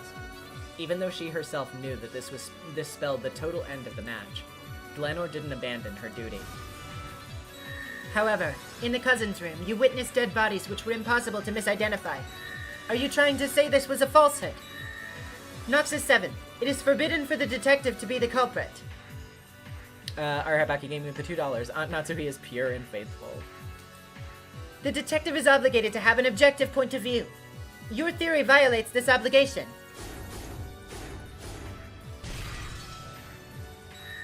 Furudo Erica is the detective in this game, not me. And by Nox's 9th, observers are permitted to put forward their own conclusions and interpretations.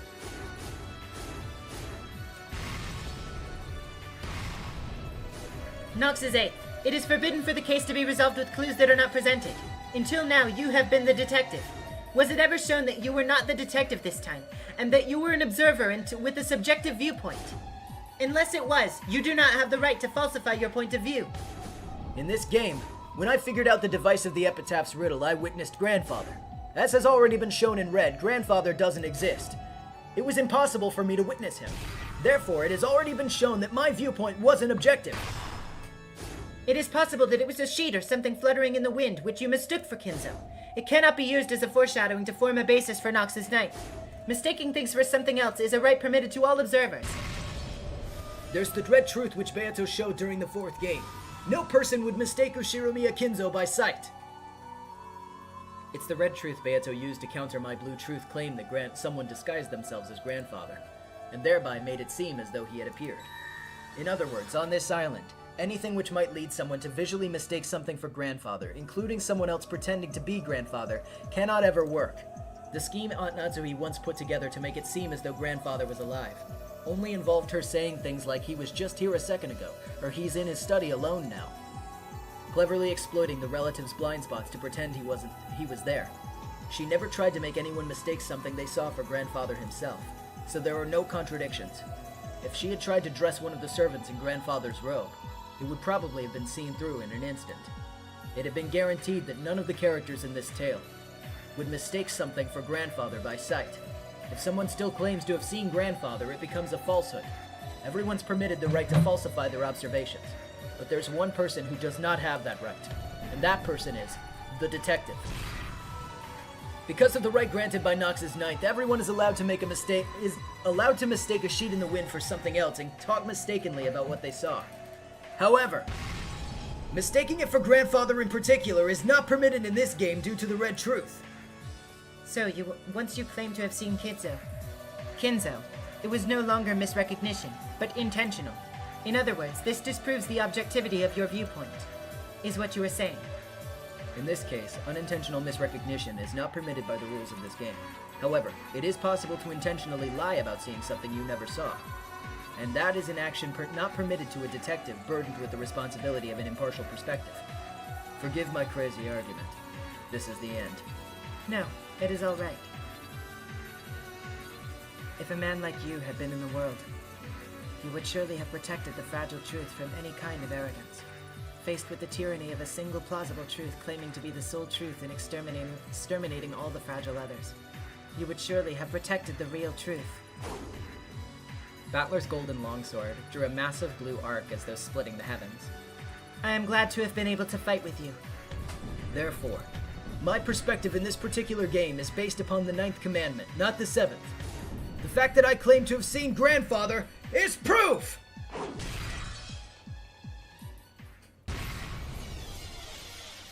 The noise which rang out across the cathedral was the sound of Dlanor's longsword clattering to the floor. Simply letting go of that was the same as resigning to the proud Dlanor. Though the blue trail Battler had drawn was aiming right for the top of Dlanor's head, it stopped a hair's breadth away. If it hadn't, Dlanor would probably have been annihilated without leaving a single scrap of flesh behind. I resign. I give up on denying your truth. I've paid my debt. My respect goes to your father. Then the Decalogue was neither arrogant nor judgmental. Respect to my father.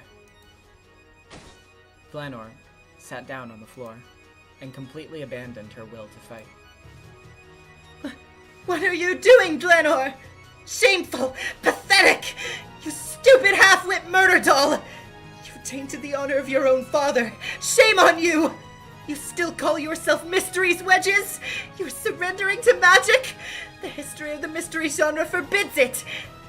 You're the one who doesn't understand a thing about mysteries.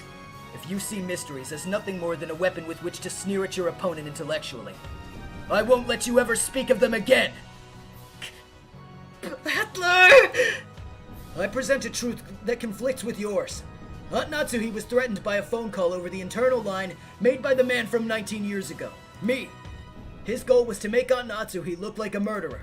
From the beginning, this has all been a drama of revenge intent on framing Aunt Natsuhi. That's wrong! It's a drama of revenge against the Yoshiromiya family planned by Natsuhi! Your theory outright opposes mine! Can you still not pull out the blue spear that's sticking through you? Yep, good point. Erica, you still haven't given me a single way for the corpses to disappear that doesn't involve Kinzo. Your theory's being denied as I speak. Tick-tock. The spear is just... You paperweights! Get out of my way! The deeply piercing blue spear and the 7 red stakes tormented her theory. They won't come out. They won't come out. I acknowledge the mistakes in Erica's reasoning and the need for revision. What the... My master! Watching Erica's face contort with pain as she struggled to escape from the spear, Bernkastel declared this with a disgusted expression. For all intents and purposes, it was as if Bernkastel had acknowledged Erica's defeat herself. With eyes of shock and despair, Erica looked up at the master who no longer had any confidence in her victory. I don't give a damn about your pride. How long do you intend to shame yourself like that? You, my double, who's been granted the same blue hair as me. How long do you intend to hang there, pierced through like that? Do I really have to descend myself? I've changed my mind. Having a peace is a waste of time. What a pain, what a pain, what a total pain. Who needs a piece? I should just get rid of it. Oh, what a terrible, regretful, discouraging, disappointing, misguided mistake. Get on with it, you filth! Didn't I tell you to revise your pathetic attempt at reasoning? Yes, my master. I'll revise it. I'll revise my theory. As Erica's face twisted in humiliation and tears streamed from her eyes, she withdrew and revised her own theory in accordance with her master's offer.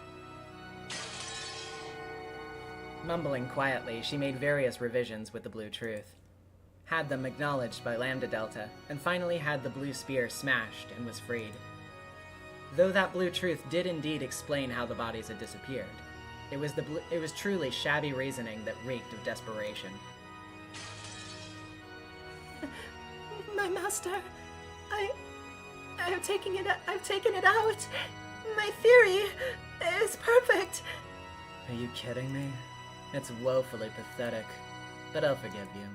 Because your face and your theory are both so shameful, it's funny.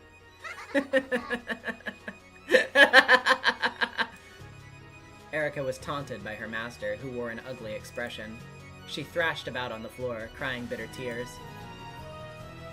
The wounded Dlanor stepped out before her, as though shielding her, and she spoke to Berncastel as well as Battler.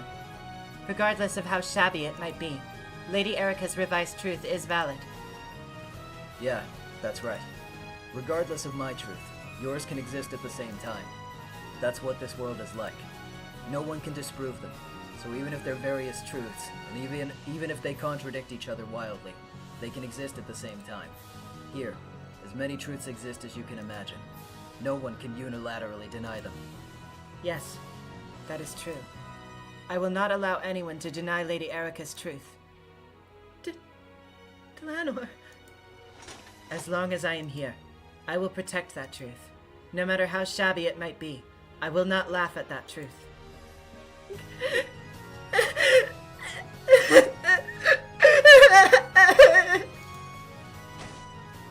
The words of Dlanor, whom Erica had previously looked down upon, led Erica to once again thrash about on the floor, sobbing. And, because no unique truth exists, everything is covered in darkness. Therefore, although both my theory and Erica's are impossible to deny, neither is the single truth. They are uncertain things, neither of which can be denied and neither of which is absolute. And as long as there's no definite answer, the witch illusion still exists. It isn't Erica who's allowed to expose that. And it isn't any of the rest of you either. It's me alone! I won't let anyone expose Beatrice's illusion except me! The verdict is revised. Because of the truth presented by Ushiromiya Battler, Erica's truth is no longer unique. However, Erica's truth is impossible to disprove. Therefore, both of their truths exist together. The conclusion of the fifth game is rescinded. The game goes back to being even, and I transfer the position of Game Master from myself to the Golden Sorcerer, Ushiromiya Battler. Ushiromiya Battler, step forward. I appoint you as the new Game Master. Will you accept? You will, right? Do it, you new Endless Witch! Yeah! I'm the new Game Master! I'll weave the sixth game. Erica, let's settle things for good this time. Stand up! Yes. You bet I'll stand. You will rue, giving me a chance to recover from this humiliation. My master, please give me an opportunity to fight with Battler again in the sixth game.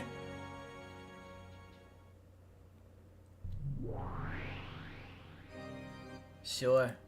Of course I'll give you a chance. Wow, incredible. For you to give someone a chance. Isn't this a miracle? Witch of Miracles, Berncastel? Erica, you've miraculously managed to escape with your life. In the sixth game, Battler's game, you had better expose the truth no matter what, unless you want to be tossed aside into the darkness of oblivion. Yes, my master. Dlanor. Of course. I will give it my all in the next game as well. I won't pretend to be a guest any longer.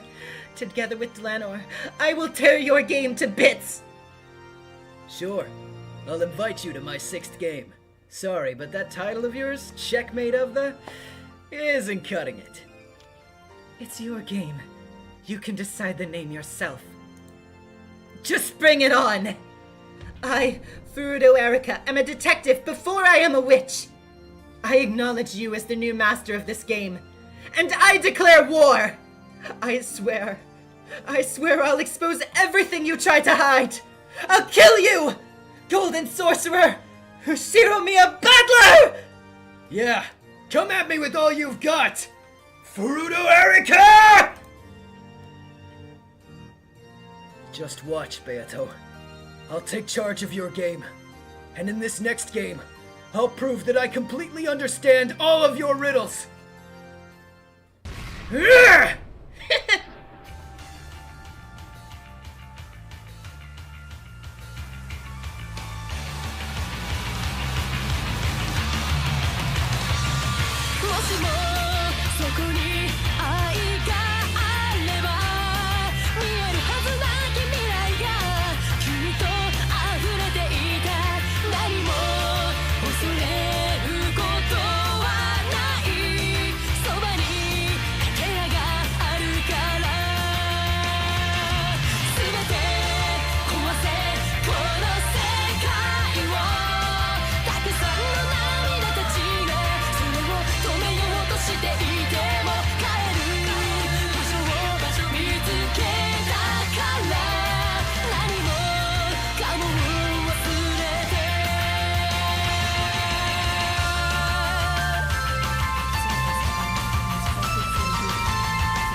And that, everybody,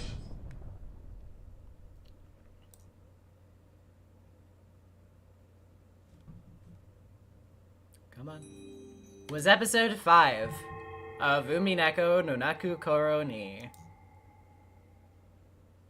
And thus, we have reached the end, technically, of this stream. But first, we're going to be looking at a couple of things. First, I want to check the characters menu to make sure there's nothing that I'm missing fact-wise on there. We'll check the tips, and then from there, we'll do theory time and fan art time.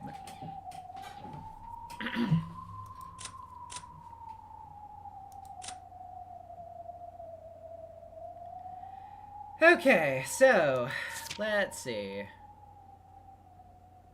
I wanted to make sure if there's anything for... No, okay.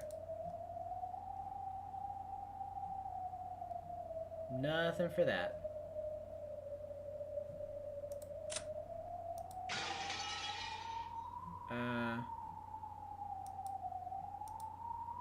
Okay. I think we read that earlier.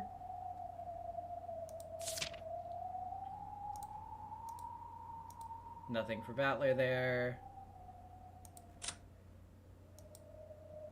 Nothing for Erika there. Anything for Battler here?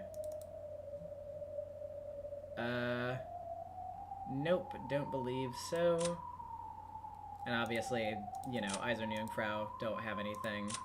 Although you can give Nox her little glasses.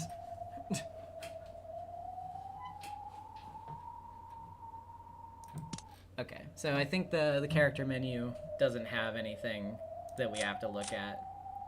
But let's go ahead and look at the tips here just to make sure. Yeah. Feet unprotected. Yeah, I didn't look at that at the time. This is a reference to a line in Dragon Ball that achieved meme status in Japanese, spoken by Kami Shen in a fight against Yamcha. Yeah.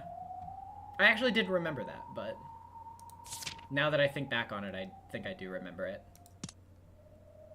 Whoopsie. Don't think I did the keys. Did I not do the... Oh yeah, I guess I didn't do the red key and the blue key.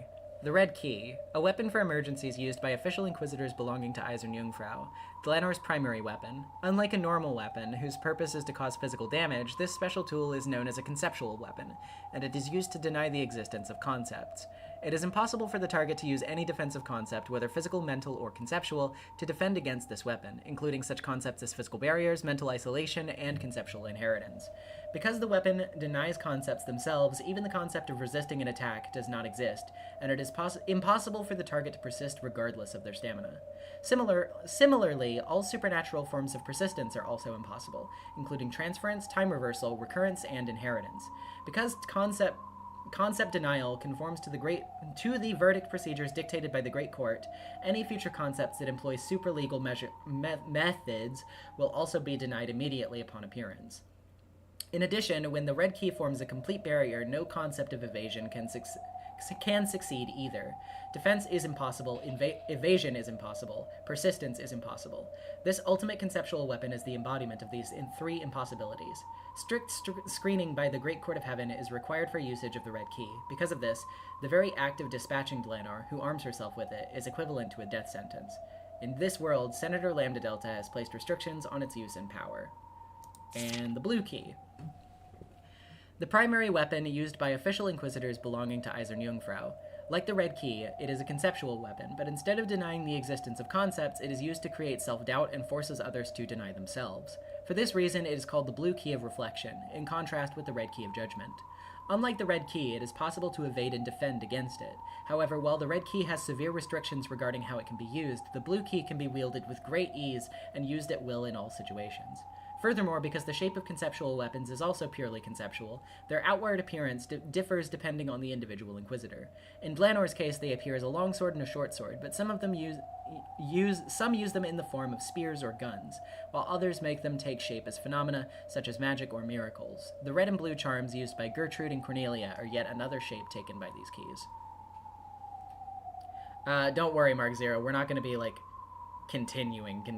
I don't have to, like, voice act or anything like that.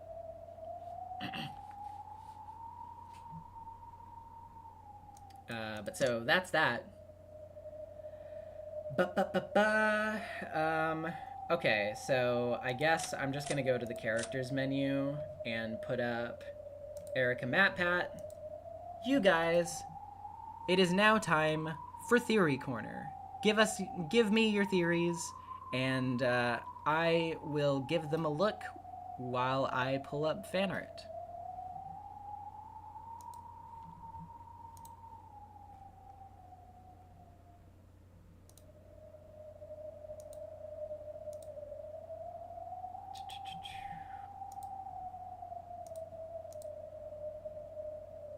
Okay, I think I'm in that tab.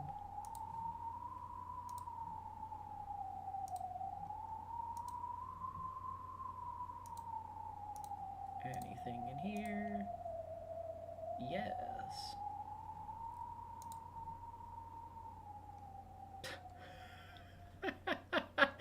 Oh my god. There's some really good stuff in here this time. You guys have once again cooked.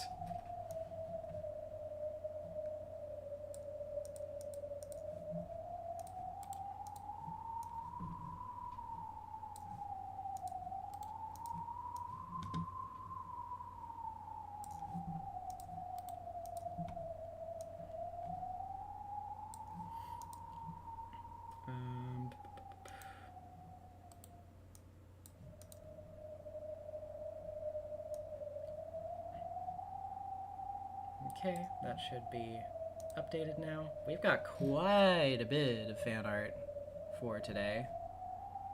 Quite a bit. Go ahead and do that. Let me make sure that there's nothing in the Discord.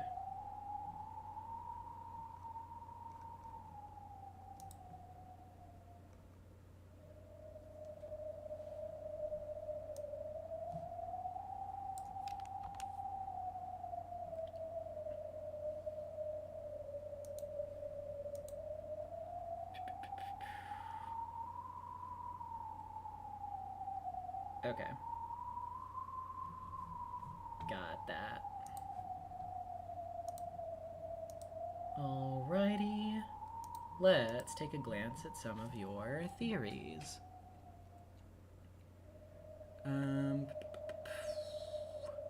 Current theory, Kitty, is the man from 19 years ago is the other battler. Beato mentioned he was part of a body double plot, and we never found out what happened to the other baby. They said that the one they gave Natsuhi was from a welfare center with no real documents, so it's entirely possible that other battler was the baby. Crazier things have happened in this family. Possibly. But one thing that you do have to remember, Beato did not say in red that battler was part of a body double plot. She was just proposing that as part of her way to disqualify him from the game, which we found out pretty quickly he could have easily gotten around. But...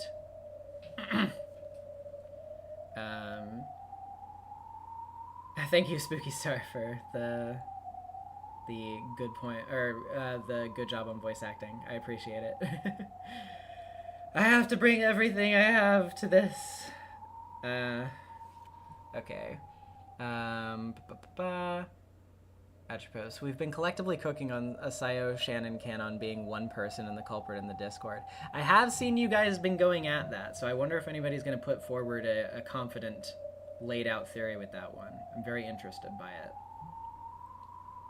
Normal Gaybro. So, Batty Boy understands everything at the end of episode 5, which and he's Red Truth incompetent. What does that say about me? I mean, I don't know. Search your heart. You know it to be true. I'm just kidding. I didn't solve it by this time either.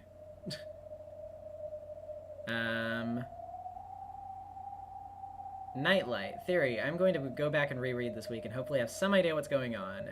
It's a theory, because who knows if I'll find the time for that. Fair enough.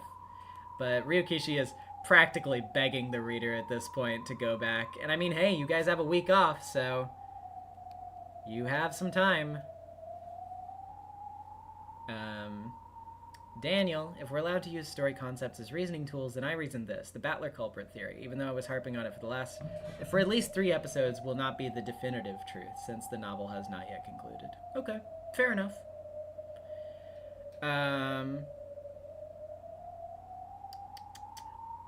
Let's see.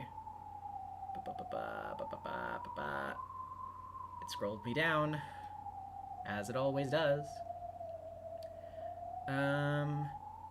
Okay, Donkey Monkey. I noticed 2 interesting things regarding the gold. In 1998, we see that in 1986, the full value of the gold in yen was in a bank. What Anjay assumes is the full value at least, but the gold is still on the island as seen in episodes 3 and 5. How? Let me actually interrupt you in the middle of that one. It was not the full amount. That was not the case. This was a certain amount handed out, like divided to the remaining relatives, but it was never said to be the full amount of the gold. I do not believe. I could be remembering that wrong, but I'm pretty sure that it wasn't. The other thing I noticed is that I don't think the gold is in Kuidorian, like some Ushiromiyas have guessed it to be. In episode 5, Battler and Erika show the gold to all the adults, but no one mentions Kuidorian. The question is, if the gold isn't at Kuidorian, then how and why did Ava get to Kuidorian?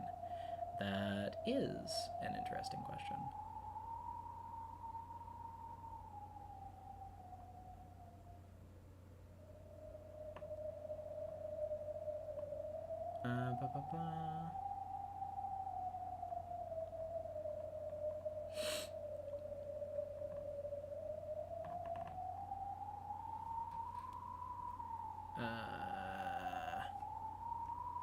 Let's see.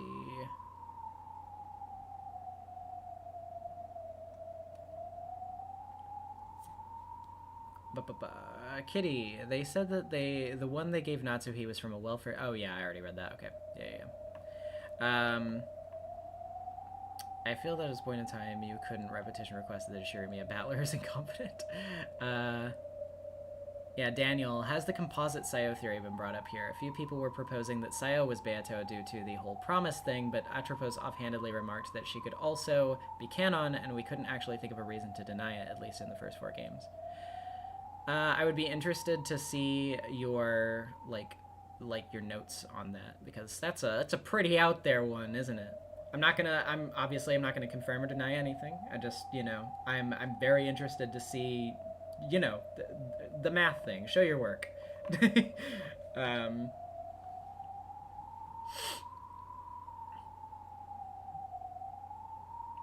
I'm a little confused why Battler is arguing for himself as the murderer. Like, I don't believe he actually did it, and if he understands everything, why doesn't he just present the capital T truth? Why do you think he wouldn't want to just present the capital T truth? I mean, if he's the game master, then that would literally just be ending the game. But yeah, I mean, obviously he doesn't want Erica and their crew to do this whole thing too, because it's his and Beato's mystery. And yes, that would kill the witch illusion completely. But as for why Battler has softened on that, you'll have to think to yourself about why Battler would feel that way after learning the truth. Because, yeah, keep in mind, Battler knows the truth. Battler knows what's going on. And when he learned that truth, his stance changed.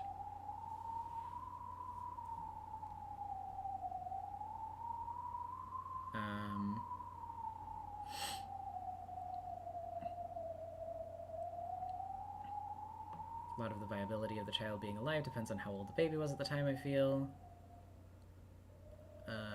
Now we have confirmation that some corpses might be alive. That opens up Game 1, Twilight 1, but the detective visually confirmed the deaths except Shannon. Okay.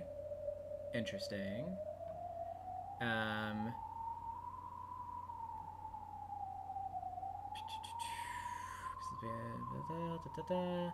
That's a fairly newborn baby. The skull will be like, buddy. I mean, stranger things have happened. The baby could have parried the ground with a servant. I stole that joke from Matt, but in reverse. Matt Golden Truths, thanks for that joke. It's made me laugh for months, ever since I first heard that podcast episode.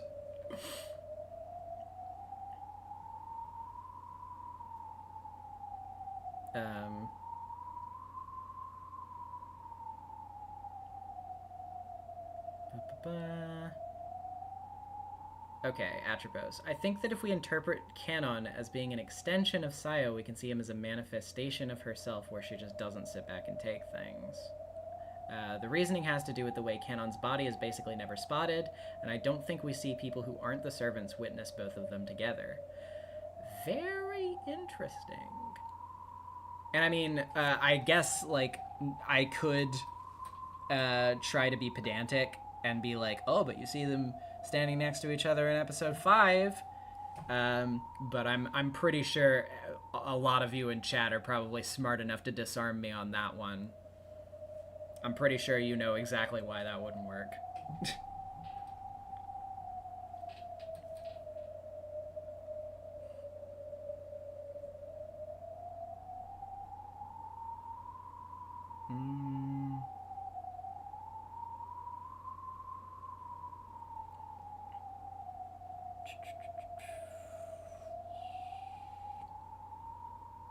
Yeah, episode 5 is not reliable.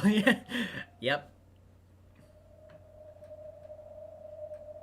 So, yeah, I wasn't even going to try that one on you. But, yeah. Very, very interesting thought, though. Definitely, like, I mean, it's a... Wow. Yeah, sorry. My brain is a little fried, but like I'm a fan of how much thought you've put into it.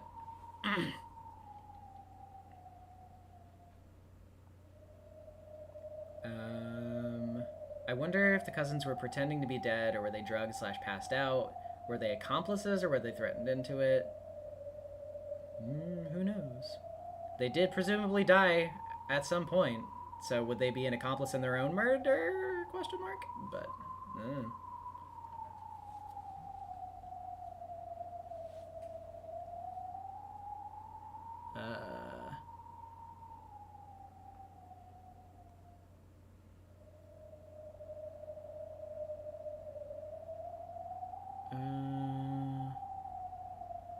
Scroll. scroll up because it scrolled me down.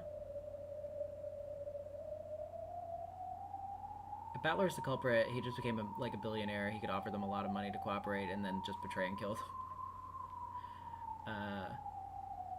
The baby survived the fall? Well, I wouldn't put it past father. I gave it gravity boots. I attached moon shoes to the baby. That damned baby survived with the moon shoes and brought its way back here. Truly impressive. More competent than any of my ungrateful children. Oh, God.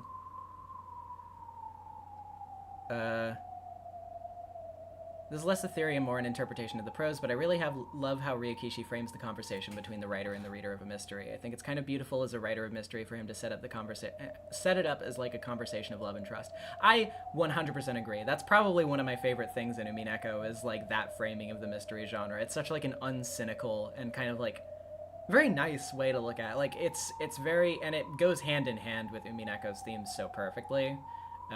It's just really, really good. And I think it applies to a lot of, like, you know, fiction in that way, too. I mean, like, again, like he was saying, you know, like, a writer wants to trust that somebody will try to understand their work and, like, is afraid to write before that, you know, like, kind of thing. It's very sweet. I genuinely think, like, one of my favorite things about Ryokishi as an author is how much he individually respects every reader, and sometimes he might leave things a little too vague for interpretation for some people's tastes because of that, but I do like that he is very, like, he's the type of person, like, if you sincerely read and engage with his work, no matter what answer you arrive at, he's like, yours is equally as valid as mine. And that's, you know, that's pretty cool. I think he's a cool guy.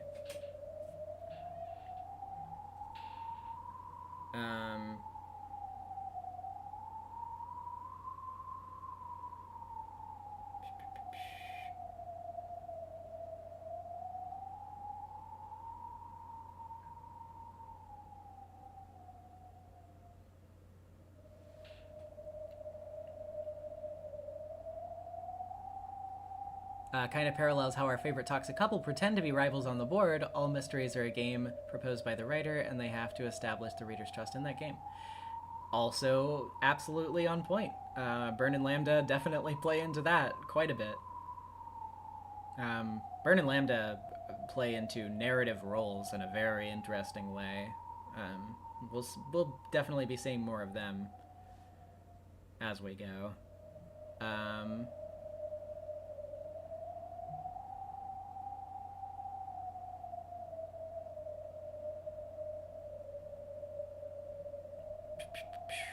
What if you, the viewer, were the baby all along? Your mother could have been Natsuhi. How does that make you feel? I hope Natsuhi isn't my mother.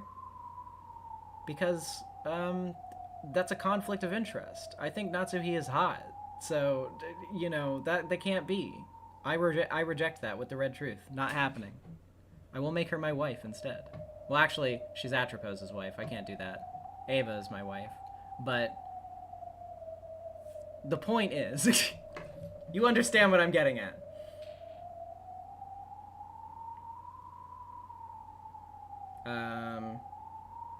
Maria will try... Oh, wait. I missed the beginning of your theory. Deathbird, where is your first post? I missed it. Okay. In the Discord, we had a good theory for Episode 2's first Twilight. Rather than the choices for it to happen is limited, there are two possible accomplices, Rosa and Maria. Rosa can be bribed with gold, Maria will trust anyone claiming to be Beato, and both can get around the red, with Maria using the chapel key herself to lock the door, and Rosa and the winged servants lying that the door was locked. Interesting. Okay. I can't get into the deep lore of the reds right now. We don't have enough time, but I think that is an interesting theory. Neon roses with the $5. Moon tourism, no. Moon baby. Yeah, just like the Teletubbies has the sun baby, there is also a moon baby somewhere. And God damn it, we'll find it.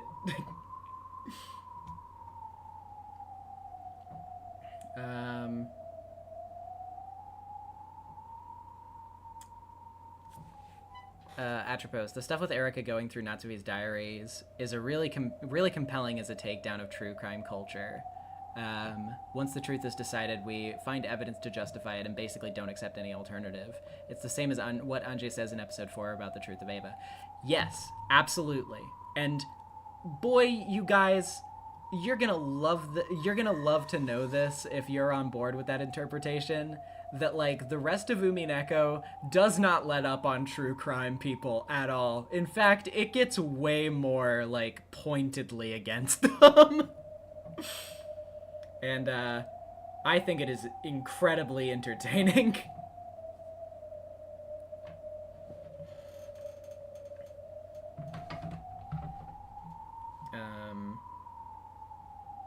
The baby uses tiny bombs to launch itself off the ground, minimizing the fall damage.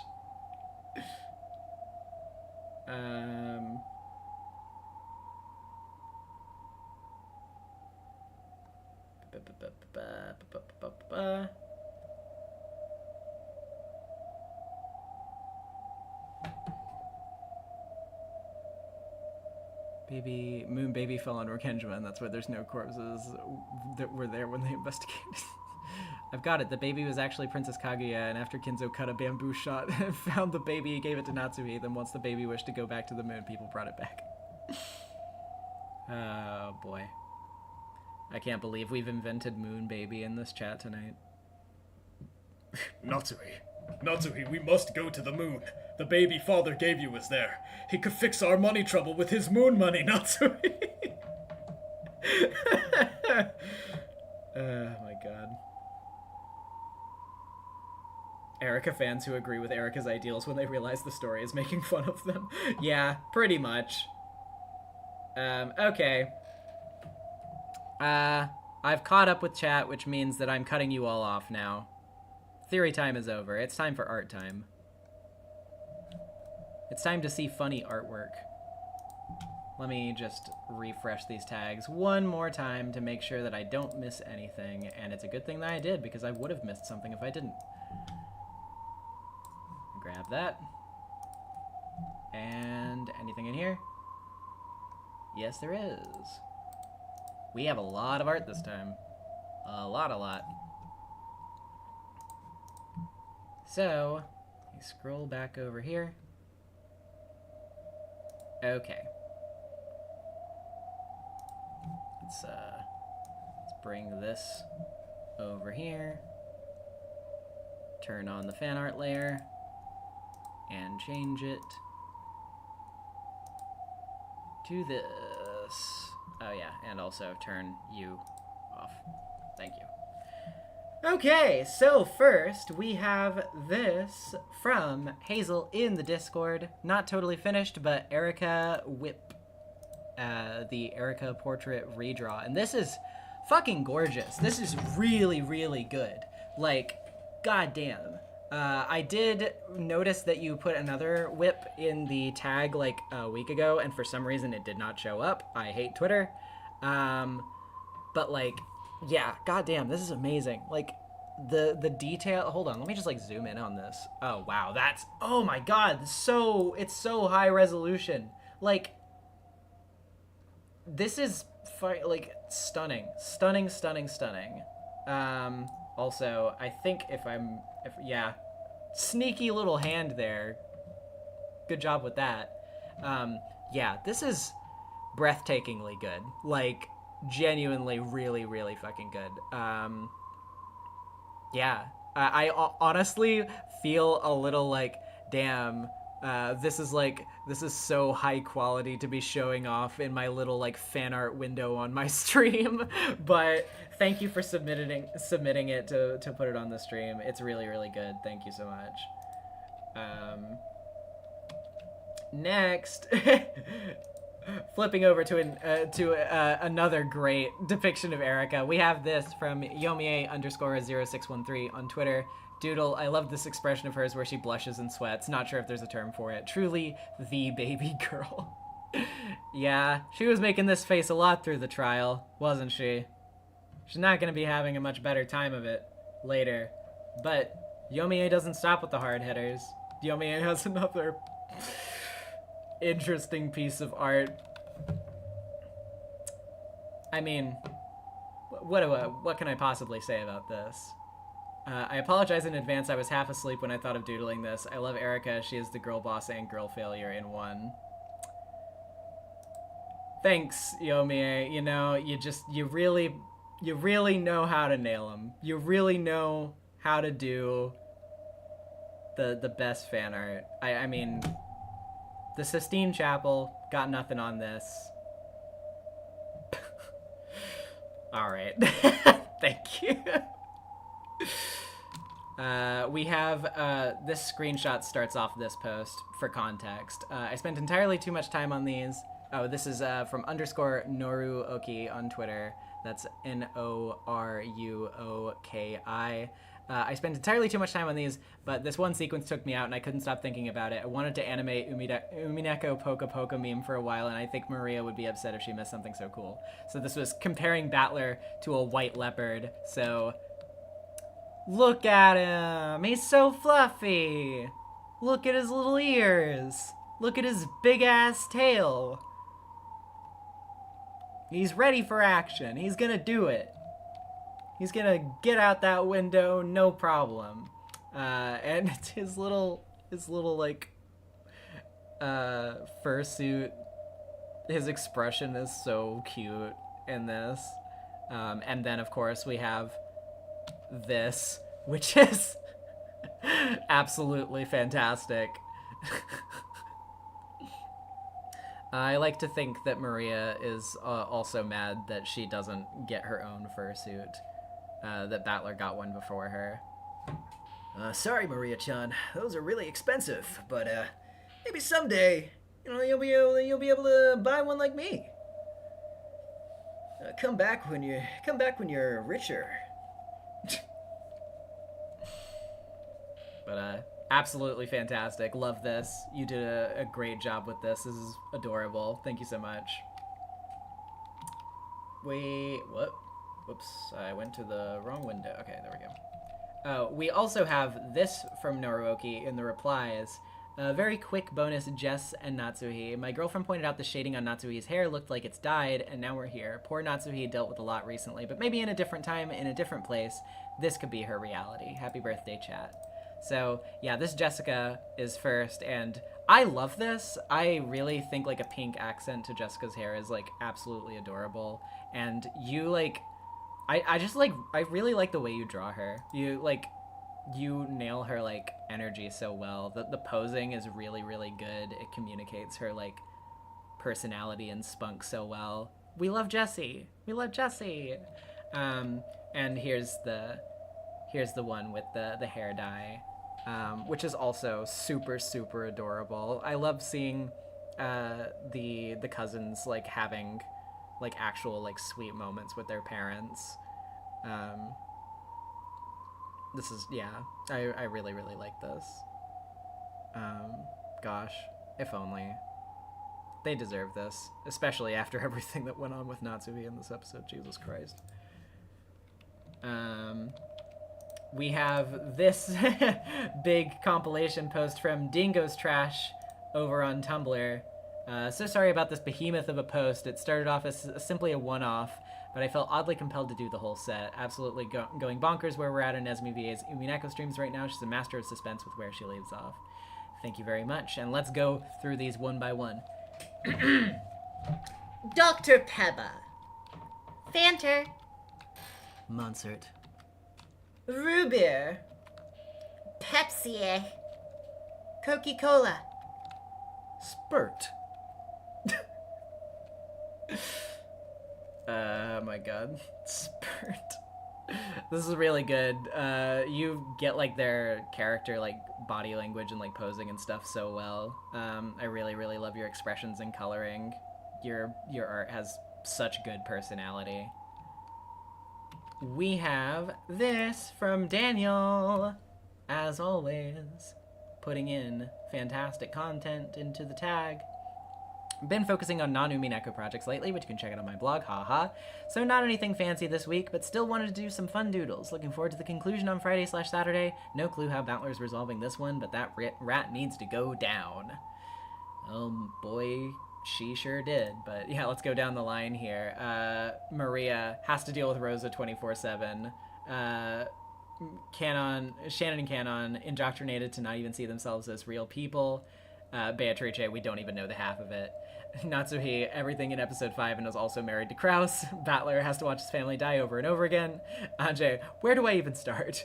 And Goda needs to pee, but he just went an hour ago and it would be weird. I don't know why it's like cutting off. Let me zoom out a little bit so you can see that a little bit better. But very, very good.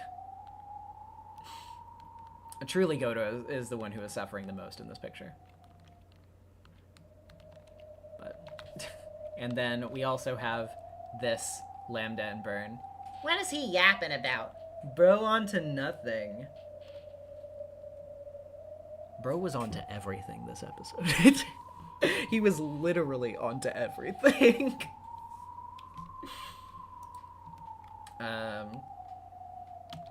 We have this from the Death Dash Bird on Tumblr.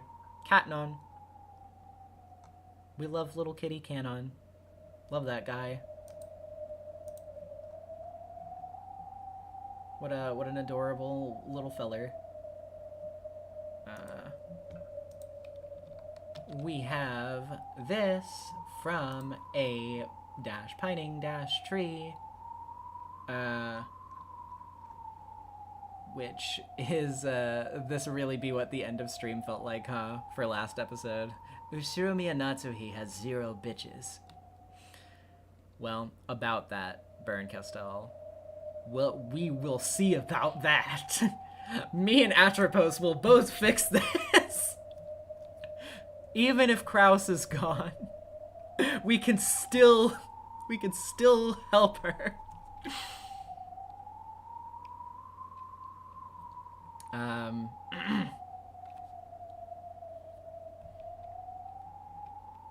Very good, though. Thank you.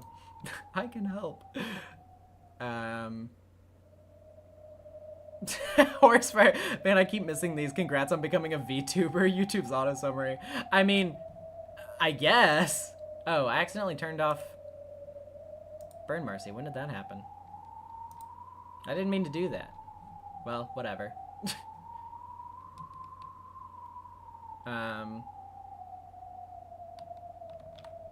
We have this from Scribbled, that's SKRIBBLED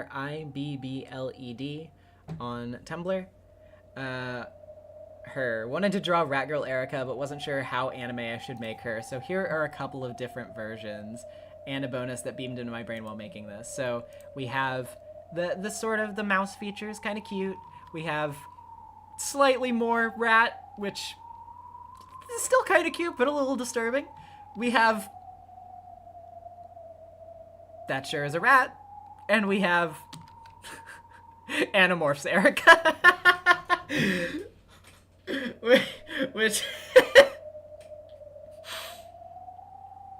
she's reaching her true potential. She's making it happen. We have this also from a pining tree. Fuck the truth, rat. I shall resist. Enjoy the Gap Demon and Ambiguous Demon, chilling in their handmade back rooms. No nasty red truths allowed. So Gap and your OC, and this is very adorable. The little pool tube. Oh, this is one of those liminal space things. Yeah. Very cool. Very based. I like this. God, the Umineko characters would like those weird liminal spaces, wouldn't they? Nightlight. Where did the rat joke start for Erica? Basically, like, the rat thing for Erica is both basically because, like, rat is, like, you know, another way to call somebody, like, a, why am I blanking on the term? Like, you know, a narc. Yeah, like, yeah, a narc. Which Erica absolutely is. Or to just, like, you know, she's, like, a little gremlin. She's got rat energy. But also, And I must reiterate, a lot of people back in the day made lots of memes where they put Erica in The Great Mouse Detective. They made her, you know, like the either like the protagonist or the villain of The Great Mouse Detective. And so, thus, rat.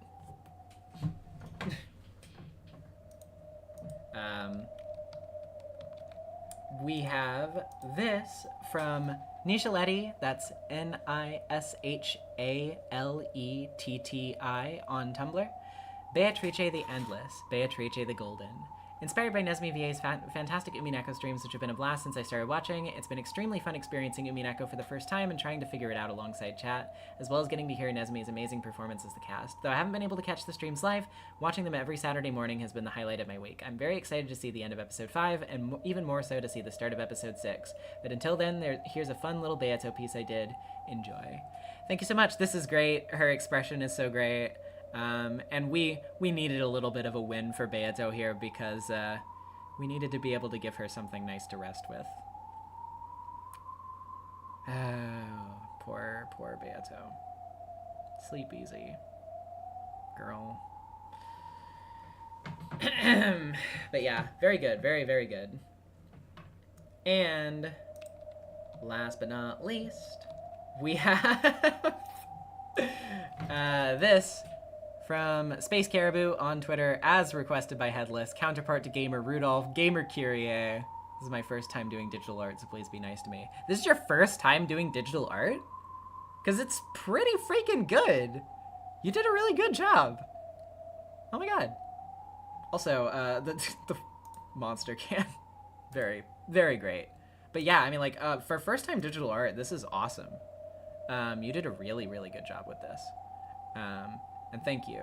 I very much didn't know that I needed Gamer Kyrie with Monster Energy in my life until today, but now I don't think I'll ever be able to go without her.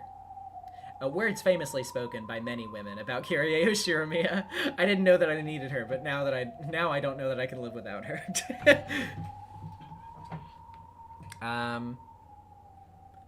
Yeah, I guess that is going to be about it for now. I don't think there's anything left that I have to get to. Let me turn off the fan art layer. This auto summary says that Erica's a streamer. I hate the auto summary shit. It's so stupid. Down with AI, buddy. Or generative AI. You know what I mean. You know what I mean when I say AI. I know the difference. But yeah. Next week, no Umineko Friday. A break while I am in California meeting Mr. Ryukishio 7. We will be back the week after next to begin episode 6 of Umineko. We're so far. But we still got some time. Anyway, as always, thanks for watching so much, everybody. I really appreciate you. Hope you enjoyed the stream, and I will see you the week after next. Bye, everybody.